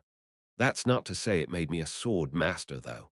I really liked the basic ability of the Alspringer, which allowed me to become stronger as my opponent became stronger. It felt like I had stolen a protagonist-only cheat, and the issue that Turner pointed out. When facing Savelin Turner, my physical abilities increased too much, causing me to lose control of my steps and stumble, which led to more problems. Ah, be careful, thud. Ugh. As I was about to fall, she caught my collar and helped me regain my proper posture. I wondered if I could beat Ellen in the state I was in when facing Savelin Turner, but it was meaningless. In this mess, I would undoubtedly lose even more pathetically than before. I stared at the Allspringer in my right hand. Don't feel bad. It's natural to be unfamiliar with something you've never used before. I needed to get used to obtaining physical abilities beyond my own level. The Allspringer is a powerful artifact that grants a very strong but vague buff, making me stronger as my opponent becomes stronger. Therefore, it's important to properly understand how much my physical abilities have been enhanced and control my body accordingly. If I can't control this powerful force, it might be better not to use the Allspringer at all. Let's try again. Yes, I don't know if I will ever need to draw out the true power of the Allspringer, but the Allspringer itself is already a very powerful artifact. I must become familiar with this power. Savelyn Turner trained us in various ways, sparring with both Ellen and me, and then she personally sparred with Ellen and me one-on-one. After feedback time, she taught us coordinated attacks. I couldn't beat Ellen or Savelyn Turner even once, and the same went for coordinated attacks. But despite not being used to teaching, Turner was far from incapable of teaching. Not only that, I will teach you about the course of action to take when isolated in a battlefield situation. She also taught us things like guerrilla warfare and survival methods when isolated in enemy territory, not just combat, but also how to survive and continue fighting in real combat situations. This must be the same thing being taught in temple combat major classes that have now been changed to combat training. Of course, it wasn't her role to do that. However, the fact that Ellen and I were being educated by her in this situation was top secret, so Savelyn Turner had to act as a teacher for everything from start to finish. We learned methods for infiltrating enemy lines, bypassing magical barriers, and how to behave in unfamiliar territories. The two of us were not trained to work together in operations, but rather to survive on our own or to learn about things like covert assassinations. That's what being a hero is all about. An assassin who infiltrates enemy lines and beheads their leader. In fact, Lagan Artorius's actions were not much different from that. That's why Savelyn Turner taught us as assassins rather than soldiers. Of course, the Demon King might not be in Darkland, but in the human continent instead. And even if we find him, he might escape through teleportation. I'll soon teach you how to deal with that situation and urban warfare. Savelyn Turner seemed to have many things to teach us, from finding hidden enemies in human cities to urban combat. It wasn't just about learning swordsmanship. However, strangely enough, when you learn about hunting, you naturally learn about escape methods as well. Soon, I was learning not how to hunt, but how to escape. A place ruled by eternal winter, the Vampire Council. Antirionus, how is the progress? It's a very high-dimensional magic, so it seems that it will take time to fully cast, but the mages of the Order are very talented. It shouldn't take too long, Antirionus replied to Elaris's question. The construction of dungeons and labyrinths in Darkland was going smoothly. Both the Black Order and Antirionus were very interested in the magic book called Quantum Maze. It was a magic that perfectly suited the current situation and purpose. It's interesting. How did you get such a powerful magic book? It's difficult for me to answer that. Ha, you really don't trust me enough. Elaris sighed deeply at Antirionus's seemingly hurt attitude. She couldn't share the location of the Demon Castle's underground library with someone who would immediately rush there, and Elaris didn't have the authority to decide on that matter. Lately, the Vampire Council had frequent meetings.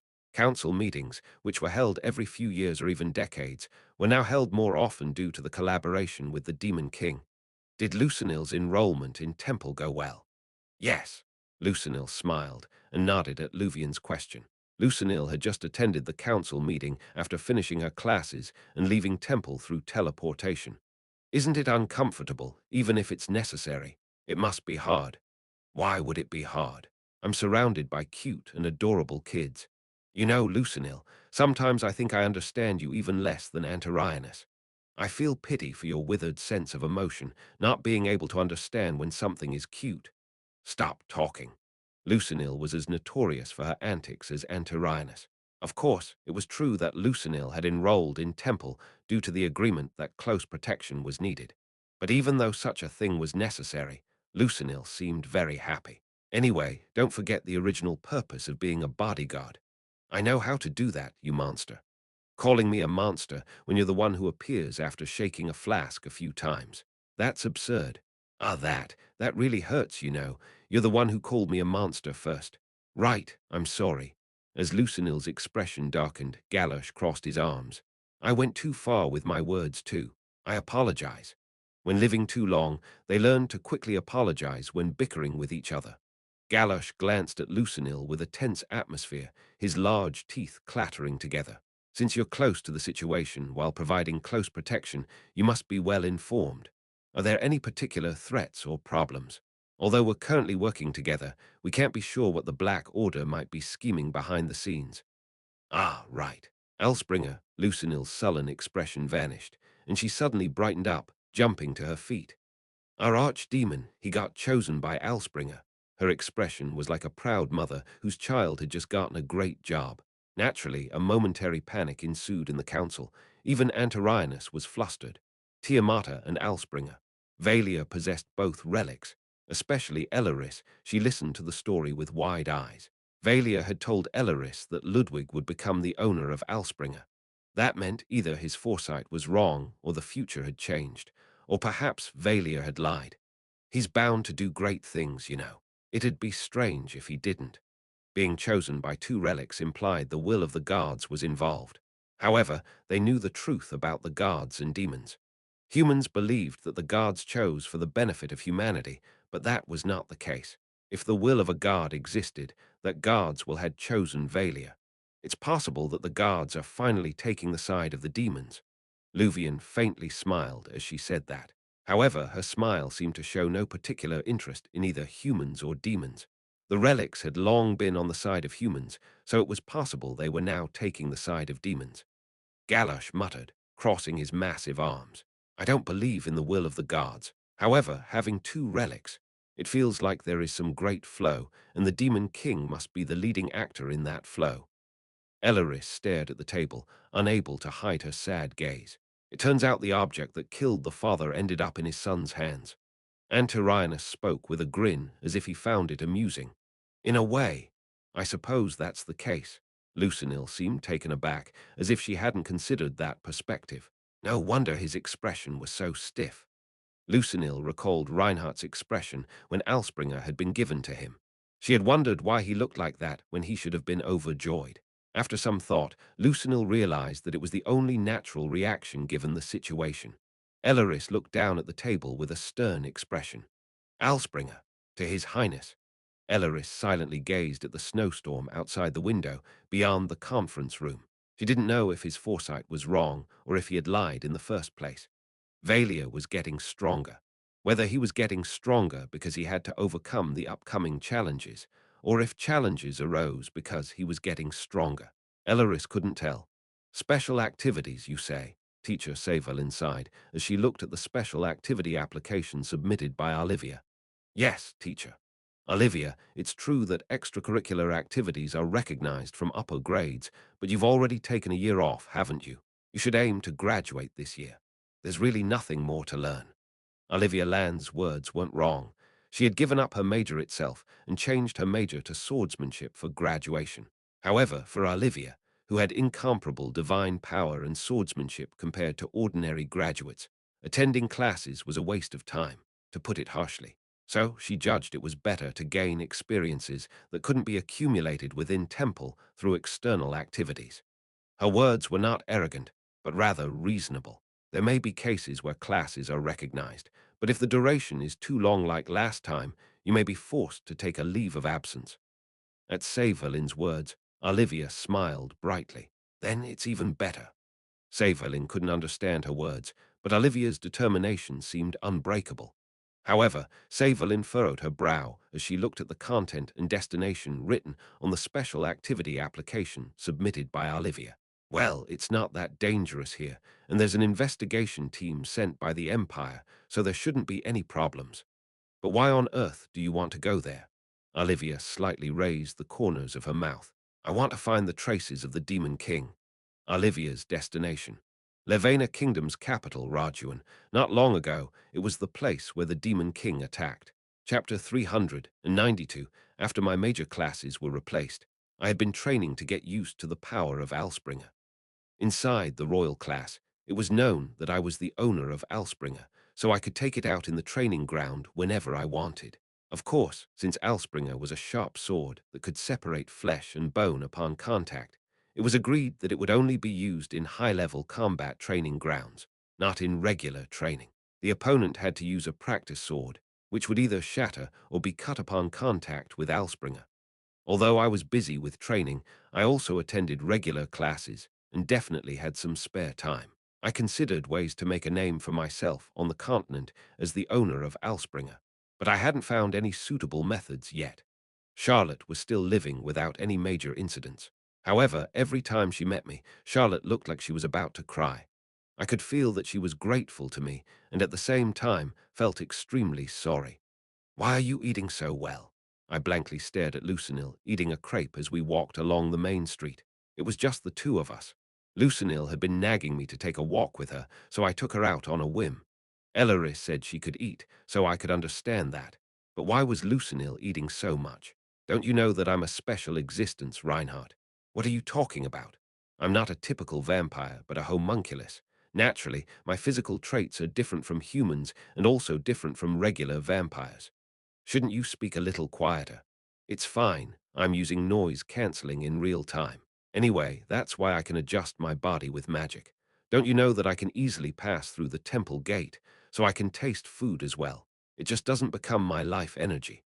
Lucinil was quite different from a typical vampire in many ways.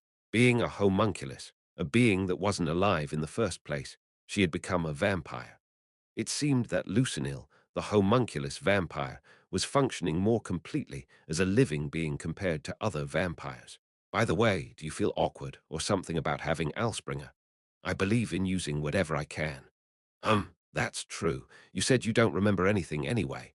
The fact that the weapon that killed the Demon King was in my hands seemed to worry Lucinil. I still feel nauseous. I think I'm going to throw up." Lucinil had been eating the crepe for a while, then suddenly ran to the nearby public restroom. What the hell? She looked like she was enjoying the food, so why did she do that? The more I knew, the more bizarre Lucinil seemed. After a while, Lucinil came back to me, wiping her mouth with a pale expression. "Why are you eating like that?" "I want to eat even though I know I'll throw up. I manage my expression well in front of others, so don't worry about it." It sounded like the excuse of an alcoholic. "Anyway, I've shared with the council that you were chosen by Alspringer, and the dungeon reconstruction seems to be going smoothly. It wasn't just a random topic. She had brought me outside to share the current situation. By the way, the Magic Research Club kids seem a bit strange." "What's strange?" "You guys made those things, right? Those absurd things. Power cartridge and moonshine. Lucinil seemed to have learned about them. Two things that I can't even fathom making right away, and you're telling me they made them in just a few months. The research materials I saw didn't seem to have any obvious flaws either." Lucinil had thought that the royal class kids were just kids, no matter how amazing they were, but seeing their creations with her own eyes made her think it was unbelievable. Even the vampire lord, who was rightly called a grand magician and had been researching magic for a long time, was astonished at the items that had been made by a high school club, not just one but two. Of course, it was true that Adelia and Christina's talents were extraordinary, and in fact, our grade was particularly outstanding, even in the royal class. Moonshine and power cartridge. Lucinil didn't know how they came across the research materials, but she seemed to have a strong sense that the Magic Research Club was more than just a place for kids to gather and discuss magic. "I don't really understand why you want to keep it a secret, but it does feel like a waste." I decided to hide their achievements, fearing that they would be caught by Cantus Magna or cause trouble for the kids. Although he hadn't said anything about keeping it a secret from new club members, he suddenly felt the need to make sure the kids kept their mouths shut. "And there's that cutie. You're talking about Harriet, right?" "Yes. Speaking of unbelievable things, she's the weirdest. Reinterpreting scroll magic as rune magic. Why does that even work?" It seemed that she had heard about the new magic system Harriet had developed while talking with the Magic Research Club kids. "What have I been doing with my life that I feel so pathetic about myself? Those kids who aren't even 20 yet. Maybe I'm actually talentless. Like, just pushing through with time. Something like that." Lucinil started to speak with self-loathing. Anyway, Lucinil was amazed by the genius of the Magic Research Club kids, and among them, she found Harriet de Saint-Owen's talent the most fascinating. Just hanging out with the kids, pretending to be my bodyguard, and running around everywhere was purely out of self-interest. If I were Cantus Magna, I'd covet those kids more than just a few magic books. I think so too. You don't seem to be thinking about using the kids to meet Cantus Magna. I hid the research results, and Lucinil was reporting in real time on how I was actually spending my time at the temple. She couldn't help but know that I wasn't going to use the kids. World peace, Lucinil stretched out, almost tearing herself apart. Reinhardt, those who dream of such bland things all end up dying in disgrace. There's no rule that it always has to be that way. The positive aspect is somewhat good. Lucinil stretched fully, then took a deep breath and looked up at me. Her gaze, always playful, was now filled with a touch of seriousness. It might be a good idea to run away before accumulating too many emotions. Running away before getting closer to others. Disappearing. Lucinil's words about how that might actually be better were something I could fully understand. Before accumulating too many emotions. It seems like it's too late for that. Even if I wanted to do that, it would have been far too late.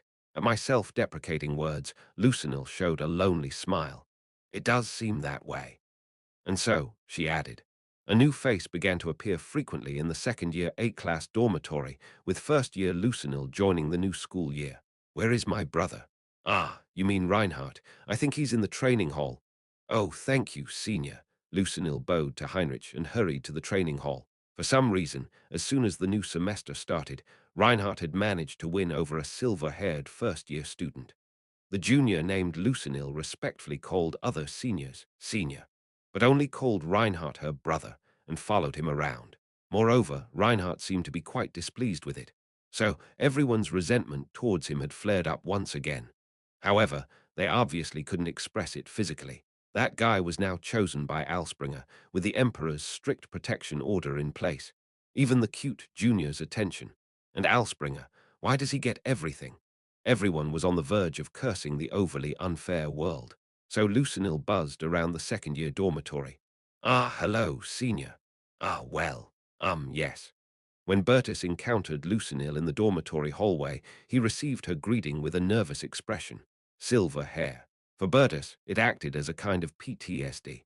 That's why Bertus, who always wore a mask and handled people skillfully, couldn't hide his discomfort when he encountered Lucinil. Lucinil, of course, noticed his expression. Do you hate me, senior? No, there's no reason for that. But why can't you look me in the eyes when you see me? Ah, did I do that? I don't know. Unable to say that he had developed a silver hair allergy, Bertus licked his lips while looking at Lucinil, who stared at him with an innocent expression. Bertus had a lot on his mind lately, so he couldn't focus on Temple's work. As a result, he spent many days at the Winter Palace and didn't know much about what was happening in the dormitory. He only knew that Reinhardt was under a lot of stress due to recent issues involving Charlotte. New junior student, a silver-haired girl, always looking for Reinhardt. He didn't know how Reinhardt had done it, but it was obvious that he had already won over a first-year junior, at least to Bertus's eyes. Reinhardt turned the silver-haired girl into someone who couldn't live without him as soon as the semester started. Why? For what purpose? Bertus's thoughts became tangled, and a parcel of Towan, a hero chosen by Alspringer, the soon-to-be fiancé of Charlotte, the royal family's groom candidate, the winner of the cross-dressing contest, silver hair fetishist. Reinhardt, without realizing it, Bertus grabbed the shoulder of the silver-haired junior who was tilting her head. Be careful with Reinhardt. Why? Just be careful if I say so. Bertus glared at the suddenly pale Lucinil and said so. Well, all right. Confused, Lucinil nodded her head vigorously. At that point, the most important task was to lure Cantus Magna to the dungeon created in collaboration with the Black Order in Darkland. And on a personal note, I had to figure out how to proceed with my engagement to Charlotte and how to explain it to the children. I predicted that things would work out once the Emperor got in touch, but he hadn't contacted me yet. The magical research of the Magic Research Society was sealed after yielding results, but that didn't mean the society was disbanded. It seemed everyone was proposing ideas for new, but not too dangerous, research projects. Even without that, Louis Ankton seemed to be sharing the results of his magic research with the children in his own way, and each of them was improving their skills. Ellen and I were receiving combat training from Savile Turner, which went beyond swordsmanship. So, even though we were walking on thin ice that could break at any moment, we managed to have a smooth first semester. Of course, it wasn't the same as our first year. Usually, on weekends, I would spend time with Ellen in the training field, practicing our swordsmanship, or check the progress of our research at the Magic Research Society. But as we became sophomores and various conditions changed, our lives changed slightly. Turner had almost given up on her duties as the leader of Shanipel and devoted her time to training us, but she couldn't abandon all her responsibilities. On weekends, she seemed to return to the palace and attend to Shanipel's business. She was already living on a tight schedule, but it seemed even tighter now. I wondered if she might collapse, even though she was a grandmaster. So we received guidance from Savile Turner only on weekdays, and on weekends, we trained separately. The high-level combat training ground was quite far from the dormitory, so Ellen and I devoted ourselves to fiercely clashing our swords there, just the two of us. The intensity of our battles was even greater and rougher than what we had done in the training field so far. Ellen used Lament, and I used Alspringer or Tiamata. She could have used Lapelt as well, but that made the fight pointless. Even before a sword touched Ellen's body, the wave of flames emitted from Lapelt would blow me away. It was impossible to penetrate the power of Lapelt, which was almost like an automatic interception system. So Ellen used only Lament, and I alternated between the two relics, clashing our swords all day long, tirelessly. Bam! Crash. If the Ellen of last year had faced me now, I would have undoubtedly won. However, even after a year had passed, I still couldn't compete with Ellen. It was because Ellen had become incomparably stronger compared to herself last year, just like I had become stronger compared to myself last year. Thud. Using the force of my thrust against me, Ellen grabbed my sleeve and flipped me over as if she was about to lock my joint, then pressed her sword to my throat. You're dead. It doesn't matter since I'll be revived anyway. Right. In this place, it didn't matter if we attacked each other with full force or even cut or stabbed each other. However, after a year of relentlessly fighting each other, Ellen developed the habit of just restraining me and stopping. It had become a habit for her to stop just before delivering a decisive blow to me. With Ellen's sweat-drenched hair and slightly rough breath close enough to touch, we were close to each other. Being this close to each other was no longer awkward for us. As Ellen stared down at me while pinning me down, she muttered absent-mindedly, "You smell sweaty. Do you think you don't smell, too?" At my words, Ellen stared at me blankly and then suddenly got up.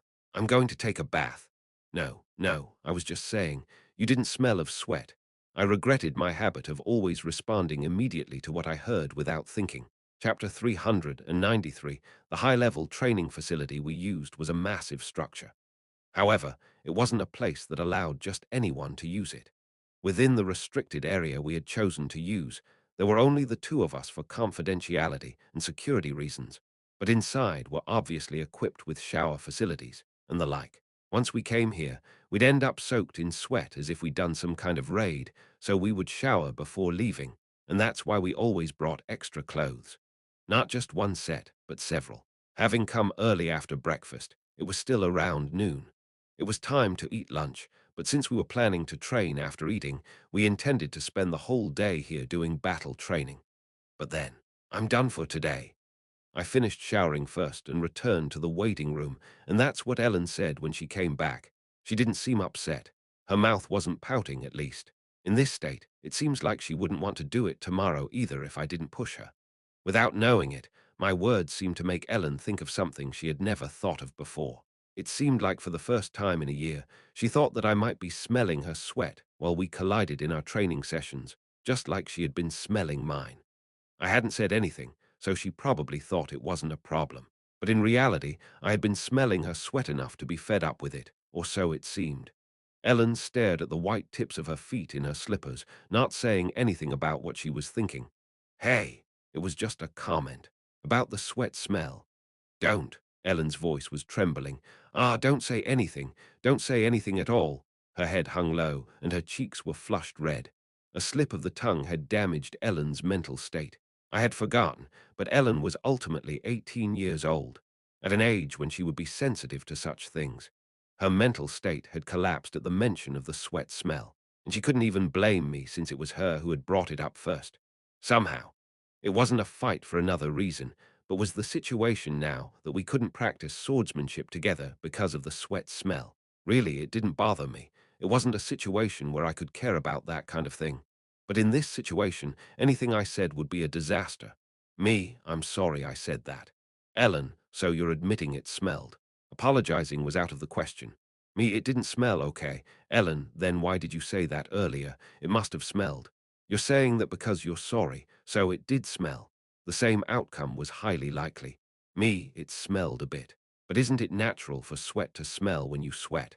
Without even considering the response, this was the worst thing to say. In the end, no matter what I said, I could only hurt Ellen's mental state. So I couldn't do anything but sit still, and Ellen was on the verge of dying from embarrassment, just hanging her head. Our stoic girl. In the past, she would have said, "Of course it smells, we're sweating." But now she has become a young girl. But hey, just fidgeting with the tips of her feet, not knowing what to do. Cute, cute, but I couldn't let my mentality crumble like this. And as soon as I thought that, a wave of guilt washed over me. I have to tell her. Now I have to tell her, but I couldn't bring myself to say it. Reinhardt, Ellen called me, fidgeting with her toes. Ah, yeah, you've been acting strange lately. Ellen seemed to sense my hesitation, which was probably why she only went that far. She cautiously turned her head toward me. What's wrong? There's no way Ellen wouldn't notice my trembling sword tip, so she's been holding back, and now she's finally asking. I should tell her. But in the end, I couldn't say a word. I didn't know how to bring it up.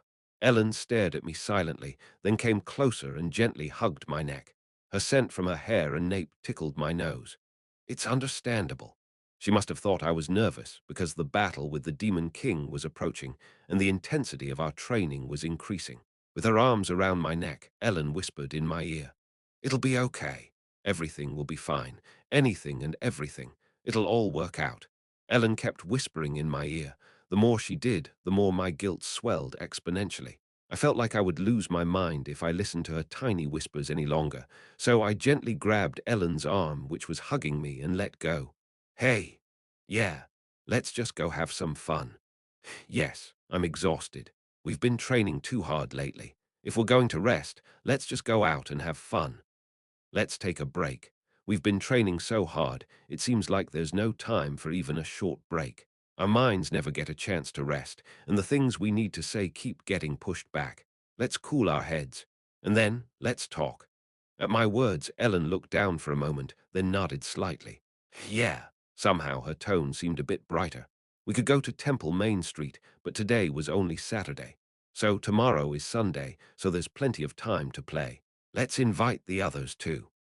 Ellen suggested that it would be nice to invite the others if we were going to have fun. I thought she would want it to be just the two of us, so it was unexpected. I intended to discuss something important, but we don't necessarily have to go out and play together. After all, everyone will find out eventually. Adelia was at the Magic Research Club, and Liana and Cliffman seemed to be busy with physical training. Liana, who would drop everything to play when asked, refused to play on the weekend. Ellen and I couldn't help but feel proud of her. Going out to play? Yes. Where to? I don't know yet. Harriet, who was considering going to the Royal Magic Department, hesitated for a moment, but then agreed to come with us. Harriet, Ellen, and me. The three of us headed out of Temple. Ellen was just an ordinary person swinging a sword in the original work, and not much has changed now. Harriet was a rude person in the original work, but she's just an ordinary person now, albeit cute. And I couldn't help but realize another fact. What are you thinking? Ellen tilted her head when she saw my strange expression. I just realized something really surprising. Yeah, I might actually be a great delinquent. Wow, surprisingly and shockingly, in a way I was a delinquent. I got up early every day for training, and on weekends, if there were no special plans, I'd be completely absorbed in polishing my talent, swordsmanship, with Ellen at the practice arena. Although most of what I did were delinquent acts, I was actually quite an outstanding delinquent among them. It's not just about studying. Even considering achievements in the major field, I should be called the second in rank in the second year of Temple. After Ellen. At my sudden delinquent appeal, Ellen and Harriet stared at me with their mouths slightly open. It's not really wrong. I know. I hate to admit it, but it's true. Upon thinking about it, it wasn't wrong, so it seemed even more shocking to both of them. Reinhardt was an exemplary student, a delinquent exemplary student. Anyway, Ellen was diligent, Harriet was diligent, and I am diligent. So we've never really played together before, and now that we've decided to play, we didn't have a clue what to do. We came out of temple without a plan, but we don't know where to go. We decided to have fun, but what should we do to have fun? The only thing that comes to mind is eating with them. Of course, it would be mainly for Ellen. I want to go to the sea. Ellen said something that Harriet and I never expected. The sea. The sea. Isn't it really far? There is no beach near the royal capital, Gradium. It's not that big of a deal. How? If it's a gate, there's a waiting line. I'm a great person, so I have something like this. Harriet's eyes widened as she saw the royal crest I had. No, how did you get this? Oh, I see. She seemed to realize that I was the owner of Alspringer and figured out the situation. And then her head naturally turned. What about Ellen? Yes. Ellen also took out the royal crest from her pocket and showed it to Harriet. Harriet looked at the two royal crests in front of her and stared blankly at me. Wow, so now I have to. In a way, I have a more noble body than you. How do you feel, Your Highness? How does it feel to meet someone with a status close to royalty? You shouldn't say that, you bastard. Smack. Hey, how dare you touch the body of someone with a status close to royalty? Huh. You want to be arrested for lèse majesté. Wow, really. This trash. Trash. She got so angry that her teeth chattered, and Harriet's face turned red as she trembled. Anyway, we can go anywhere where there's a warp gate. The weather is still cold, so it's a bit too much to go into the sea. After Harriet calmed down from the shock and astonishment, I looked at Ellen. Do you just want to see the sea, or do you want to go to a beach where you can swim? It would be nice if we could swim, too. Then we should go to a tropical area. It's not impossible. It's Saturday, so even if we go and play for a day, it won't matter much. The warp gate system. In this regard, it was much better than where I originally lived. A beach where swimming was possible. I thought of a place that came to mind. Hey, why don't we go near the place where we had the uninhabited island mission before? Aha!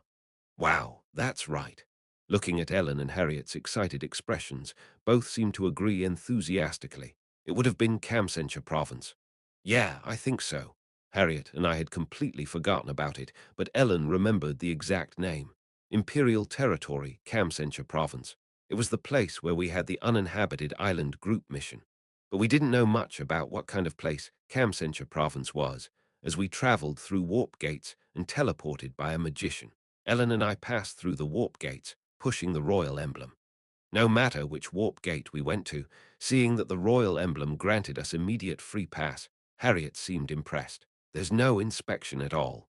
I guess so. When using the warp gate, one usually had to verify their identity, the destination, and the purpose of the trip. There was no such inspection at all, not just for Ellen and me, but also for our companion Harriet. After going through several huge warp gates, when only the warp gate leading to Kamsencha Island remained, the guards froze at the sight of the royal emblem. Kamsencha Island, you say? Yes, I'll connect you right away. Perhaps it was their first time seeing someone with the royal emblem in a provincial city. The guards froze and fumbled. Thus, we were able to travel almost instantly to Kamsencha Island in Kamsencha province. However, upon arriving at Kamsencha Island, the memories of last year's uninhabited island mission came flooding back due to the hot air and humidity. The gate we had just passed through was hot, but this place was the real deal. Is it just me who regrets this a little as soon as we arrive? Me too. Naturally, in a humid area, sweating is inevitable. Harriet started fanning herself as soon as she arrived, seemingly hot. Ellen glanced at her own neck and then looked at me. Let's go back. This is really unbearable. I've never thought that you smelled bad because of sweat. Even if you did, I thought it was okay, but I've never thought it was bad. Sweat smell? What are you talking about? Unable to hold back, I fired a blunt statement, and Ellen looked a little puzzled. Harriet seemed unable to understand what was being said at all. No, no matter how worried I am about her mental state, that's too perverted a statement. Ellen seemed to think for a moment, and then tilted her head. Do you like the smell of my sweat? Why? There's no way that smell would be good, right? Why do you like it? You like me so much that you even like the smell of my sweat. Although it's not meant that way, when she looks at me with that expression, I can't help but think that. You want to be with me all day and even take classes together. It feels similar to that time. Please, let's stop this crazy talk. Why is it crazy? It just feels like it's driving me mad. Enough. Okay, sweaty smell. Do you like that sort of thing? Harriet spoke, somewhat taken aback. No, that's not it. Then what is it? As I tried to explain something to Harriet, Ellen grabbed my sleeve and shook her head vigorously left and right, as if she'd kill me if I spoke. Let's just go. However, we didn't know much about Camsenture Island. Firstly, the uninhabited island mission we had done was one of the countless uninhabited islands scattered near Camsenture Island, and we didn't know where that island was. On the other hand, Camsenture Island was a populated place, and as an imperial territory, there were ordinary people and shops everywhere, even if it wasn't a large city. The royal capital was still chilly in early spring, and we had not considered the possibility of arriving at the Camsenture region, thousands of kilometers away from the capital, before leaving Temple. So we were dressed in ordinary clothes with coats that didn't match the tropical climate at all. Should we use magic? Harriet could have cast something similar to the chilling touch spell that Elleris cast on us in the Docklands last time. Oh, you must have come from a cold place. If you wear that, you'll overheat. Why not buy some clothes? Even the street vendors told us to buy new clothes. Magic is nice, but let's buy clothes first. Okay. Since we were feeling like being in a steam bath in this humid weather, we naturally headed to a clothing store. Ellen wore a white, fluttering dress with a circular straw hat and light sandals. Harriet wore an oversized t-shirt with short shorts and slippers. It was a somewhat missing-bottom fashion style. I wore slippers, shorts, and something similar to an aloha shirt. Since we might go swimming, we bought swimsuits right away. Feels better. Indeed. I can cast magic if needed. Although it felt like we had gone on a trip after just wanting to go out in front of the house. In any case, everywhere that the warp gate connected was like my front yard. Ellen, wearing a white dress and a straw hat, had thin, white arms and legs, as if reflecting light, dazzlingly. Harriet had her hair down, giving off a new vibe. The beach soon appeared, and Ellen ate a coconut sold on the street. Perhaps it reminded her of old times. Bitter. Really, I thought it tasted good. Harriet also took a sip of the coconut Ellen handed her and made a sour face.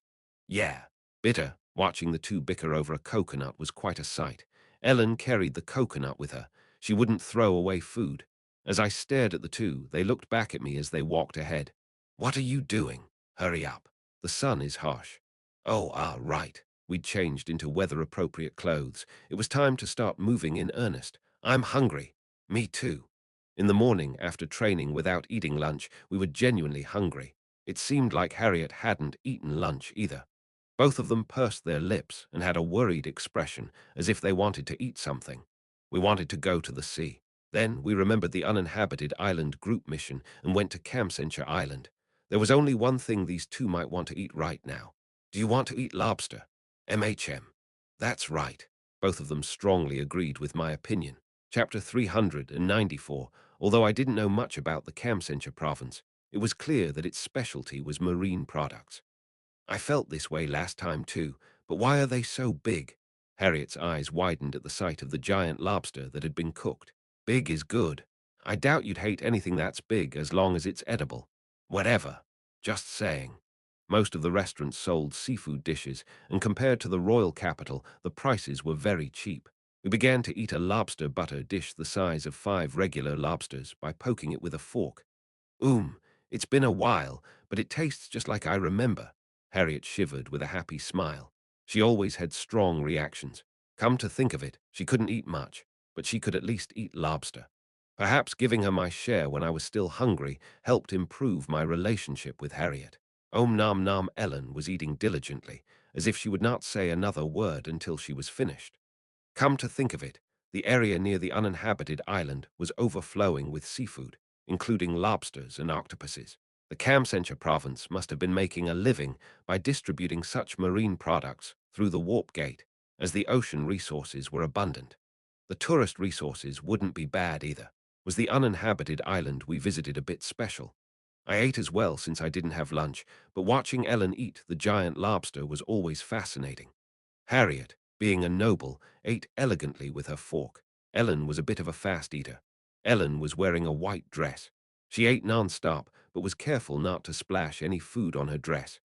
She ate steadily, and by the time she finished a whole lobster, not a single bit of food had splashed on her dress. I don't know if I'd call it talent, but being able to eat without making a mess is definitely a skill. No, I meant it as a compliment. Why are you pouting? Isn't this a compliment? It's amazing that she can eat like that without making a mess, and I didn't even say it was strange. I used to get scolded a lot. Oh, really? My dad said it was fine to eat a lot, but not to make a mess while eating. I can't really imagine Ellen getting scolded, Ellen's father, seeing his daughter devouring food to the point of making a dent in the family's finances. He couldn't tell her to stop eating, but said it's all fine as long as she doesn't make a mess. Did he swallow his tears while saying that? So, eating without making a mess isn't talent but the fruit of your efforts. Yes. No wonder she ate so much without making a mess. It was the result of her efforts. If anything, she was kind of cute. This was the first time I had heard of Ellen getting scolded for eating. It was refreshing. Around this time last year, Ellen would sneakily eat jerky in the early morning, which marked the beginning of us sharing food. Being in Camsenture Island brought back memories of last year. It seemed Ellen and Harriet felt the same way. At that time, when it suddenly started raining, it was really scary. Harriet shuddered, as if remembering that time. I knew it would rain, but knowing and actually getting caught in the rain were two different matters. I had brought Harriet, who was trembling from the sudden downpour, into my shelter back then. Harriet's gaze seemed to become distant, as she seemed to be reminiscing about that time. Well, if you want to, we can find a deserted island and try it again until Sunday. When did I say I wanted to do it again? Harriet snapped, as if she didn't want to do it again. Memories were just memories. It would be quite different if we did it again. Ellen said that.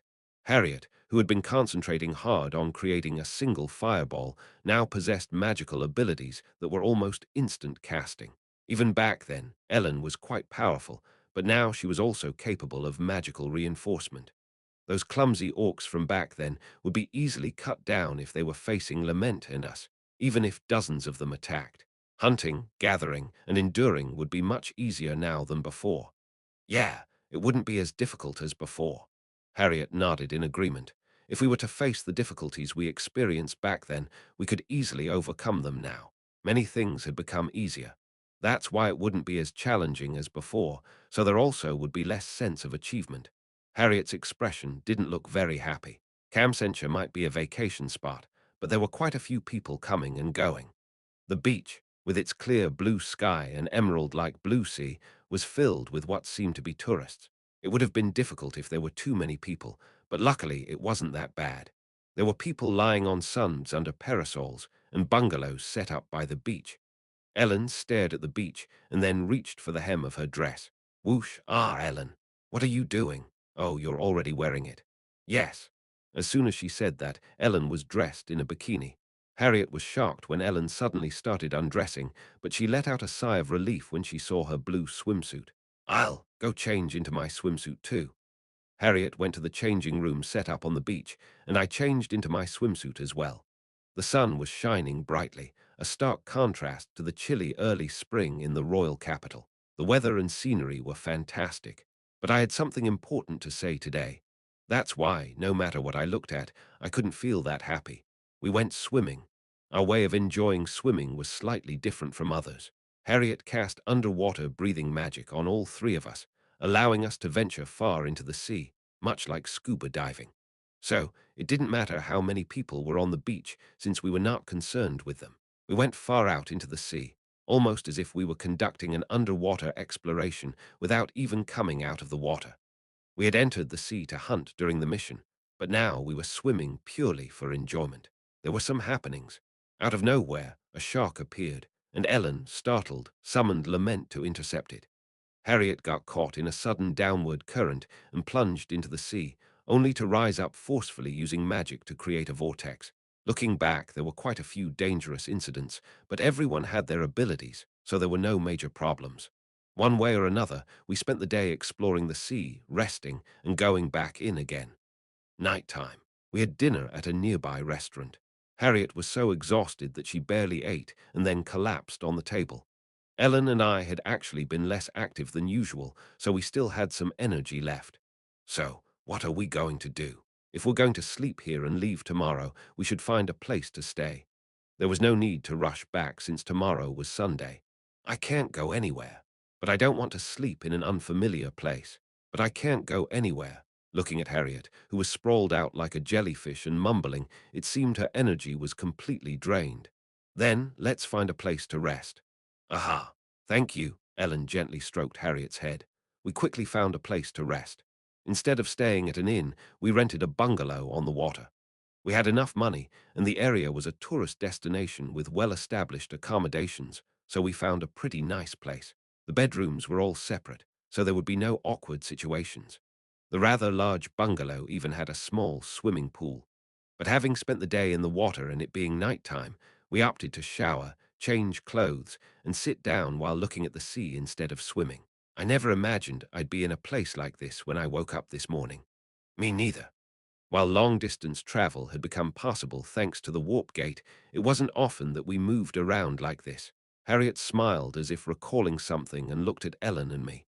Heck, if Liana were here, she would have suggested drinking. Harriet trailed off. Indeed, if we were at a place like this, Liana would have suggested drinking at night. But now, Liana had become someone who said she was too busy when asked to go out, and even if she had come, she wouldn't have suggested drinking. The changed situation, the people changed, and their actions changed. The three of us sat together on the terrace, lost in thought. So much has changed in just a year. Harriet murmured with a hint of melancholy in her voice, her head bowed. The once arrogant Duke's daughter, Harriet, had become kinder, but also came to know sadness. Ellen had vowed not to live like her brother, but she had come to understand him to some extent. Liana, after her father's death, had escaped her lazy life. Many people had changed, and it goes without saying for me as well. Due to acquiring a relic, I was forced to become a hero. The same went for Ellen. This change had both positive and negative aspects.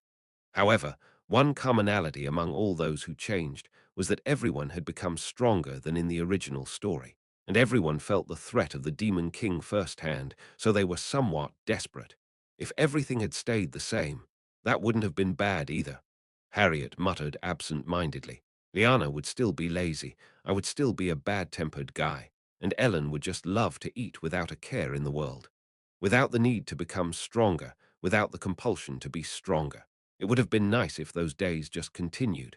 Harriet said so in this peaceful and tranquil bungalow of a resort. Ellen silently embraced Harriet's shoulder. It's fine. Everything will go well. Everything will be fine. Like comforting a child, Ellen whispered softly to Harriet. Harriet also placed her hand gently on Ellen's arm and nodded her head. To Ellen, who believed everything would be fine, to Harriet, I had to say it now. I couldn't put it off forever. Chirp, chirp, chirp, the sound of insects came from the coast. If the Epifax castle was eternally winter, this place would be an eternal summer. The hot sun would always shine on the sea and the coast, and the same scenery would always unfold like this, no matter the season. But the same couldn't be said about me. Much as seasons changed, many things would need to change. I have something to say, to both of you. From now on, we would have to live through the changed seasons. The explanation was lengthy, but when I mentioned the key word, I couldn't help but see their expressions harden. The sudden mention of an engagement. Of course, Harriet and Ellen didn't know what I was talking about. A sudden engagement. I explained everything from start to finish. Although the explanation made the atmosphere between us increasingly bizarre and dreadful, it had to be done. I couldn't tell them everything, but I could tell them about the general events. After returning from the demon castle, Charlotte was experiencing something like aftereffects. The time when I saved Charlotte's life at the risk of my own. And now, overwhelmed by her health concerns, Charlotte fell behind in the competition for the throne, and even her own forces were turning their backs on her. Not only Bertus, but also the internal traitors might endanger her life in the current situation. So I needed a reason to protect Charlotte, and as the owner of Alspringer, I had to get engaged to Charlotte to prevent the withdrawal of her support forces. Only then could she survive. Nobody asked why I went to such lengths for Charlotte. I didn't say I had no choice but to make this decision to save Charlotte's life.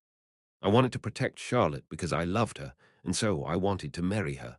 Both of them had no choice but to accept it, and I didn't deny it for the sake of appearances.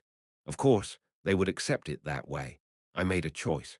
Holding on to something else half-heartedly was just absurd. Ah! Harriet looked at me blankly, her face drained of color. Thud from Ellen's expressionless face, a single tear rolled down. I didn't apologize, because that would be even stranger. As soon as I said sorry, the situation would become even weirder, and everyone would feel even more horrible than now. I spoke like that, and stared silently at the seashore. The calm waves constantly washed ashore. Ellen just bowed her head without saying a word. Harriet looked at Ellen like that, and then tried to force some kind of expression at me. It was an indescribable, somewhat strange expression. That's right. You. Ha. Well, you've made it. How? How did someone like you? How did it happen? In the end, Harriet's expression contorted miserably as she tried to say something. How did it happen? Why? I couldn't bear to look straight at Harriet as she burst into tears. With her head bowed, Ellen, who hadn't said a word, spoke quietly. Was it a lie? She didn't say what it was about, but I knew which moment she was talking about. The day when she handed me Lapelt, when I refused it, and what I said after that. She must be talking about that day's story. I knew what answer I had to give. Yeah. Ellen didn't ask anything more. Chapter 395, no more words were exchanged. Both Ellen and Harriet went to their respective bedrooms without saying a word, and I sat on the terrace, blankly staring at the crashing waves on the shore. I made this choice because I didn't want to lose Charlotte, but I lost something else. I can't exactly explain what I lost, but I lost something and will continue to lose even more. This is not the end. I must become a hero. Only when it becomes known that I am the master of Alspringer, and when I gain public fame, can I have a political foothold as a hero being engaged to a princess. Adding a hero into the royal family. That's what Bertus wanted. I don't know exactly what Bertus's intentions are in reigniting an already finished battle, whether it's really for fun or if there's some hidden agenda. However, I must become a hero. To become a hero, it's not enough just to be known as the master of Alspringer. I have to do something. I will definitely have to do numerous things that are bound to be dangerous. Unable to sleep at the beautiful beach where the sound of the waves and the sound of insects mixed, I spent the night awake. If the engagement of Reinhardt, the beggar-born, and Princess Charlotte de Gradius had happened a year ago, it would have been laughable. But now it had become a serious matter in a different sense. A princess losing her political footing. The master of Alspringer, which has become the most powerful symbol among the relics since the Demon Realm War. In other words, the successor to Lagan Artorius. The three who left for Kamsencher province returned the next day. There was hardly any conversation. Ellen was silent, Reinhardt couldn't speak, and Harriet wanted to say something but remained silent, knowing that no words could provide an answer. It wasn't a state for training either. Reinhardt was locked in his room, and Ellen wandered around the dormitory blankly. Ellen had run into Charlotte de Gardiers, who was returning to Temple from the palace, in the central lobby on the second floor. Naturally, Ellen and Charlotte's eyes met. Hello. Charlotte could greet Ellen since they had met many times before, even though they were in different classes and not complete strangers. It was possible, but as she raised her hand to greet, her fingertips trembled slightly. Her eyes wavered. That gave Ellen some kind of signal. Charlotte seemed to feel guilty just by facing her. Had it been like that a few times when they met before? Ellen didn't remember it well. However, she now knew the meaning of Charlotte's behavior. The recent odd state of Reinhardt, the shaking tip of his sword, and his anxious appearance were not because of the Demon King, but because of this problem. He didn't know how to explain this situation to her. She knew that now, when Ellen didn't respond to her greeting and approached Charlotte. As Ellen approached, Charlotte took a slight step back, seemingly afraid. After all, Ellen was a commoner, but also the holder of the relic lament, and the younger sister of Lagan Artorius. From the moment she entered Temple, Ellen was someone who didn't fall behind anyone else in terms of her standing, even if her social status was unknown. However, Ellen had never tried to take advantage of it even once. But even then, Ellen had never bowed down to anyone. Ellen stared directly into the eyes of the princess. Tell me just one thing. Ha, Yes, as she looked at the princess, who slightly bit her lip, Ellen asked, Do you like Reinhardt? Charlotte's eyes trembled, as she hadn't expected such a direct question. She could run away, feeling embarrassed and resentful about why she was being asked such a thing. But the look in Ellen's eyes seemed like she would grab Charlotte by the collar if she tried to escape. Charlotte must have sensed what Ellen knew through her question. The engagement. Knowing about that issue, being angry and sad, but understanding that she couldn't change Reinhardt's mind, Ellen had nothing else to ask Charlotte. As Charlotte looked into Ellen's eyes, yes, she spoke her true feelings amidst her miserable emotions. I like him a lot, a whole lot. I really like him. Ellen could feel it well from Charlotte's gaze. At least Reinhardt wasn't being used by Charlotte. If Charlotte was merely using Reinhardt to survive, Ellen wouldn't know what she would do. But Charlotte was sincere. She couldn't tell when it started, but Charlotte had high hopes for Reinhardt and felt sorry for him even in this situation, rather than being happy. The last bit of hope that she had held on to, with it crumbling, Ellen stared at Charlotte blankly. Muttering, Ellen stopped speaking. I was there first. I liked him more. I liked him for much longer. As she tried to speak, she felt more miserable, and Ellen couldn't finish her words. In front of the distorted expression of Charlotte de Gardiers, filled with guilt just from facing herself. I liked him first. Even when everyone thought Reinhardt was a lowborn, I was with him. We spent precious time together that couldn't be exchanged for anything else. In this situation, where Reinhardt has to choose you because your life is in danger, isn't this too unfair? Ellen couldn't bring herself to say those words. I'm sorry. In front of Charlotte's fragile expression, Ellen looked away from her gaze. It was painful to see Charlotte, who couldn't even be happy with what she wanted the most. In the dormitory, not only Ellen, but Harriet passed by me without saying a word when we crossed paths. Harriet seemed to feel unsure of what to say, and Ellen just passed by with her head down. It seemed like a slightly different issue than disliking me. It felt like they were avoiding me because they didn't know how to deal with me now. The funny thing was, just like Ellen and Harriet found it difficult to face me, so did Charlotte. Charlotte hesitated as if she didn't know what to say when she saw me, and in the end, she couldn't say anything. Would she feel that saying thank you or sorry would be strange? However, no matter what happened, I was scheduled to take the major class with Ellen. It felt similar to when I first encountered Ellen in my freshman year. In front of me was Ellen Artorius with a cold expression, trying not to feel any emotions towards me, devoid of any sentiment. Her swordsmanship was not emotional, but rather restrained. The dry lesson continued, only suppressing me with accurate timing and methods. Ellen did not say a single word about personal matters to me. That's why the class went on all day long. That's it for today, go back and rest. After the class was over, Savelin Turner said so. Ellen left without a word. Reinhardt, you stay for a moment. Yes, I thought I knew why she called me. In the waiting room of the high-ranking combat training ground, where only I remained after Ellen left, she sat next to me with her arms folded. I heard that you agreed to get engaged to the princess. Yes. She looked at the exit of the waiting room with a complicated expression, as if thinking about something. His Majesty pondered various aspects of this issue, whether to publicly announce your existence. Announcing my existence would secure Charlotte's safety while putting me at risk. That's why the Emperor was cautious about this issue. The royal family will not take any stance on this. However, the rumor will spread among the nobility. So that's how it will be. Yes, because that's somewhat safer. The current problem is not Bertus, but Charlotte's supporters. To prevent their defection, rumors spread within the royal family and the nobility. The next successor of Alspringer has appeared, and the successor and the princess have promised to enter into a marriage contract. It's a means to stabilize the current unstable situation without taking any public stance. You must know what the intention behind this is.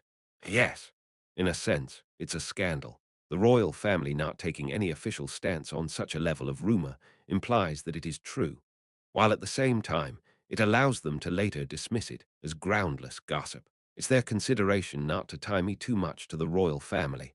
Probably. That would be Charlotte's will. Once it's known that you are the owner of Alspringer, you will inevitably face dangerous situations. There's no guarantee that you'll be safe even in Temple. The Demon King may prioritize targeting you. You know that, right? Yes. If the Demon King comes after me, how can he be a threat to me? That part is not a problem, so there's virtually nothing to worry about. The important thing is not the fact that I decided to get engaged itself. I need to build up my achievements. As the rumors about the owner of Alspring are spread among the nobility, I need achievements to appeal that I am a great guy. Soon, I have to do some hero-making. There could be various things. There will be the extermination of the demon tribes in Darkland, and on a smaller scale, bandits and thieves. And since you possess Tiamata, it will be easy for you to annihilate the undead. Of course, we can't allow you to face actual danger, so Shanipal's support troops will take care of it instead. The Empire wouldn't like me to be in danger. So, it's not about becoming a hero literally, but making a hero. It only mattered that I was in that position, and the actual fights and battles would be resolved by more skilled veterans. And then it would be packaged as if I had done it. In other words, I would be eating fame by the day. That was good for both me and the Empire. I don't intend to do that. I have to solve it myself, whatever it is. Reinhardt, I know you're not being conceited, but if you dive into danger yourself and get hurt, a fake reputation inflated by fake skills will put me in more danger. If it becomes known that whatever I did was fabricated, the situation could get worse. The larger the scale of what I haven't achieved myself, the more my skills are overestimated. Then it becomes more dangerous. Of course, the Demon King can't threaten me, but this is rather to avoid the surveillance of Temple. I actually find it easier to act alone. So instead of hero-making, I will actually resolve something with my own hands, and I must do so. Savelin Turner looked at me and quietly nodded. I thought you would say something like that. It seemed like she had naturally guessed that I wouldn't like that kind of thing due to my personality. I don't need the help of someone who is too strong compared to me. It would be nice to have someone like that, but if such a person exists, it might actually become my shackles. Savelin Turner fell silent at my words that I didn't need help, then stared at me. From now on, under the pretext of special activities, you will substitute all classes. Soon, the period when you were engaged in special activities will be considered as completing Temple's curriculum. That must mean that since I became a special student, I was allowed to go outside Temple without any problems. Do you know about Levena? Levena, wasn't that the place that was attacked not long ago? Yes, the place where the secret operation of the royal family was disguised as a demon invasion. The Duke of Grants died there. Go to Rajuan, the capital of Levena. There is an investigation into the demon invasion, but I know it was not actually a demon invasion. There's no threat from the demons, so why is she sending me there? I know there's nothing for me to gain there. Olivia Lands will be at the Special Investigation Headquarters there. Olivia Lands. I couldn't help but be a little surprised by the unexpected name. Go help Olivia. Even if an urgent situation arises, Olivia and the investigators should be able to handle it. The chances of something dangerous happening are also low. Now that I think about it, it's been quite a while since Olivia came to see me. It wasn't that she hadn't come to see me, but that she hadn't been at Temple at all. Chapter 396. I had been completely unaware that Olivia wasn't at Temple. There must have been a good reason for her not to tell me. And Olivia had also taken a leave of absence from school under the pretext of providing rear support during the Demon Realm War. According to Savelin Turner, Olivia had volunteered to join the investigation in Rajuan, the capital of Levena. Were they trying to trace the remnants of the Demon King there? In reality, even if there were any clues there, all they could find would be evidence that this was an imperial farce, not traces of the Demon King. Why on earth was Olivia there? I had lied before about leaving Temple for a special mission, but this time I really had to leave Temple for something like a special mission. Savelin Turner must have sent me there because she judged that it was not a particularly dangerous area. I couldn't bring myself to tell Ellen and Harriet that I had to leave Temple for a special mission. So without further delay, I set off immediately. As I had arrived in the Kamsencha province thousands of kilometers away by crossing a few warp gates from Temple, this time too, I could arrive in Levena, a small southern empire country where Duke Grants had died, by crossing a few warp gates. Currently, a special investigation headquarters is set up here. The jurisdiction would be the Empire, not the Levena royal family. The Empire was investigating the farce they themselves had staged, a laughable act. And the fact that the top officials of this special investigation headquarters might know that this was an imperial farce made me want to burst into laughter. Olivia must be unaware of such facts. Why did Olivia come here? While Rajuan, the capital of Levena, had a city-like atmosphere, It didn't look too prosperous. To be honest, it was absurd to try to find a corner similar to the royal capital in the capital of a small country. I asked the guards and found my way to the Special Investigation Headquarters, which seemed to occupy an entire government building outside the palace rather than being located inside the palace.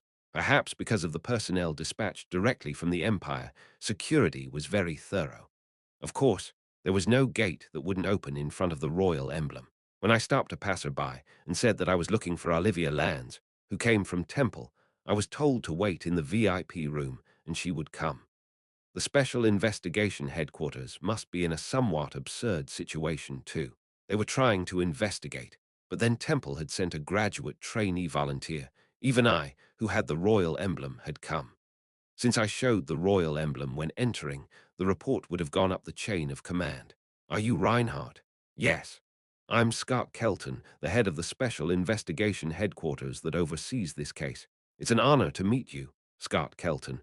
He was a man close to middle age. Of course, he was someone I had never met before, and he asked to shake my hand, then bowed politely. As soon as I shook his hand, I felt it. The powerful impression that I felt from his hand, not that he exerted much force. He had offered a handshake and paid his respects to me, who had the royal emblem, but his attitude was not subservient. He said it was an honor to meet me. He would probably know that I am the new owner of Alspringer. I asked him as I looked at him, "Are you by any chance a member of Shanaple? Sharp of you. I'm temporarily in this position, but originally I'm the captain of Shanaple's third unit." He said that and nodded his head. With this, one thing was certain. The head of the investigation, Scott Kelton, must know that this case is a fabrication. He didn't seem to have time for a long conversation, so after a brief greeting, he left immediately. I had already suspected that the special investigation was not for the actual investigation. But if the head is the captain of Shanaple's third unit, it's all been said. How long had I waited like this? Thunk, ha! Olivia, dressed in plain clothes, entered the VIP room and our eyes met. From the looks of it, she didn't seem to have had a rough time, as her attire was very neat. Reinhardt, how did you get here? Naturally surprised, Olivia's eyes widened as she quickly approached me. What? How did you know to come here? Ah, let's sit down and talk first. Wow, wham. Suddenly, Olivia roughly hugged me. You must have missed your Nuna. I had to explain to Olivia as well. To explain how I came to be in this position, I had to talk about the engagement. I had to build up my achievements, and I had to explain the reason why I had to build those achievements. After I elaborately explained everything, and mentioned that I was ordered by Seyval Turner to help Olivia with her work here, Olivia just gaped in disbelief. So you didn't come because you missed me? Olivia glared at me with a stern face. No, that. Didn't I talk about something more important? Why is she getting angry about that? Seeing my stunned face, Olivia laughed and sat beside me, immediately crossing her arms. Ah, no. Why are you acting like this? Well, did I ever stop trying just because there was someone else competing against me? Truly, I was left speechless by her bold and rascally mindset. An engagement isn't a marriage, and people's minds can change, and the situation can change. It's not over until it's over, right? Olivia narrowed her eyes and looked at me. How is it? The VIP room is. It's just you and me. Nuna, I'm not angry, but it's scary. It's even scarier. And if it really happens, you'll knock me out and run away, right? What does it matter if it's an engagement or whatever, if you just stamp it and be done with it? No. This person definitely isn't calm. She's definitely acting like this because she's shocked. Or, what if you somehow get rid of the prince and become the emperor? Push her to the second place, and I'll be the first. Don't say things that could get us caught. Is that so? Olivia laughed and moved away from me. Whether she was calm or not, I couldn't tell. At least on the surface, she didn't show it, which was somewhat fortunate for me. Her attitude of not needing to worry since nothing is certain, yet seemed somehow plausible. No, she's not really thinking of killing Bertus, having me start a revolution-like coup, becoming the emperor, pushing Charlotte to a concubine position, and becoming the empress, right? It's a joke, right? In fact, if I were both the hero and the Demon King, it would be chilling to think that it wouldn't be entirely impossible for me to kill the Demon King, assuming that I wanted to. I had waited for Olivia for quite a while, and as such, it was already night. In the VIP room of the special headquarters, we were drinking tea together after having dinner brought to us by the investigation headquarters. Olivia is not an investigator, but a student from the prestigious Temple Royal class. Technically, she's just a volunteer student, but she's a talent that the Empire is nurturing with all its efforts, so one can't predict what would happen if she were treated lightly. And for me, it was as if a royal family member had come to visit. So everyone treated me with utmost respect. It seemed like the two of us were only causing trouble in the investigation. Since I knew the truth, I knew that this investigation wouldn't proceed properly. The fact that a knight from Shanipal was the head of the investigation headquarters said it all. All I received from Savelin Turner was to help Olivia with the task she was assigned, in a place where things would never be resolved properly. Anyway, why did you come here? This place could never be a pleasant one for me. It's where I was framed, and also the cause of Liana's change. At my words, Olivia grinned. I wanted to find traces of the Demon King. Why would you want to find that? Olivia had already told me that it was the Demon King who saved her and Adriana. She confided in me that she thought the Demon King and the demons might not be as evil as they seemed. I want to gain some confidence. The previous two attacks must have seemed somewhat justified to Olivia, but this attack on Rajuan must have been a little uncomfortable for her, knowing the truth behind the previous two attacks. Could it be? Was Olivia doubting that this incident might not be the work of the Demon King? The need for confidence must mean that. Olivia must be feeling conflicted between me, who must face the Demon King, and the Demon King who saved her life. And she had promised to be on my side, no matter what. So her presence at the scene must have that meaning. To gain confidence that the Demon King deserves to die, and to gain a firm determination to fight for me. The fact that Olivia was sent here obediently, and that I was sent here too. Did they believe that we would never realize that this scene had been manipulated? So, did you find out anything? Rather than finding out, I just confirmed what was already known with my own eyes. Olivia clicked her tongue shortly. She walked somewhere and spread something out on the table. It was a map of Rajuan and its surrounding area. First, the report says that a horde of demons were summoned around Rajuan using mass teleportation magic and began their march. Many orcs and goblins, as well as ogres and trolls, were included. It seems that the damage to Rajuan itself was not that significant. However, the important part was the surrounding area. Many people in the outskirts who were not protected by the guards were killed or injured. The real goal was to kill the revolutionary forces, but it was disguised as a demon attack. As a result, many civilian casualties occurred. The Empire killed humans with its own hands. There was nothing particularly unusual about it. It was just a conspiracy, and such things always happened. Only the dead were pitiful, especially here. The place Olivia pointed to was a few buildings on the outskirts of Levena. Most of the casualties occurred at this merchant guild branch. There must have been a merchant guild meeting here, so investors gathered. As a result, many of the people who died in this attack were quite influential. And among your friends as well. Olivia trailed off, and I nodded, understanding what she meant. Anyway, it seemed that Olivia was careful with her words, as she didn't want to appear insensitive about the death of her junior's parents. I saw it myself, the demons attacking the Holy Knight Order.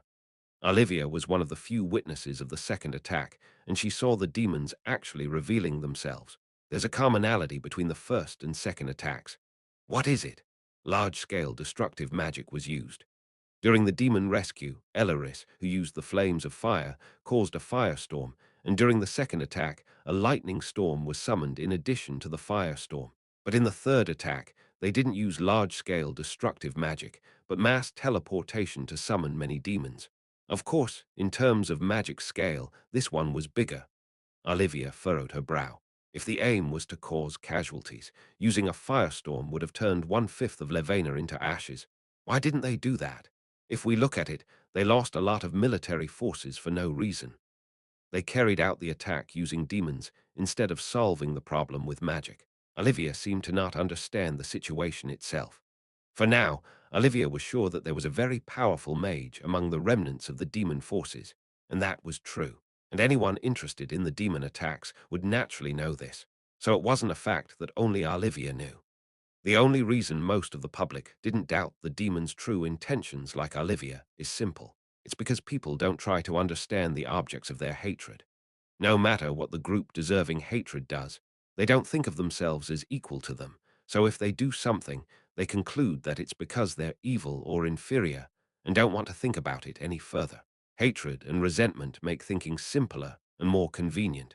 So the public only felt fear or disgust about the strange aspects of this demon attack, and they weren't curious about what the demons were really trying to do. It was meant to make people fear the demons. Only a few people would understand and accept that much. However, Olivia had seen too much of the ugly side of humans and ultimately had been rescued by the hands of the demons themselves, which allowed her to be somewhat free from that mindset. If I had to choose, I think this is where the answer to my question lies. Olivia pointed to a point on the map where the recently mentioned Merchant Guild branch was. From the beginning, the demons aimed to attack here. A Merchant Guild conference. Exactly. Olivia had not quite gotten the whole truth, but she was already halfway there. The demons attacked, and Levena, which was fortified, suffered no significant damage. But the Merchant Guild branch in the outskirts, and the influential people gathered there, were attacked without noticing anything. That's nonsense. Olivia crossed her arms and shook her head. Here, there were people like the Grants Duke, the famous Orugensia family, and the vice president of the Magic Association, Santrident. Not only were they well escorted, but they were also powerful people themselves. The fact that these people, who would normally never gather in one place, were together was evidence in itself. Would such influential people come to the small southern nation of Levena without bringing any escort troops? Olivia shook her head. At that moment, this place would have been better fortified than Rajuan's royal castle. It wasn't an unexpected attack on the outskirts, but the escort troops that were here could have turned Rajuan into a sea of flames. So the demons attacked here, not Levena, on purpose. That's why the demons who attacked Levena couldn't have broken through here in the first place. The elites would have attacked this place and then retreated immediately. Olivia came to that conclusion. Chapter 397. Olivia's conclusion was not one that only she could draw. Even though people were engulfed in fear, there were those who could calmly deduce the situation just by looking at the list of victims. However, the main point was that the assailants had attacked the Merchant Guild's branch office, swept away influential figures of the Empire, and then vanished. The demons might not need a significant reason to kill the Empire's power holders. By showing that even those with immense power could become targets, they could plunge people into fear. So now, Olivia's speculation was something that even special investigators, who did not know the truth about the Rajuan attack, could figure out. Actually, not only the influential people who died at that place, but also the escorting soldiers were all skilled. There weren't a large number of escorts, but rather a small elite group. The demon's core forces only struck here and disappeared. It seems so.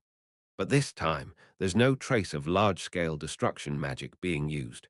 Of course, it seems like veterans of close combat were deployed. This could be evidence that the demon's forces aren't small, or they may have increased their power. Considering that orcs and goblins have appeared, which haven't shown up so far, the latter is more likely. Orcs, goblins, ogres, trolls.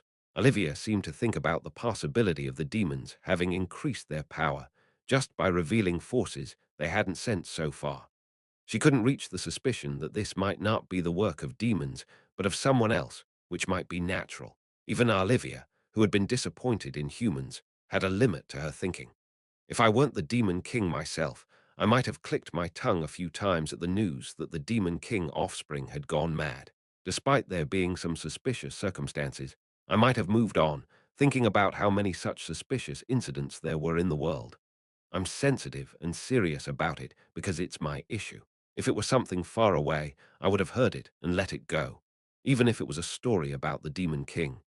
If the demons aimed to cause chaos in the Empire by attacking, you could say they succeeded. Not only here, but by sending demons to Rajuan as well, they've shown that their actual power is much greater than expected. A significant number of influential people were killed, and although they didn't cause any significant damage, a horde of demons had attacked Rajuan. That alone was already a kind of demonstration. We have enough elite and ordinary military forces, and we can instantly teleport them anywhere in the Empire to commit massacres. Although I didn't actually do it, people and investigators alike would probably perceive it that way. What I'm curious about is this. How on earth did the demons know that at that time, on that day, so many important people would be gathered at the Merchant Guild's branch office meeting? Information. Naturally, the majority of people wouldn't have known that such a meeting was taking place. However, the demons knew it and carried out the attack. It was because the master of the Merchant Guild was a traitor and the Empire's royal family had carried out the attack.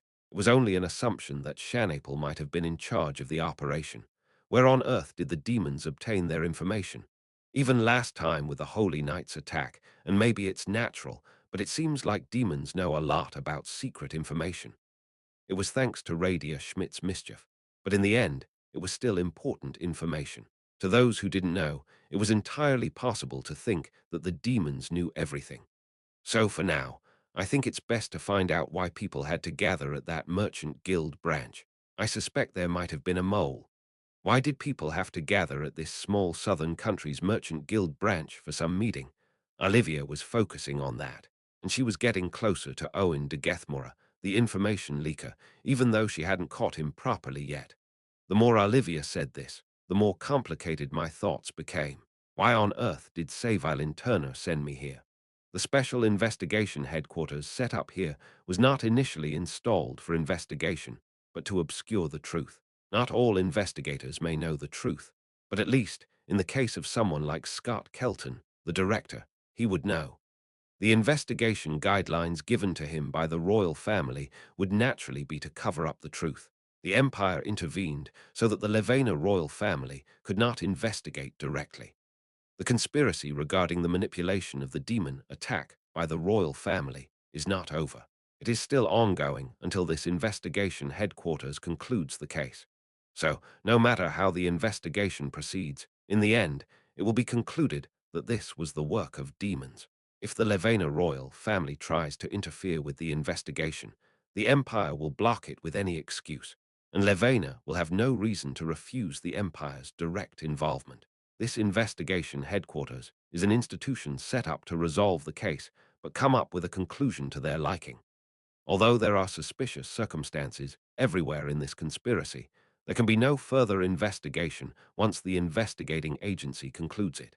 Thus, the last step of this conspiracy is the conclusion of the special investigation. However, Olivia and I are different. Although we have the authority to refuse access from the Levena royal family, the investigation headquarters cannot interfere with both Olivia and me. Ordinary students might question where we are going, but neither Olivia nor I can be dealt with easily. Soon, we might dig into the real truth without being affected by the special investigation headquarters guidelines or intentions. They can't give us orders. I've checked everything I need to check at the scene, so let's go to the Merchant Guild tomorrow. Yes, senior. Why, though? Do they think it doesn't matter if Olivia and I find out the truth? Tomorrow, Olivia and I plan to visit the headquarters of the Rajuan Merchant Guild together. Since it was late at night, Olivia and I decided to go to bed early and each went to our bedrooms. However, there was a high chance that we would only raise suspicions without gaining anything there. In that case, it was impossible to know what Olivia's next move would be. From the beginning, I knew the truth, so I could dig it up at any time. There was no need to dig elsewhere. I could go straight to the royal capital instead of Rajuan and meet Owen de Gethmora. A very important meeting took place in the south, where influential people gathered. What was it? Why were you, the guild master, not at such an important event? Starting with such words, I could implicate Owen. I didn't know if he would tell the truth, but I could at least catch him as a suspicious person. The problem was just that. It was a situation where the Royal Investigation Agency had to uncover a very large conspiracy of the royal family. Such a thing would not happen. Even if Olivia found out the truth, she would not be acknowledged. Instead, her hatred for humans would only grow. So I didn't like it, whether Olivia found out the truth here or believed the manipulated truth. That's why I'm curious about Savilin Turner's thoughts. Why did she send me here to help Olivia? Of course, it seemed clear that she sent me because this place was not dangerous. I could add at least one more achievement to my record. I helped investigate the Demon King's attack site. That's it. Of course, even just having participated in the special investigation headquarters for the Demon King's attack is a very big record, so there's nothing bad about it. Should I call it a parachuting-style career building? There's little risk, and the merit is great. And as I go around such places, my reputation naturally builds up. The Empire definitely wouldn't want me to be in danger, so it's clear they would want me to go around such places. It might be a bit difficult to avoid becoming a hero maid in this way. I lay blankly in the bedroom of the VIP room, and my thoughts became complicated. I think it's fortunate that Olivia wasn't deeply hurt by the engagement story. I went out to the living room to drink some water. Ah, ah. A very low, sobbing sound was heard from Olivia's bedroom beyond the closed door. Right. There's no way she could be okay. From the beginning, because she's a person who cries alone. Because the person who always wore a smiling mask now only wears an angry mask. Because her nature of not wanting to show anyone her struggling self would never change. In this situation, I found it hard to bear and only tried to believe what I saw. Olivia laughed, always, knowing she was just that kind of person. I tried to believe she was really laughing. Ah, ah, what should I have done, and how should I have done it? I couldn't know anything. Listening to someone crying is mean. Of course, Olivia, whose senses were more sensitive than mine, seemed to hear the sound of me opening the bedroom door and said so from beyond the door.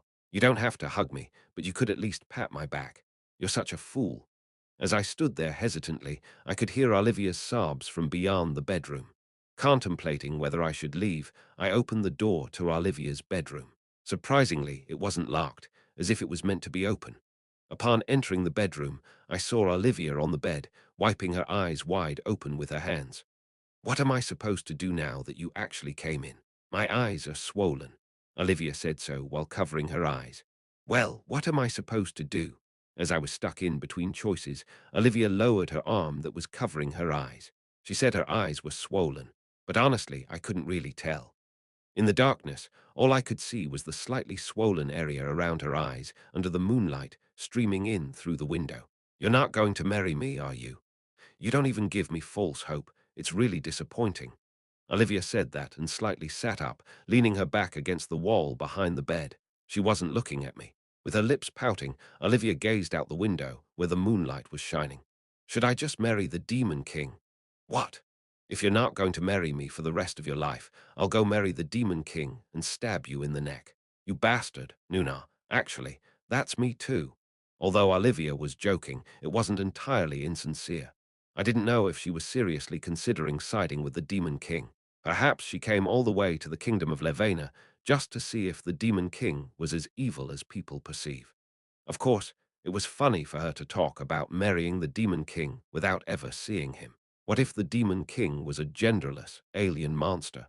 No, it's a bit scary to think that Olivia might actually say it doesn't matter if she's serious. The next day, I don't know the details either. Upon arriving at the Levena branch of the Merchants Guild, Olivia and I heard that story from the branch manager. In cases like this, where it was a major project pushed by the guild, information isn't shared with lower branches like this one, and we only provide the location. It's not that rare. Judging by the expression on his face, it was clear that the Levena Merchants Guild branch manager didn't know anything. Olivia stared intensely at his face before nodding her head. I see. Olivia seemed to not have high hopes for obtaining information here, as she accepted his answer quite easily. Each of the deceased were key figures from various sectors of the empire.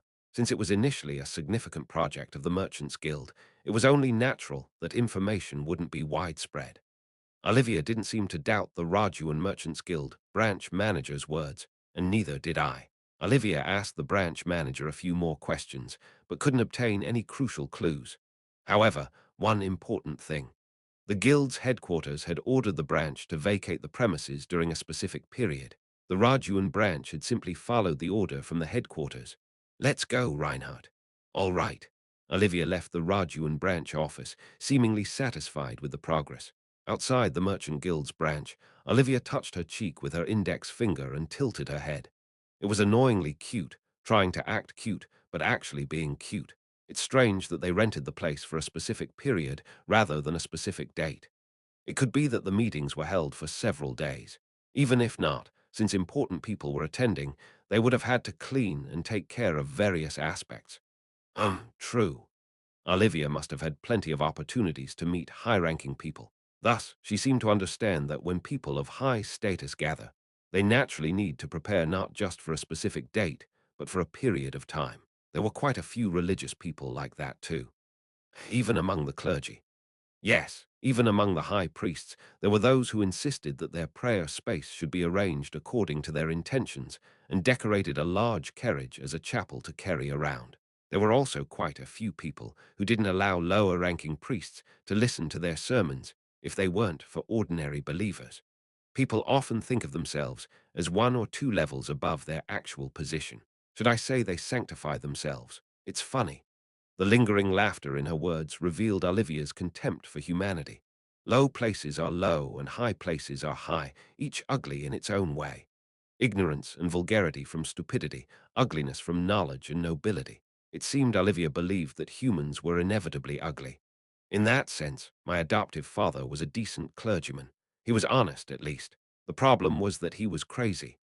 Now disappointed in everyone, Olivia seemed to think that her adoptive father, who was crazy for his beliefs, was somewhat better than the others. Rivrio Lands tried to establish the empire of the five great divine faiths, independent from the empire, and wanted to elevate Olivia as the first holy empress. Rivrio Lands only realized that he had never been chosen by God when he faced death and accepted it. He understood that he had been judged by Toan because the one who killed him was the champion of Toan. Olivia looked up at the distant sky and smirked bitterly. That's pointless. Let's go back to the royal capital for now. If we find the master of the merchant guild, he might know something. Right. I knew who to find since I knew the truth, but Olivia naturally couldn't help but think in that direction. Would it be all right for Olivia to meet Owen? If Olivia learns the truth, she will inevitably be in danger. Olivia is also a champion of Toan, although it is not known. But the Empire doesn't know that. I know I would remain safe, but could Olivia? However, the Empire at this point would not want to sacrifice Olivia, who is much stronger than me or Ellen. Even more so if they found out that Olivia shared Tiamata with me. With such thoughts, I headed towards Rajuan's warp gate. It's all because of those bastards. Those bastards brought the demons. Kill them, kill them. There was a commotion in a square in Rajuan. What's going on? Indeed, people were in uproar, and angry individuals were being pushed back and forth by the security forces. Kill the followers of the devil's religion. Kill the heretics. Call the inquisitors. Devil's religion. Olivia's expression hardened, and so did mine. It had been a long time since I had forgotten, but that word was clearly engraved in my mind. The devil's religion. Its name echoed throughout the center of Rajuan. In the center of Rajuan Square, someone was being accused of being a follower of the devil's religion.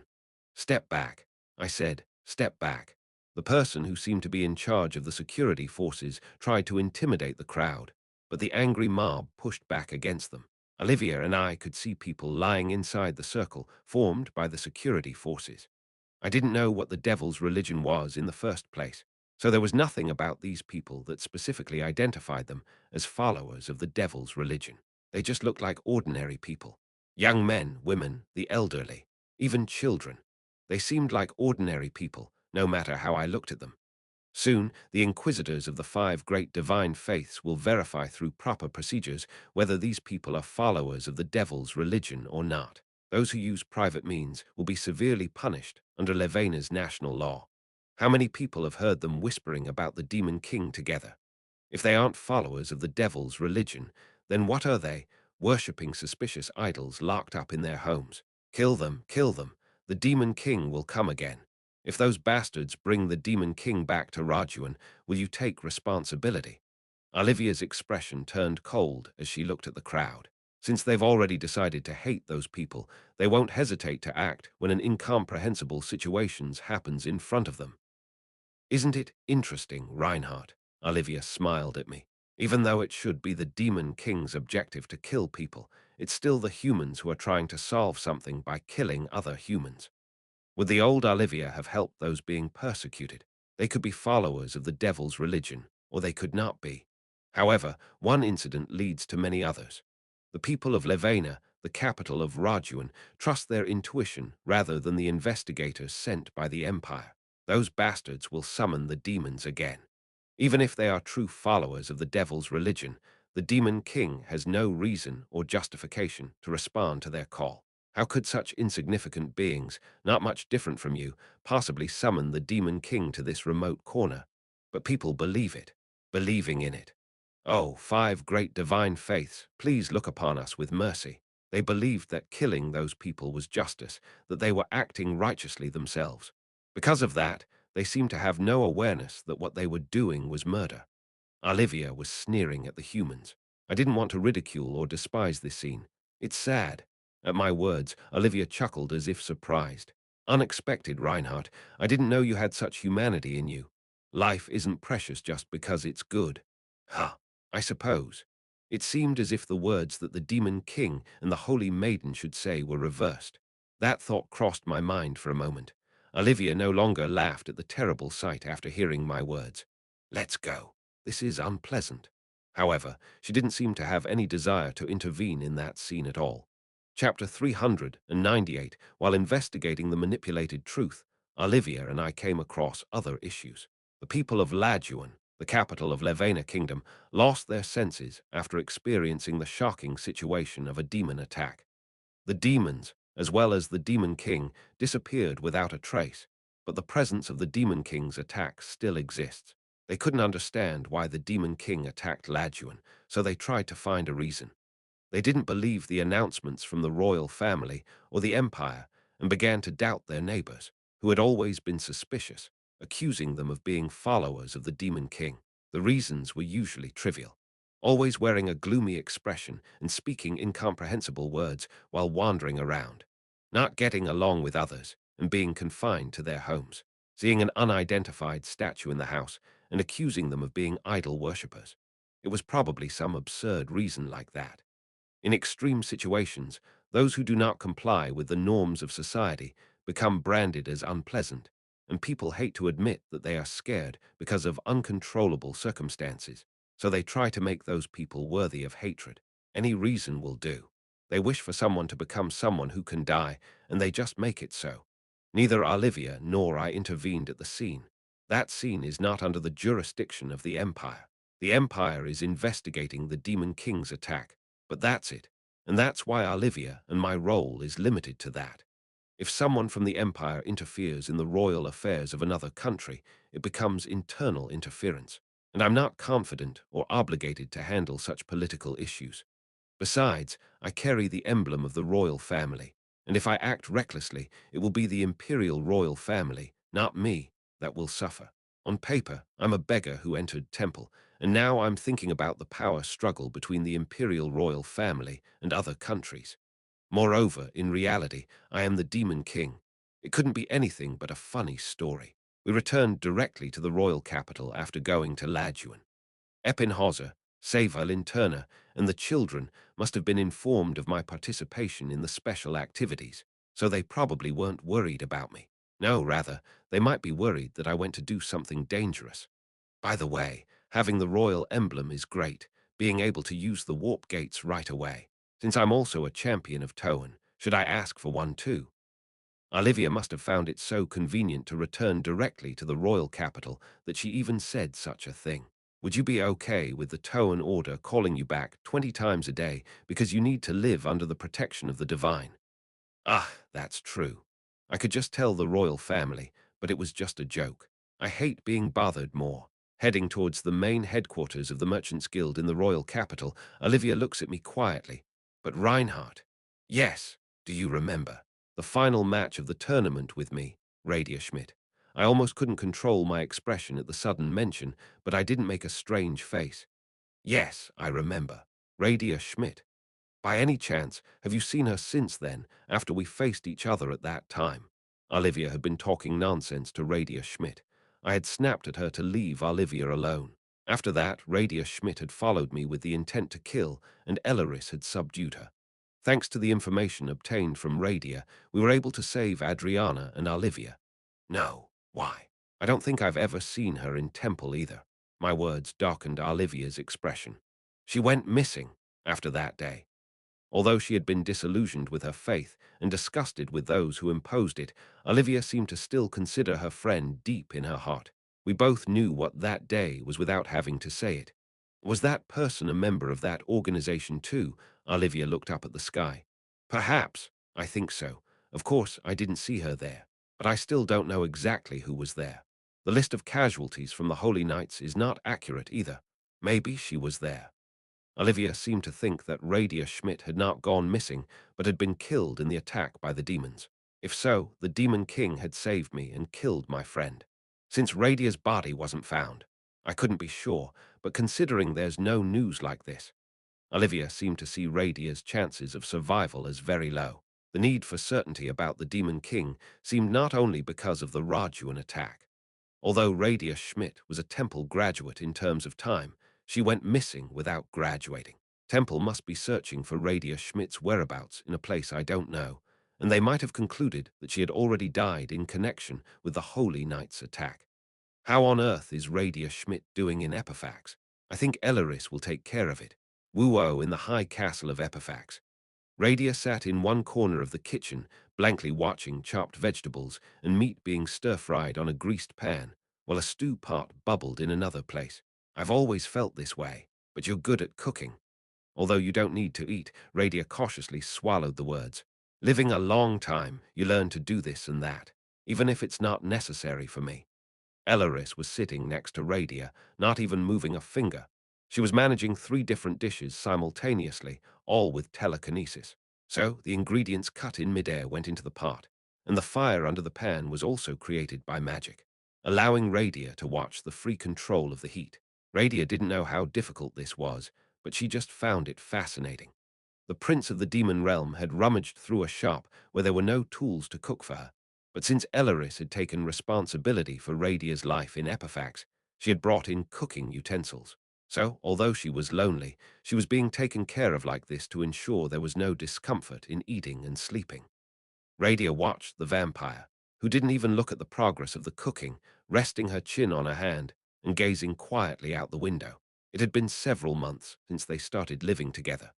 Contrary to her first impression, Radia knew that this vampire was strangely kind. She thought she might brainwash her into aligning her mind with the forces of the demon realm, but she never mentioned anything like that. She just took care of her and didn't want anything in return. Without expecting anything, they shared normal conversations when bored, about her life in the temple and how she came to have faith. Radia unknowingly shared her personal stories. Radia Schmidt admitted it now. She no longer felt any hostility towards this incredibly powerful and kind vampire. No, even the last trace of fear, which was too embarrassing to call hostility, had disappeared. In this cold and desolate castle, the vampire always provided warm meals right on time. She quietly watched her eat, claiming it would be lonely to eat alone, although she never touched the food himself. She even showed a gentle smile when he thought she enjoyed the food. This vampire was not a creature to be wary of. If she could cook so well without even looking at the food with telekinesis and do it for someone else rather than herself, if she could master a skill needed for others to this extent, a being who cared for her so much that she only cooked warm dishes to keep her warm in the cold, Radia had unconsciously come to believe that such a being could not be dangerous. Warm stir-fried dishes and stews were served to her one bowl at a time, and as always, Radia carefully tasted the warm flavors filled with devotion. Elaris, why did you become a vampire? Why are you curious about that? Just wondering. Elaris looked at Radia and gave her a subtle smile. Because I didn't want to die. There was no substance in that oversimplified statement about his past, because it was too unfair, too bitter, and too sad to die like that. However, there was some substance in the self-marking words Elaris added afterward. That's why I did it. But in the end, Elaris didn't fully explain everything, and Radia quietly watched his complex expression. But you know what? When you live too long, time blunts everything. Anger, sadness, hatred, even longing all become dull. Eventually, you don't want anything at all. A being without desire. Radia couldn't know what kind of terrible hatred and resentment Elaris had in the past, but she felt that Elaris was a weathered existence. So, why are you loyal to the Demon King? What's the reason? Elaris's smile disappeared from her face, leaving only sadness. Although there's no longing, there are things I must do. Things I have to watch over. That's why, Elaris looked at Radia. I'm sorry, it's not a past worth boasting about. No, it's okay. Thank you. Thank you for telling me. I'm the one who should be grateful. It must be lonely here, and you haven't complained at all. Elaris silently watched the snow falling outside the window, while Radia ate the meal Elaris had prepared. Radia had no family. She grew up in an orphanage, displaying talent in divine power, and was admitted to the Owl's Church. Then she decided to walk the path of a priest, reading sermons and scriptures. Now distanced from her faith, Radia reflected on her life. How did I come to serve owls, and how did I come to believe? I was convinced that I was a chosen being.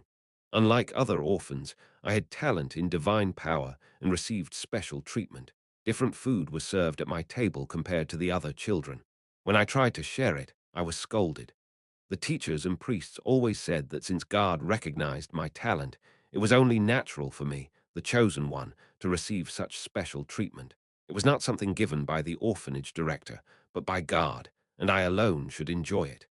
Radia believed she was a special being, and to affirm that, she delved deeper into her faith, as it was natural for those less talented to receive lesser treatment. She took for granted that children with greater talent, granted by God, would receive more revered treatment. She thought that to receive better treatment, she just had to work hard. Talent, power, and reward. These were natural in Radia's life. Those who proved themselves received treatment accordingly. That was Radia's truth, and so she had always thought it fitting that Olivia, more exceptional than anyone, possessed everything in the world. Radia even thought that Olivia's refusal of it was sinful. But now, Radia enjoyed a warm meal prepared by someone who asked nothing of her. Someone who didn't demand study or prayer, yet always asked if everything was okay, and occasionally suggested using teleportation to escape the cold and stroll in a pleasant, sunny place, expecting nothing from me, yet willing to do anything for me. Radia realized. Though she had never experienced it before, maybe this was what family was like. A relationship where neither expected anything from the other, but both were more devoted to each other than anyone else. Maybe that was what family was. She knew that the girl would not consider her family. But Radia, who had never experienced such warmth, was confused. Many things were required in the process of coming to believe in God. As much as she believed, there was a price to pay. Even though she had a better life, she had to study the scriptures and through prayer had to learn what God advocated and pursued. To believe in God, one had to know God, and the people around her demanded and exploited her knowledge of God. But now, Radia believed that Elaris was harmless to her. However, Radia still did not know who Elaris was, and Elaris had not properly told her anything about herself. It was just that she had been by her side. During their time together, Elaris's words, actions, and those small gestures of caring for her piled up. Radia Schmidt came to believe in Elaris, a belief different from faith. For the first time, Radia felt this towards a being who was not even human. Radia knew to some extent about Elaris. There were vampire lords, and the 7 families of those vampire lords, and this place was where those vampire lords occasionally gathered. And Elaris, the head of the family, on Tuesdays. The family's owner, but with no other vampires belonging to that family. Now, Radia knew at least that much.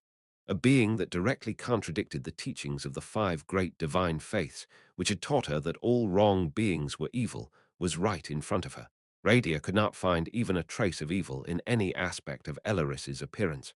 Had the gods give false teachings? If she couldn't believe in the goodness and kindness in front of her, what could she believe in this world? Radia Schmidt felt that such distrust had already sprouted in her heart long ago. The gods might have been wrong. And so, when Radia Schmidt experienced this kind of warmth for the first time, something inside her crumbled. No, it might be wrong to describe it as crumbling, in such a cold place. In this icy castle where everything freezes, maybe something had melted away. Royal Capital Gradium, Merchant Guild Headquarters. The Guild Master is currently absent. A predictable answer came back to my and Olivia's request for a meeting. There was a possibility that discussions had already taken place in advance, like not meeting with Olivia Lands when she visited. Then, when will he return? We don't know his exact schedule. We only know that he has been very busy lately due to major business issues within the guild. It may take a few days, or even more than a week for him to return. If Owen de Gethmora deliberately avoids meeting Olivia, she will never be able to meet him. Of course, Olivia has no idea that this incident is a royal play, that information is deliberately concealed, and that she is in a situation where she cannot meet the key person involved. Unable to meet the important figure Owen, Olivia and I had no choice but to leave the Merchant Guild headquarters. If he deliberately avoided meeting her, it would be the best response. It would be possible to make a perfect excuse if they met, but it's better not to have a conversation at all. At this stage, there shouldn't be any suspicion. What a bummer. We went all the way to the kingdom of Levena in the south and returned to the royal capital, but now we can't meet the guild master. We'll have to choose between going back to Rajuan and investigating further, or waiting until the guild master returns.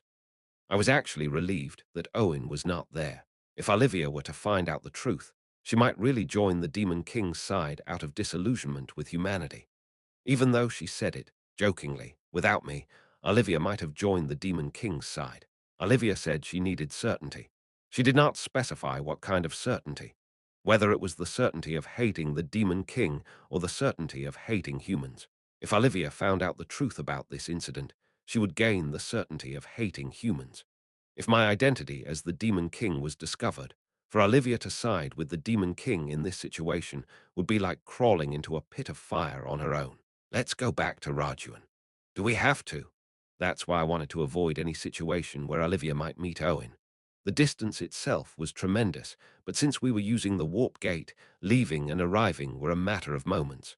It didn't take long to return to the royal capital and then back to Rajuan. I always felt this way, but how would people live without warp gates? Olivia started to talk about the convenience of the warp gates, but then closed her mouth. I felt the same way. Olivia looked at a certain spot in the square where the warp gate was, with her eyebrows narrowed. It took us about 3 hours to leave Rajuan, visit the Merchant Guild headquarters, and return. Even though we traveled through the warp gate, there was still the time it took to get to the Merchant Guild headquarters. So we returned to Rajuan in just 3 hours. What the is this? Olivia muttered with a trembling voice. In just 3 hours. Burn them, burn the heretics. People who had been labeled as worshippers of the Demon King were hanging dead on the stakes, consumed by flames. Chapter 399, these people were accused of heresy. The crowd was furious, and the guards were blocking the angry crowd, urging them not to impose personal sanctions on them. What happened during the 3 hours we were away? They were all executed. It wasn't even a local village, but the capital of a small country, and this happened in the main square with a warp gate. Those accused of heresy were dead, and the angry crowd was screaming to burn even the dead bodies. I don't know if the Inquisitor arrived and branded them as heretics and executed them in that short time, or if the guards took it upon themselves to hang them. However, this execution was carried out too quickly to have been a proper procedure. They're all insane. People. Olivia seemed to feel horror beyond disgust and contempt, as she hadn't expected people to be killed without even a proper trial. Fear is similar to anger. That's why the fear of the Demon King turns into anger towards neighbors and seeks scapegoats. Olivia turned her back on the gruesome execution scene and the angry crowd and headed towards the investigation headquarters. What on earth are the Levena royal family and the Divine Order doing? I couldn't say anything. Could it be that they're doing this on purpose? The royal family and the Order didn't do anything. In fact, they might have condoned this situation. They could have said that these people were not heretics, but just ordinary people. The crowd might believe it or not. However, if the scapegoats are not executed, the anger and fear will not subside. Whether they are actually heretics or not, their deaths will temporarily calm the anger. The scapegoats were executed abnormally quickly to make the crowd feel that something had been resolved. If the angry crowd becomes violent, tremendous chaos will ensue. Releasing those suspected of heresy would only further fuel the crowd's anger. In order to control the situation, they killed innocent people. Olivia figured out the situation. Getting to the truth is not important. Already, the aimless violence of the crowds, engulfed in fear, since the Demon King's attack would undoubtedly play a decisive role in Olivia's hatred of humanity. Are you going to let this be? Returning to the Special Investigation Headquarters, Olivia asked Scott Kelton, the chief investigator. The middle-aged knight with an impassive expression seemed to fully understand what Olivia was talking about. Miss Olivia, I'm sure you know what you're saying. I know this could be considered interference in internal affairs, and the investigation department doesn't have such authority. But still, this is. Even if Olivia feels disillusioned with humanity, she hasn't become someone who agrees to kill indiscriminately. I understand that if left unchecked, this situation could escalate into a massive riot and turn into indiscriminate heretic hunting. However, the Special Investigation Bureau is here to investigate the truth behind the demonic invasion, not to interfere with the internal affairs of the Levena kingdom. We cannot do anything else. Olivia was no fool. She knew what Kelton was saying as well as he did. But having witnessed the madness of an inquisition unfolding before her eyes, where people were hanged in an instant, and knowing that this trend could continue or escalate into a riot, she couldn't help but feel frustrated at their inability to do anything.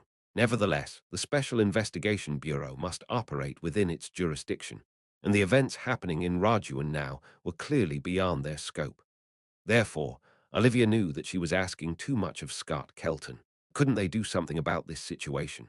At least Olivia still had enough compassion left in her to think that way. Of course, even without any special authority, we can still have a meaningful impact on this situation by expressing a few words of concern. Shaniple's 3rd Battalion commander already had a position that was good enough to surpass that of a local king. Moreover, he was now receiving orders from the Empire and handling on-site command duties. It might be interfering in domestic affairs, but there was little he couldn't do with that amount of backing. However, my involvement in such matters could be considered interference in the internal affairs of a sovereign state, so the important thing is not Levena. Are you referring to the other subject countries? Yes, Levena could be interfered with to some extent, but if the other subject countries found out about their interference, they would be very uncomfortable. Even if it was the sovereignty of a small country, it would still be considered a violation of a subject country's sovereignty. Though all countries belonged to the empire, it was, after all, a federation of numerous states. The empire had its own laws and sovereignty, including the royal capital, but the subject countries also had their own laws and sovereignty. In this case, imperial investigators who had come to investigate an incident were interfering in domestic affairs, which was inconsistent with their purpose. There were too many conditions for dispute, so Scott Kelton's position was that they could not intervene no matter how bad the situation was. Olivia and I had no choice but to understand that. Also, I don't think their response is that bad. If you force the truth on an angry mob, they'll just get angrier. A few innocent people may die, but it will soon calm down. Scott Kelton casually made this comment while reading a report and marking something, rolling his pen around. He was right. Telling those seeking a scapegoat that their scapegoat is innocent would only make them look for another one or get angrier. Anger requires resolution, even if its cause is misguided. Would they face chaos due to a riot, or find a few scapegoats, kill them, and regain stability? The Levena royal family and the church had simply chosen the lesser of two evils. Olivia stared at Scott Kelton, who rolled his pen around indifferently, with a lost expression. Rather than resenting his cold conclusion, it seemed that Olivia herself was at a loss, unable to find an answer. Of course, I don't have the authority, but there is one person who has the authority to interfere in domestic affairs. He looked at me cautiously. Reinhardt. Yes. If he claims to be here as a representative of the royal family, he can discuss an appropriate response with the Levena royal family. But you said it's interference in domestic affairs. I said that under the premise that you're willing to take responsibility. I don't want to take responsibility, but Reinhardt's thoughts may be different. He's not under my command, is he? So even though he is a mere knight, I am a semi-royal bearing the imperial emblem. Although the head of the investigation department meddling in the Levena royal family's affairs would not serve the purpose of the investigation. A royal representative talking to the royal family falls within the realm of possibility. Of course, it's still interference in domestic affairs, but conversing with the Levena royal family is certainly doable. However, in that case, both the imperial royal family and I would have to take responsibility for all the consequences that arise from my carelessness. The royal emblem is not simply a priority pass for warp gates. I understood why it was not given to just anyone. Why did Turner send me here? Now I had some idea. Was it meant to stabilize the chaotic situation in Levena if I could? Although my life was not in danger, it would have been a significant achievement if I succeeded. It doesn't even have to be a solution. It could be just to see how I react when facing such a significant problem. But how? No. But these imperial bastards are really annoying, aren't they? Thinking about it, they caused terror in the southern small countries and then washed their hands of the aftermath right. They framed the Demon King for it, and now they want me, the Demon King, to clean up their mess, don't they? The Levena capital, Rajuan, was currently in chaos due to the aftermath of the Demon King's attack, and people were going mad with fear of the Demon King. The result was the purge of the demon cult. Of course, most of the people being purged and killed were innocent people who had nothing to do with the demon cult. The royal family and the religious organizations, who knew that these people were innocent, seemed to be deliberately sacrificing them to appease the angry public. The Demon King never intervened in this place in the first place. Ultimately, the empire pushing the revolutionary forces into the southern small countries and killing them was also because Levena was a weak country. The investigation department was only thinking about disguising the incident, and they were washing their hands of the aftermath, all while arguing whether it could be interference in domestic affairs. It's a long-standing truth that the terrible deeds committed by the ruling class are beyond comprehension. However, it felt even more eerie in the present situation. The empire, which had caused this situation and was now standing idly by, was also horrible. The Levena royal family and the five great divine faiths, who were hanging innocent victims without knowing anything and trying to stabilize the situation, were also horrible. When I thought about it properly, the crowd that converted their fear into anger and looked for a scapegoat were also terrible. Hell was not in another place. In the VIP room, Olivia stood by the window, listening to the distant cries of the people with a gloomy expression on her face. During the time the demon realm existed, the battles took place in the specific area called the demon realm. Therefore, the fights, battles, blood, and slaughter were only in that place. However, now that the demon realm has disappeared, the demons have infiltrated the world of humans and can suddenly appear and disappear anywhere. So, people were going mad because of the fear of an intangible enemy and the fear that they might be living and breathing near them. That's why they tried to find an enemy in human form within themselves, since they couldn't find an enemy in the form of a demon. And that was the believers of the demon religion. But even the believers of the demon religion were not here, so all they did was doubt and hate each other. What are we going to do, Reinhardt? At this point, I'm the only one who can approach the Levena royal family with the least noise. I could report this matter to the royal family, but the head of the Shanipal Knights said that it was fine to leave it alone. Whether it's Charlotte, the Emperor, or Bertus, they would surely tell me to leave it alone if they heard about this matter. Am I any different? Even if I tell them that this person is not a believer of the demon religion, people wouldn't believe it, and even if they did, they would ultimately try to vent their anger in another way. There is also a method of banning large-scale private heresy hunting and issuing something like martial law to control the residents. However, if angry mobs start a riot, it will cause a bigger disaster. The riot could overthrow the royal family, and if they beat the mobs to suppress the riot, it would be a great disaster. It's a tragic event, but Scott Kelton was right when he said that the situation would calm down with the least bloodshed as innocent people died. Unless there are real demon believers who get caught or, well, the demon king dies. I don't know how to solve it without bloodshed. How could I have a clever solution? I am not a genius, and politics is not my field.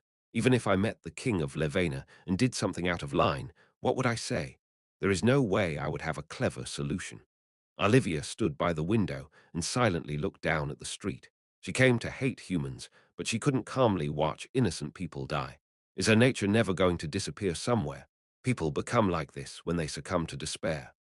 There is no certainty that the Demon King will come back, and the actual damage wasn't that great, but fear spreads among people independently of the reality. The fear called the Demon King is reproduced and inflated in size without substance among people. It is, in the end, no different from faith, except that it is not called by that name. Just as people who don't know about God say that God is like this and establish a common concept.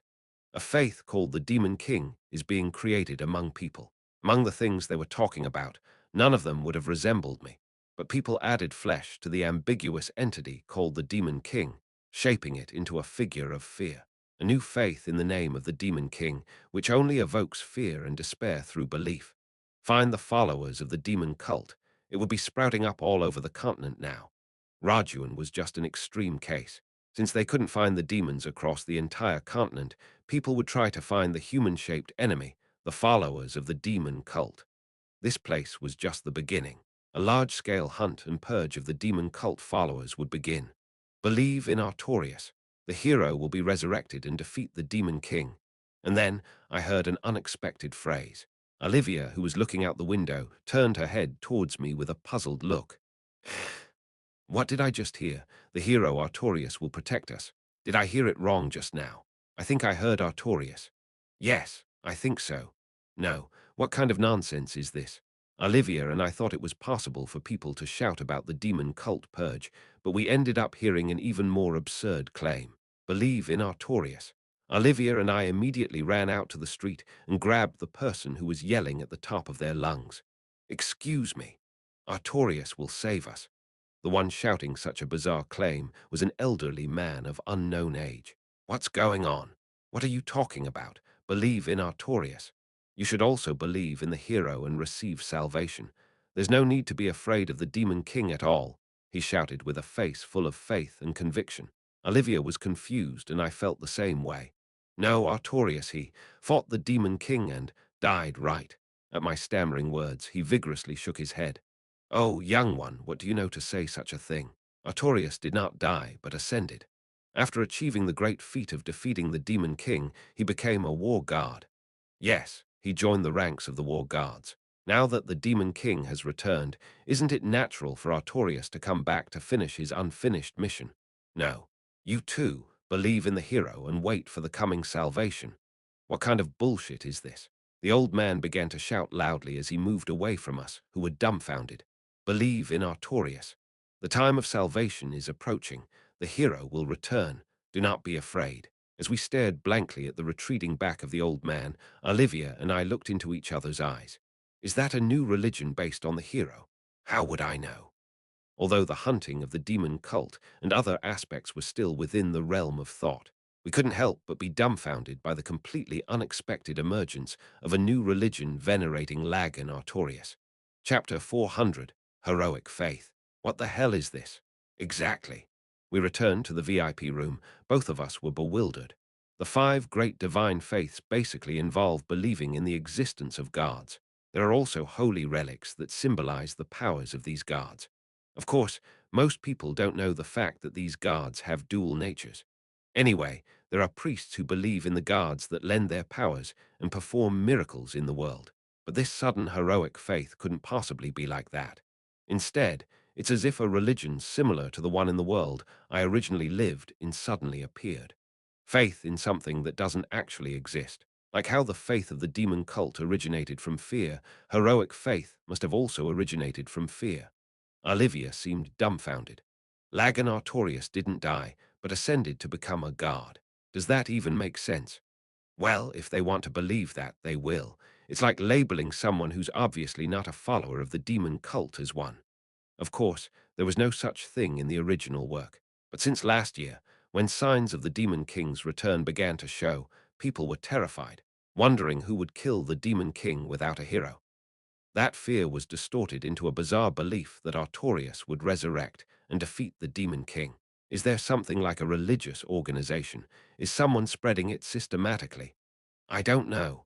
Could that be possible? Rather, there are cases where there are local folk beliefs in each region. Most of them have almost been wiped out long ago. Perhaps it's something like that kind of folk belief. When times are suspicious, cults tend to prosper. But instead of willing into existence the demon cult, a heroic faith that believes in heroes has emerged. If it's a form of folk belief, there would be no core, so this belief would spread like wildfire as the fear of the demon king grows. I can't understand what's happening anymore. People fall into fear, some try to kill their neighbors, and some worship a dead being as a god, spreading false hope. That's the problem. But that heroic faith, isn't it ultimately heresy? It's a folk belief that believes in Artorias, who became a god. They believe in Lagan Artorias, who directly defeated the demon king, not the 5 great gods. But of course, the effect of faith is not there, and fundamentally, such faith is heresy. While the demon cult is initially believed to have existed but couldn't be worshipped, this situation is even more bizarre. At my words, Olivia bites her lips. Right. Of course it's heresy. Olivia looks out the window. Due to the chaos and fear of the crowds, she couldn't really see anything beyond the rooftops of the buildings, but the uneasy atmosphere was palpable. But denying the divinity of Artorius now, wouldn't that be dangerous for the five great divine faiths? In the original work, the name of Artorius was mentioned on the same level as God's. However, that was a story about the absolute trust and reverence of humanity towards Artorius, not that Artorius was actually worshipped. In the midst of the special situation known as the Demon King's return, people began to worship the hero. In the madness caused by the fear of the Demon King, people created a bizarre faith that Lagan would resurrect and defeat the Demon King.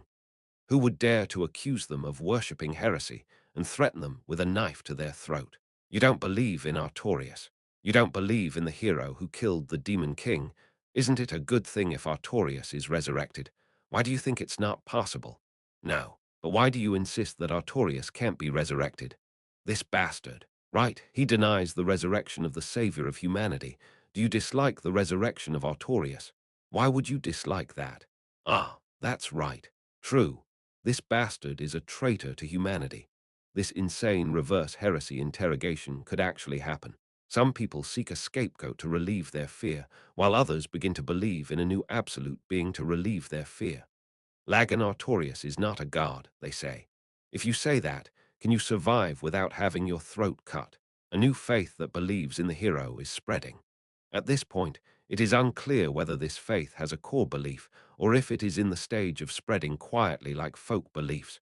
But for now, it seems to be the latter. Even if believing in Artorius's return is a delusion, it's still much better than heretic hunts. I guess so. I agree with Olivia's words. It's a matter of whether to overcome fear with anger or hope. Killing innocent people as heretics is worse than spreading hope by believing in the hero's resurrection. Of course, the spread of the hero's faith may cause even greater sacrifices due to friction with the five great divine faiths, but that is not happening at the current stage. What's important is not the substance of Lagan Artorius's faith, but the fact that it tries to instill the belief that people should not fear the Demon King. The chaotic public sentiment calms down by believing in the hero's return. The important thing is that the meaning lies in the very act of instilling the belief that the Demon King will be defeated, not in the core of the Artorius faith. The reason Savalin Turner sent me here was to stabilize the chaotic situation in Levena. And the method, when you think about it, was ridiculously simple. If I show people that I have the Allspringer, this chaos will calm down right away, won't it? That's right. People wanted someone to fight the Demon King, so they wished for the resurrection of the dead Lagan Artorius.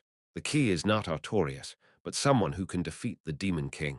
Fear of the Demon King is dispelled by instilling hope that the Demon King will be defeated. The relic of the war god that Lagan Artorius, who defeated the hero, possessed. People will be reassured just by recognizing the existence of the Allspringer and the Chosen One. They'll believe that a hero who can defeat the Demon King has appeared. Levena, which was chaotic due to the fake Demon King's attack, was an ideal place for the second hero to appear. I decided to announce to the world that I was the owner of Allspringer. The royal family didn't like the idea of me being in danger, but they wanted me to gain fame. The murky Levena Monastery in Rajuan was a very suitable place to inform people that a new owner of Allspringer had appeared. The terrified residents began a heretic hunt, and the surface began to reveal the so-called heroic faith that believed in the resurrection of Artorius. So I decided to show people Allspringer and tell them that I would defeat the Demon King, so they should go home, wipe their feet, and sleep. With that, the chaos would end, and I would gain fame. There was no danger, and all I had to do was swing my sword a few times. So Rajuan was a very suitable place for my debut. Are you sure it's okay? It could be really dangerous. Olivia seemed worried about me. Allspringer would be like poison to the current Demon King, and if the Demon King targets me, it would definitely be dangerous. It'll be fine. I couldn't explain why, but Olivia seemed to read something from my serious expression and nodded with a determined look on her face. All right, it's your decision, so I can't say anything more. With that, Olivia put her hands on my shoulders. I'll protect you, no matter what. Although she couldn't reach the truth behind the Demon King's attack, my arrival seemed to change Olivia's goal. I wasn't sure if the Seyvel-Interna royal family had considered all of this, but Olivia seemed more focused on protecting me after it was announced that I was the owner of Alspringer. After all, I was precious to her. That made me grateful. Thank you, and I couldn't help but feel sorry. Then give me a kiss, smooch. Ah, I told you not to do that. Not yet, but I am already spoken for, so don't do that. Olivia and I went out to the streets of Rajuan. It had somehow turned to night. The streets were chaotic. There were people talking about the resurrection of the hero, while groups of vigilantes wandered the streets with torches. Even if they weren't looking for heretics, it was still unnerving to just stand there. Without injecting the anxiolytic named hero, people would toss and turn in their sleep and would not stop suspecting their neighbors. I couldn't tell if the new owner of Alspringer would bring these people a peaceful night, but it would create a better situation than now. But instead, they would get a demon king swinging Alspringer in front of a crowd, hoping for his own death, all while he would shout that he would protect them. Just imagining it was a ridiculous sight. What's the difference between a hero and a clown? While it looks a bit sublime in terms of providing hope instead of laughter, I'm not a real hero, so it's still clownish behavior. Let's head towards the square. Okay, please do some flashy stuff when we get there. Sparkling. Yes. It was embarrassing to explain in detail, but Olivia seemed to understand and answered with a bright smile. Since we had decided to put on a show, we might as well do it right. I didn't have that kind of ability, but Olivia could create a visual effect, like a radiance emanating from me. A hero, actually the Demon King, appearing to save the crowd fallen into chaos, wrapped in light. The thought alone was dizzying and exciting. It would be best to appear in the most crowded place, so Olivia and I headed to the central square of Rajuan, where the warp gate was located. How long had we walked? As the square drew nearer, Olivia and I couldn't help but frown. It's increased since then. As Olivia said, there were more stakes set up in the square, and more people were hanging there dead.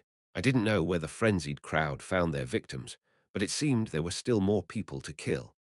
In the midst of the murmuring crowd, the guards and people dressed as priests were busy babbling about hanging someone. Knowing that the dying people were not heretics, they were trying to kill innocent people to sedate the crowd. People are so scary. Olivia's face was turning pale. Was she wondering if it was really right to risk danger to save these ignorant people? Although it was to prevent senseless deaths, fundamentally it was for Charlotte. As the square got closer, the angry crowd became more visible. People were screaming while looking at the hanging corpses, praying, and countless shouts mixed with "Believe in Artorias" made it no more than noise. Reinhardt. As if it was her last thought, Olivia clutched my arm. From the moment it was revealed that I was the master of Alspringer, something irreversible would begin. The title of Demon King disguised as a hero might bring me something and might make me responsible for something else. Our eyes met as Olivia looked at me pleadingly, as if it was her last chance. And just as I was about to have my last contemplation, suddenly, behind Olivia, a corpse with its neck hanging from a long stake. Whoosh, moved its arm. Thump, the corpse, which should have been dead, moved its slackened right arm and gripped the rope around its neck. Snap, crack, it broke the rope and fell straight to the ground. I could see it all. Ah, the corpse is moving. What? Whoosh, whoosh, whoosh. Olivia followed my gaze, and we both watched as the limp corpse twisted its body at an odd angle and got up. And it wasn't the only one. Thunk, splat, thud. One by one, the hanging corpses moved as if they were still dead, seen not only by the angry crowd, but also by Olivia and me. What is this? With a pale face, Olivia watched as the corpse with an unnaturally elongated neck twisted and got up. The dead body stuck out its tongue, twisted and got up. Kairarag. It let out a cursed scream that seemed to echo from the bottom of the abyss. The plaza had turned into a chaotic battlefield in an instant. The curse of the demon god has fallen. The crowd screamed in panic, and those who heard the screams of the resurrected corpses up close seemed to lose their minds, collapsing on the spot. Ooh, ooh. Then the resurrected corpses began to scream and bite people. They were killing people with physical abilities, enhanced even more than before their death. Were the crazed crowds paying the price for their madness, or were the dead ones really followers of the demon god? The reason and cause were unknown. Kairarak. Not only did the resurrected corpses slaughter people, but they also bit and killed the guards with ease. It seemed clear that ordinary people could not stop them. The priests who had been conducting unjust heresy trials were also unable to cope with the sudden situation. Kuag! There was even a priest who was bitten on the neck and killed by the corpse he had just hung. There was no time to waste. I jumped into the scene of the unexpected tragedy with Alspringer summoned, and so did Olivia. Be careful, Reinhardt. Yes, considering the number of resurrected corpses, fighting together would only increase the damage. Magical reinforcement and self-suggestion. I strengthened my body to the maximum and ran. I swung Alspringer towards a corpse that had just bitten someone's neck and was looking for its next victim. Swish! I succeeded in cutting off the corpse's neck. Ooh! However, the necklace corpse still tried to grab my arm with flailing movements. It still moved even after its neck was severed. A special case of a corpse coming back to life. It's highly likely to be the influence of a corrupt power. In that case, I should use Tiamata instead of Alspringer. Swish! After sending Alspringer back, I took out Tiamata and stabbed it into the chest of the flailing corpse. Thud! Gurgle! Gurgle! Blood foam boiled disgustingly from the necklace resurrected corpse's throat, but it was only for a moment. Whoosh!